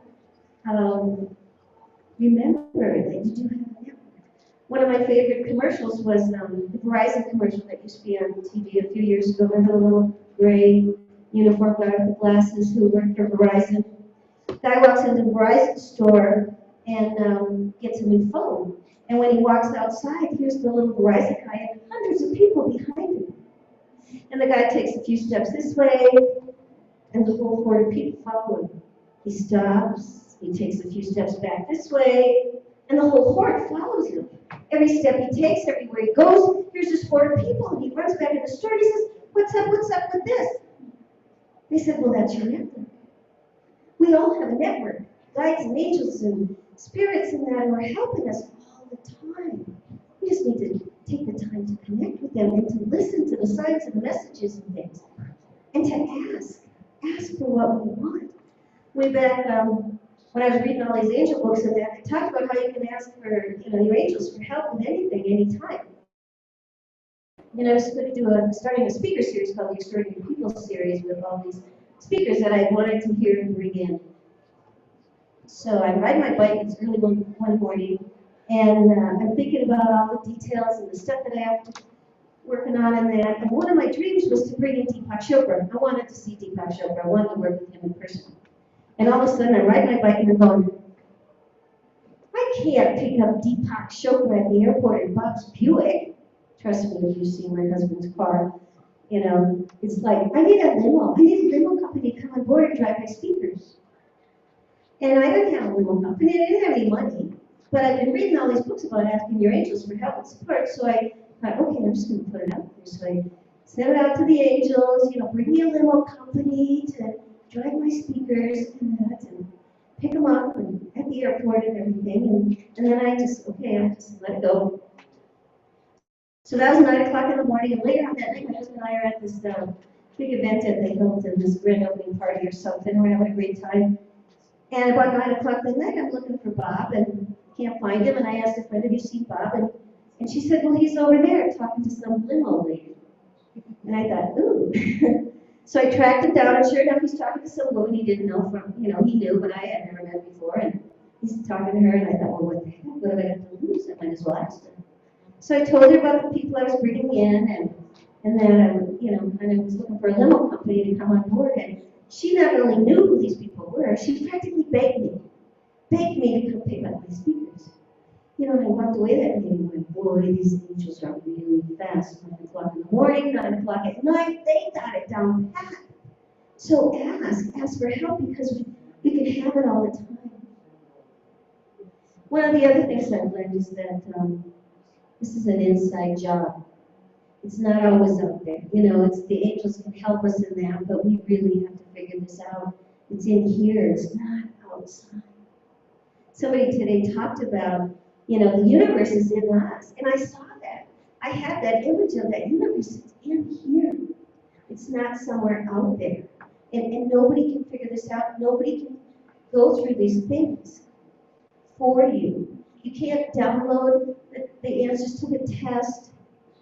You know, you can't cheat on it. You have to do this yourself. You have to deal with these things, these events, these things that you brought in to involve your soul. And it's up to us. And the other thing I realized, like Cecil the Lion, sometimes it's not always just about us. The things, we've been doing a lot of releasing. How many people have felt like the last 2 years all they're doing is going through their shit, you know, crap everywhere. Left and right, releasing this, releasing that. God, I thought I'd dealt with that before. Why is it showing up again? You know. Sometimes it's not just our stuff. You know, I've been doing the emotion code, which is I think Patricia talked about this. It's a fascinating thing, and it's so easy, a muscle test, to find out where in your body these emotions, these things, these issues have been stuck. And then you run this little magnet down your back to transmute it. It can be a refrigerator magnet. It's so easy, and there's a chart you can download from the internet. But sometimes the stuff we're dealing with isn't even our stuff. It might be a past life stuff. It might be our grandma's in that. One night I was doing the emotion code, and everything that was coming up was my mother's mother. It's like, dang, it's bad enough I have to do this for myself, and now I keep carrying all her crap, you know? But so a lot of the stuff that we're doing is to clear it, and that's the exciting piece. That's why we all came here, because we did all come here. We signed up and we said, pick me, I want to come. I want to be here now. And if we got a little nervous about it, our guys were there to help us, to nudge us on. First they showed you ice cream. Then they waved pizza under your nose. And then they said, and you can have sex. So we said, we're all here. We came to get rid of a lot of this stuff. That's why this time is so special. That's why we've been working so hard to get rid of lifetimes. For us, for our lineage, for our family, forwards, backwards, across all timelines. To clear this stuff and to put an end to that karma so we don't have to deal with this ever again. And that's the best part. We can clear this now. So that's why we're all here. We're working really hard to work through these things and to release this stuff. And we've been doing it for years. We're moving through it. And hopefully we're all kind of getting past that stage of this journey. The other one is, again, you know, we already know all the answers. It's in here, our click notes. The quantum field is inside us. It's not out there somewhere. And we can tap into it any time. I worked one time with a communicator, animal communicator, and she said, I don't teach people how to talk to their animals so they can just have a conversation with their pets.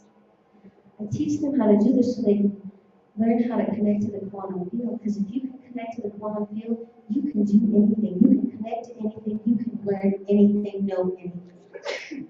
And it's all there, and it's all in us. And we hide it in plain sight, you know, right here inside of us. Leave it as humans to make something so simple, so hard. A while back, I watched a movie, Bagger Vance. Any golfers in the movie in here? It's not just a golf movie. It's a movie about life. And Baker's sort of an angel who shows up to help this young golfer find his swing again. He says we all come in with our own unique swing. And we all come in with our one unique gift, our one unique thing that we're supposed to do. Each person comes into this world with a specific destiny.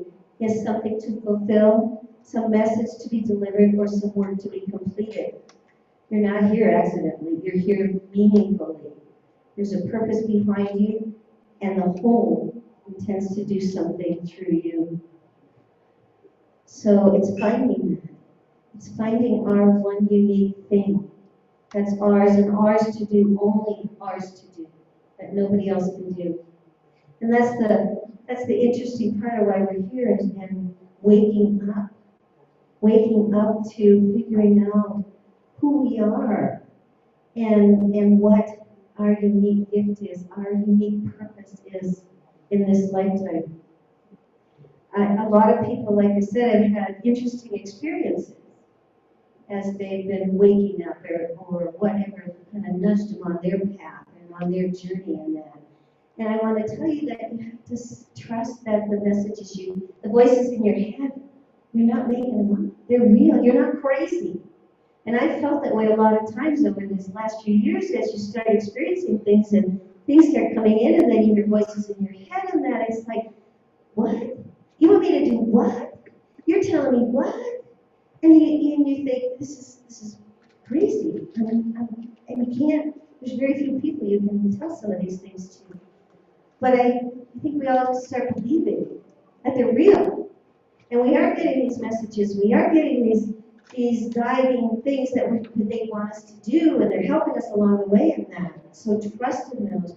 A while back, I was getting this nudge to go to the Grand Canyon. I've never been there before, and it just kind of kept popping up over the course of a year.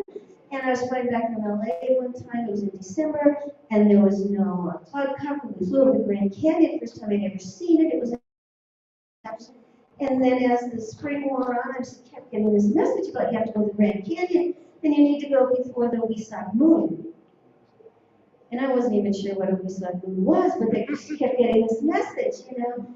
And then I was talking to my husband. I don't tell my husband this stuff. I just say, well, we need to go to the Grand Canyon. We've never been there. We should take a road trip and that. And buddy, we were going to go. We started planning on it, and then things were coming up, and it was right before Memorial Day, and our son was coming in on Friday. He was flying in on Friday, and everything. So I was kind of backtracking, thinking, well, maybe I don't need to go. Maybe I don't need to go.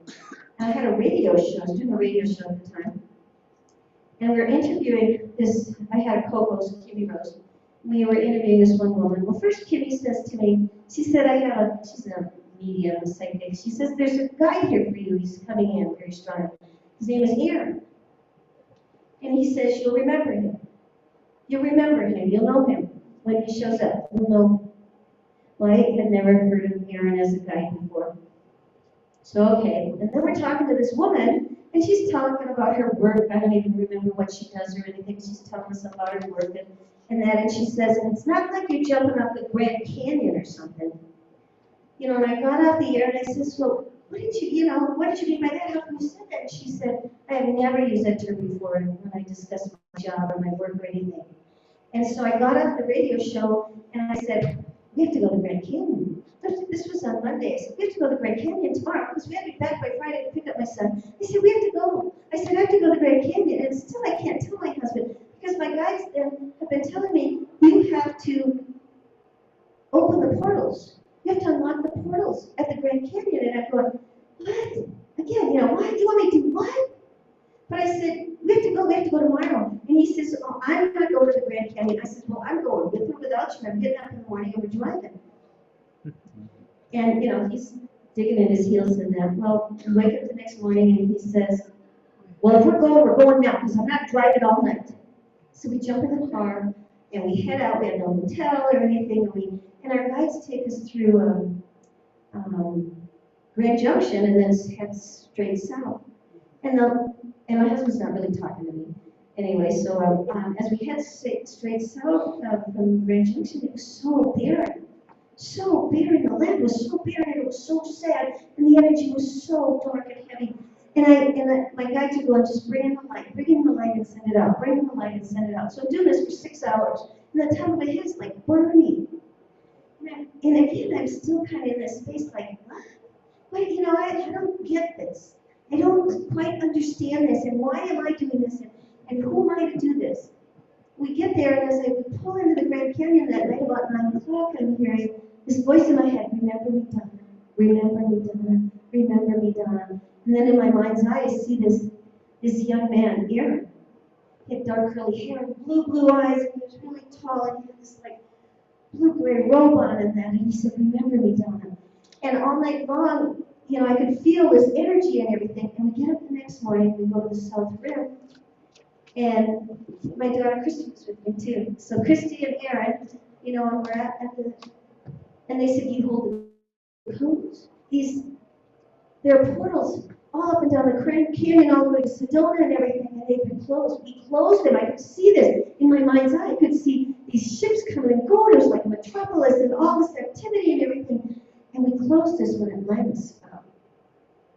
And we were there closing these portals, rushing, just going crazy trying to close these portals. And they said, now it's time for them to be open. And you hold the code to unlock them. And so it's Kirsty and Aaron and I, and it was all, we didn't really have to do anything, it was just a frequency thing. And they said others will come behind you to open them, but you hold the codes to unlock them. So we did our thing, and then I just walked the whole South Rim with Aaron and Christy, and it was like we're sprinkling pixie dust as we go along. But, it's when you have these like weird experiences and you're going like, what? Who? Me? Why me? Who am I?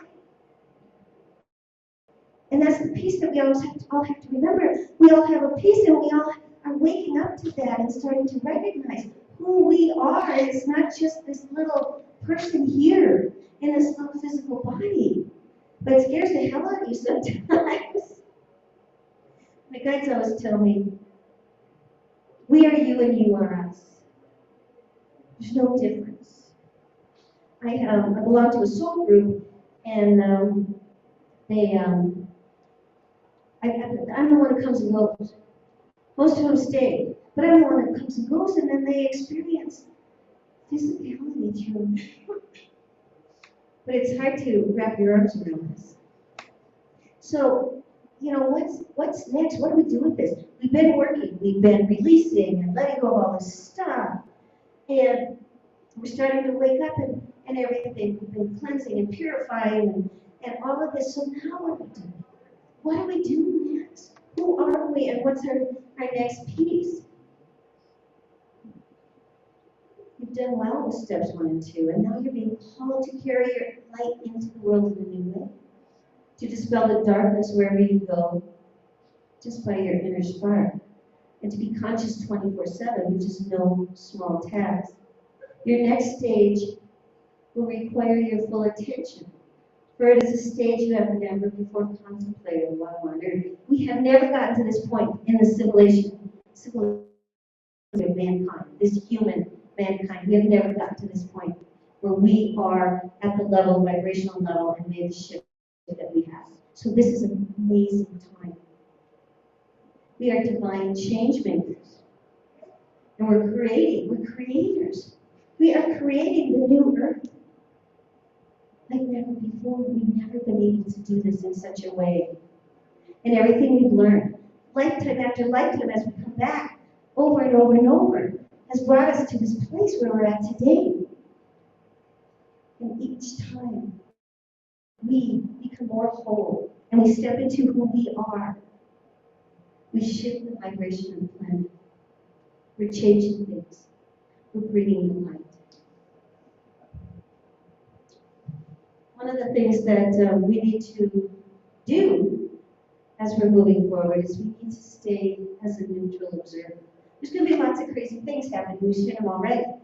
It's messy, it's loud, it's icky, and you can't get embroiled. We need to step back and look at it from a higher perspective and try and see what's the purpose behind all of this, and not get so caught up in it, and stay neutral and hold the light.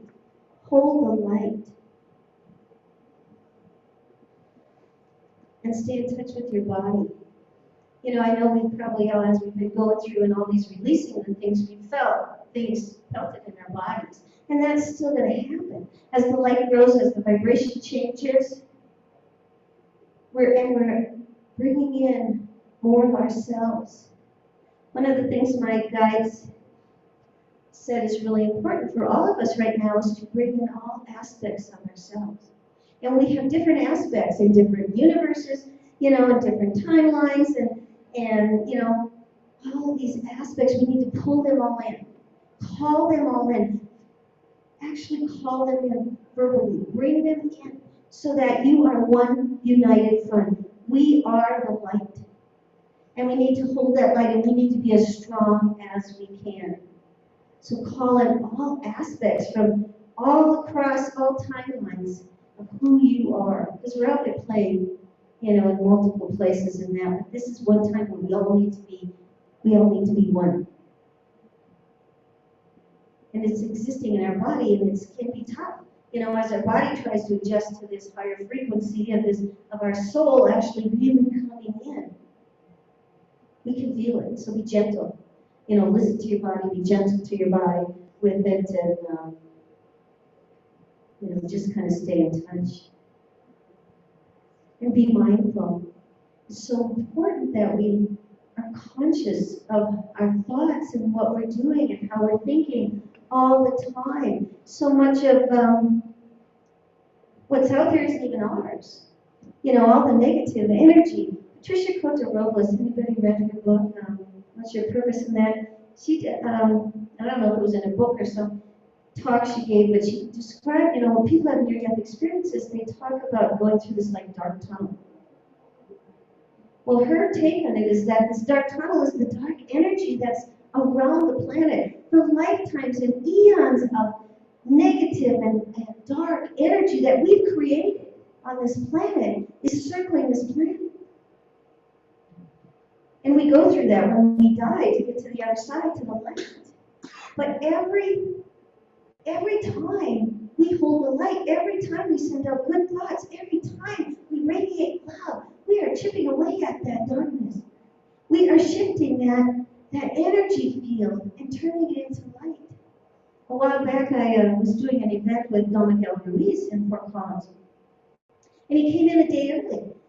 And it was, I couldn't figure out, well, what am I supposed to do with him? Well, why is he here on Thursday? And, you know, he doesn't have to be here until Friday.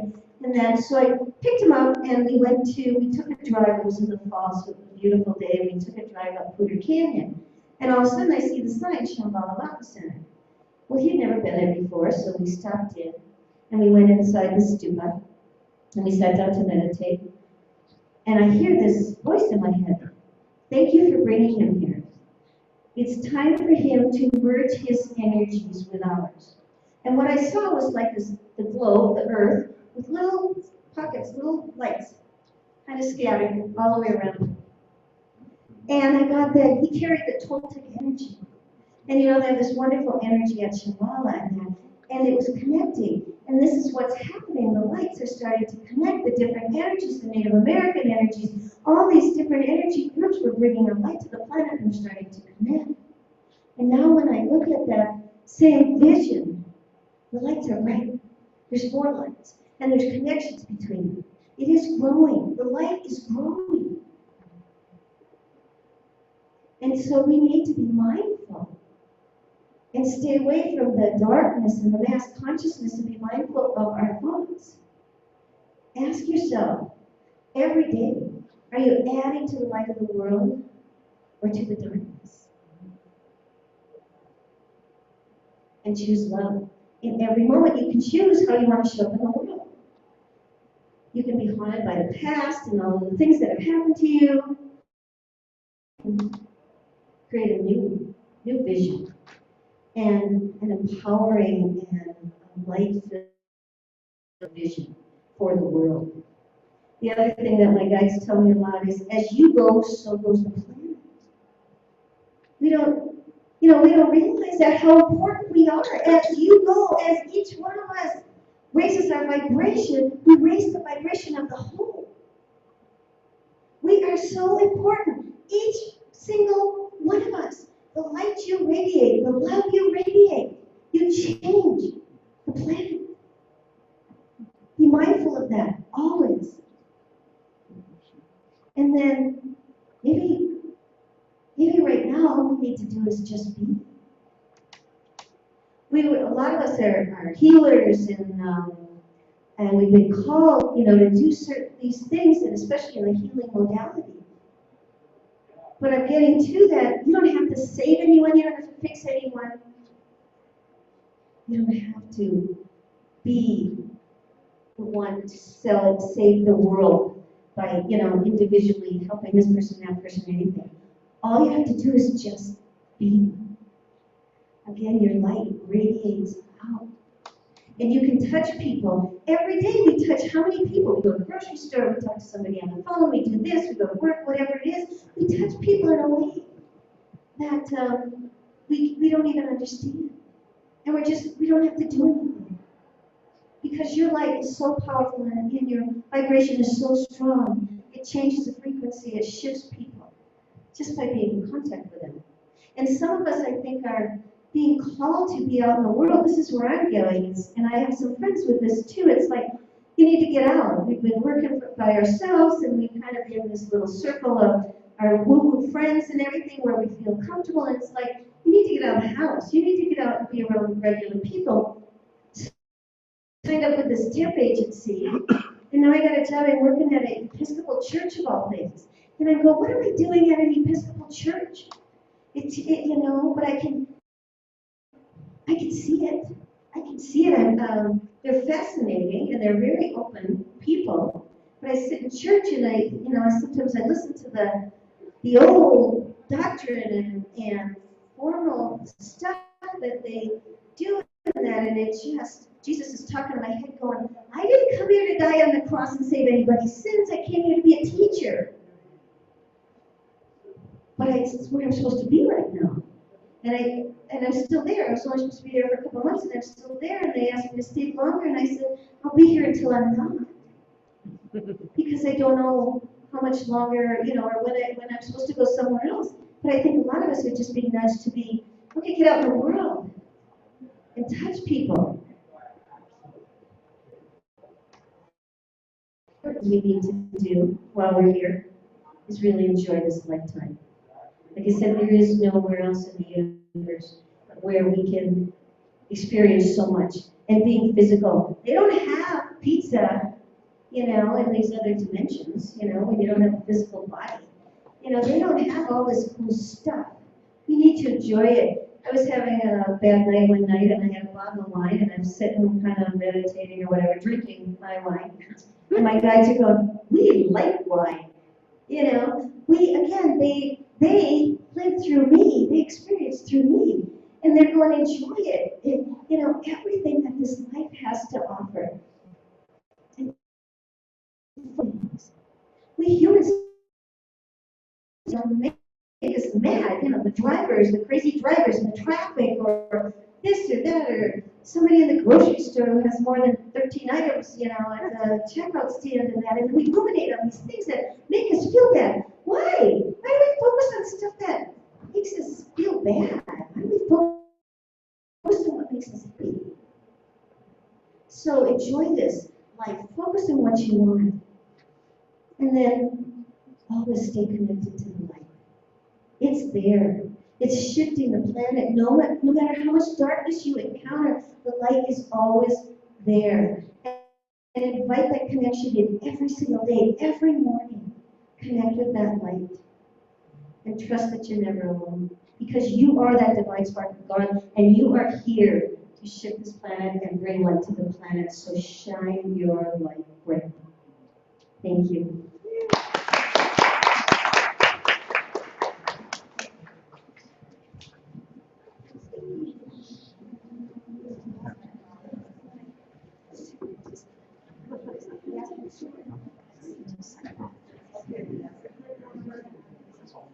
That's wonderful.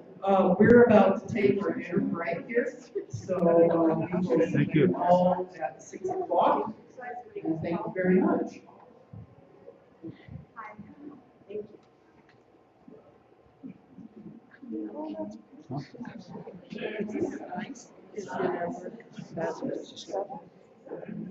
Oh, yeah, he's got it over there. Find out, yeah. But you can use it up there on the podium too. It's just a computer up there. So the parents. Here it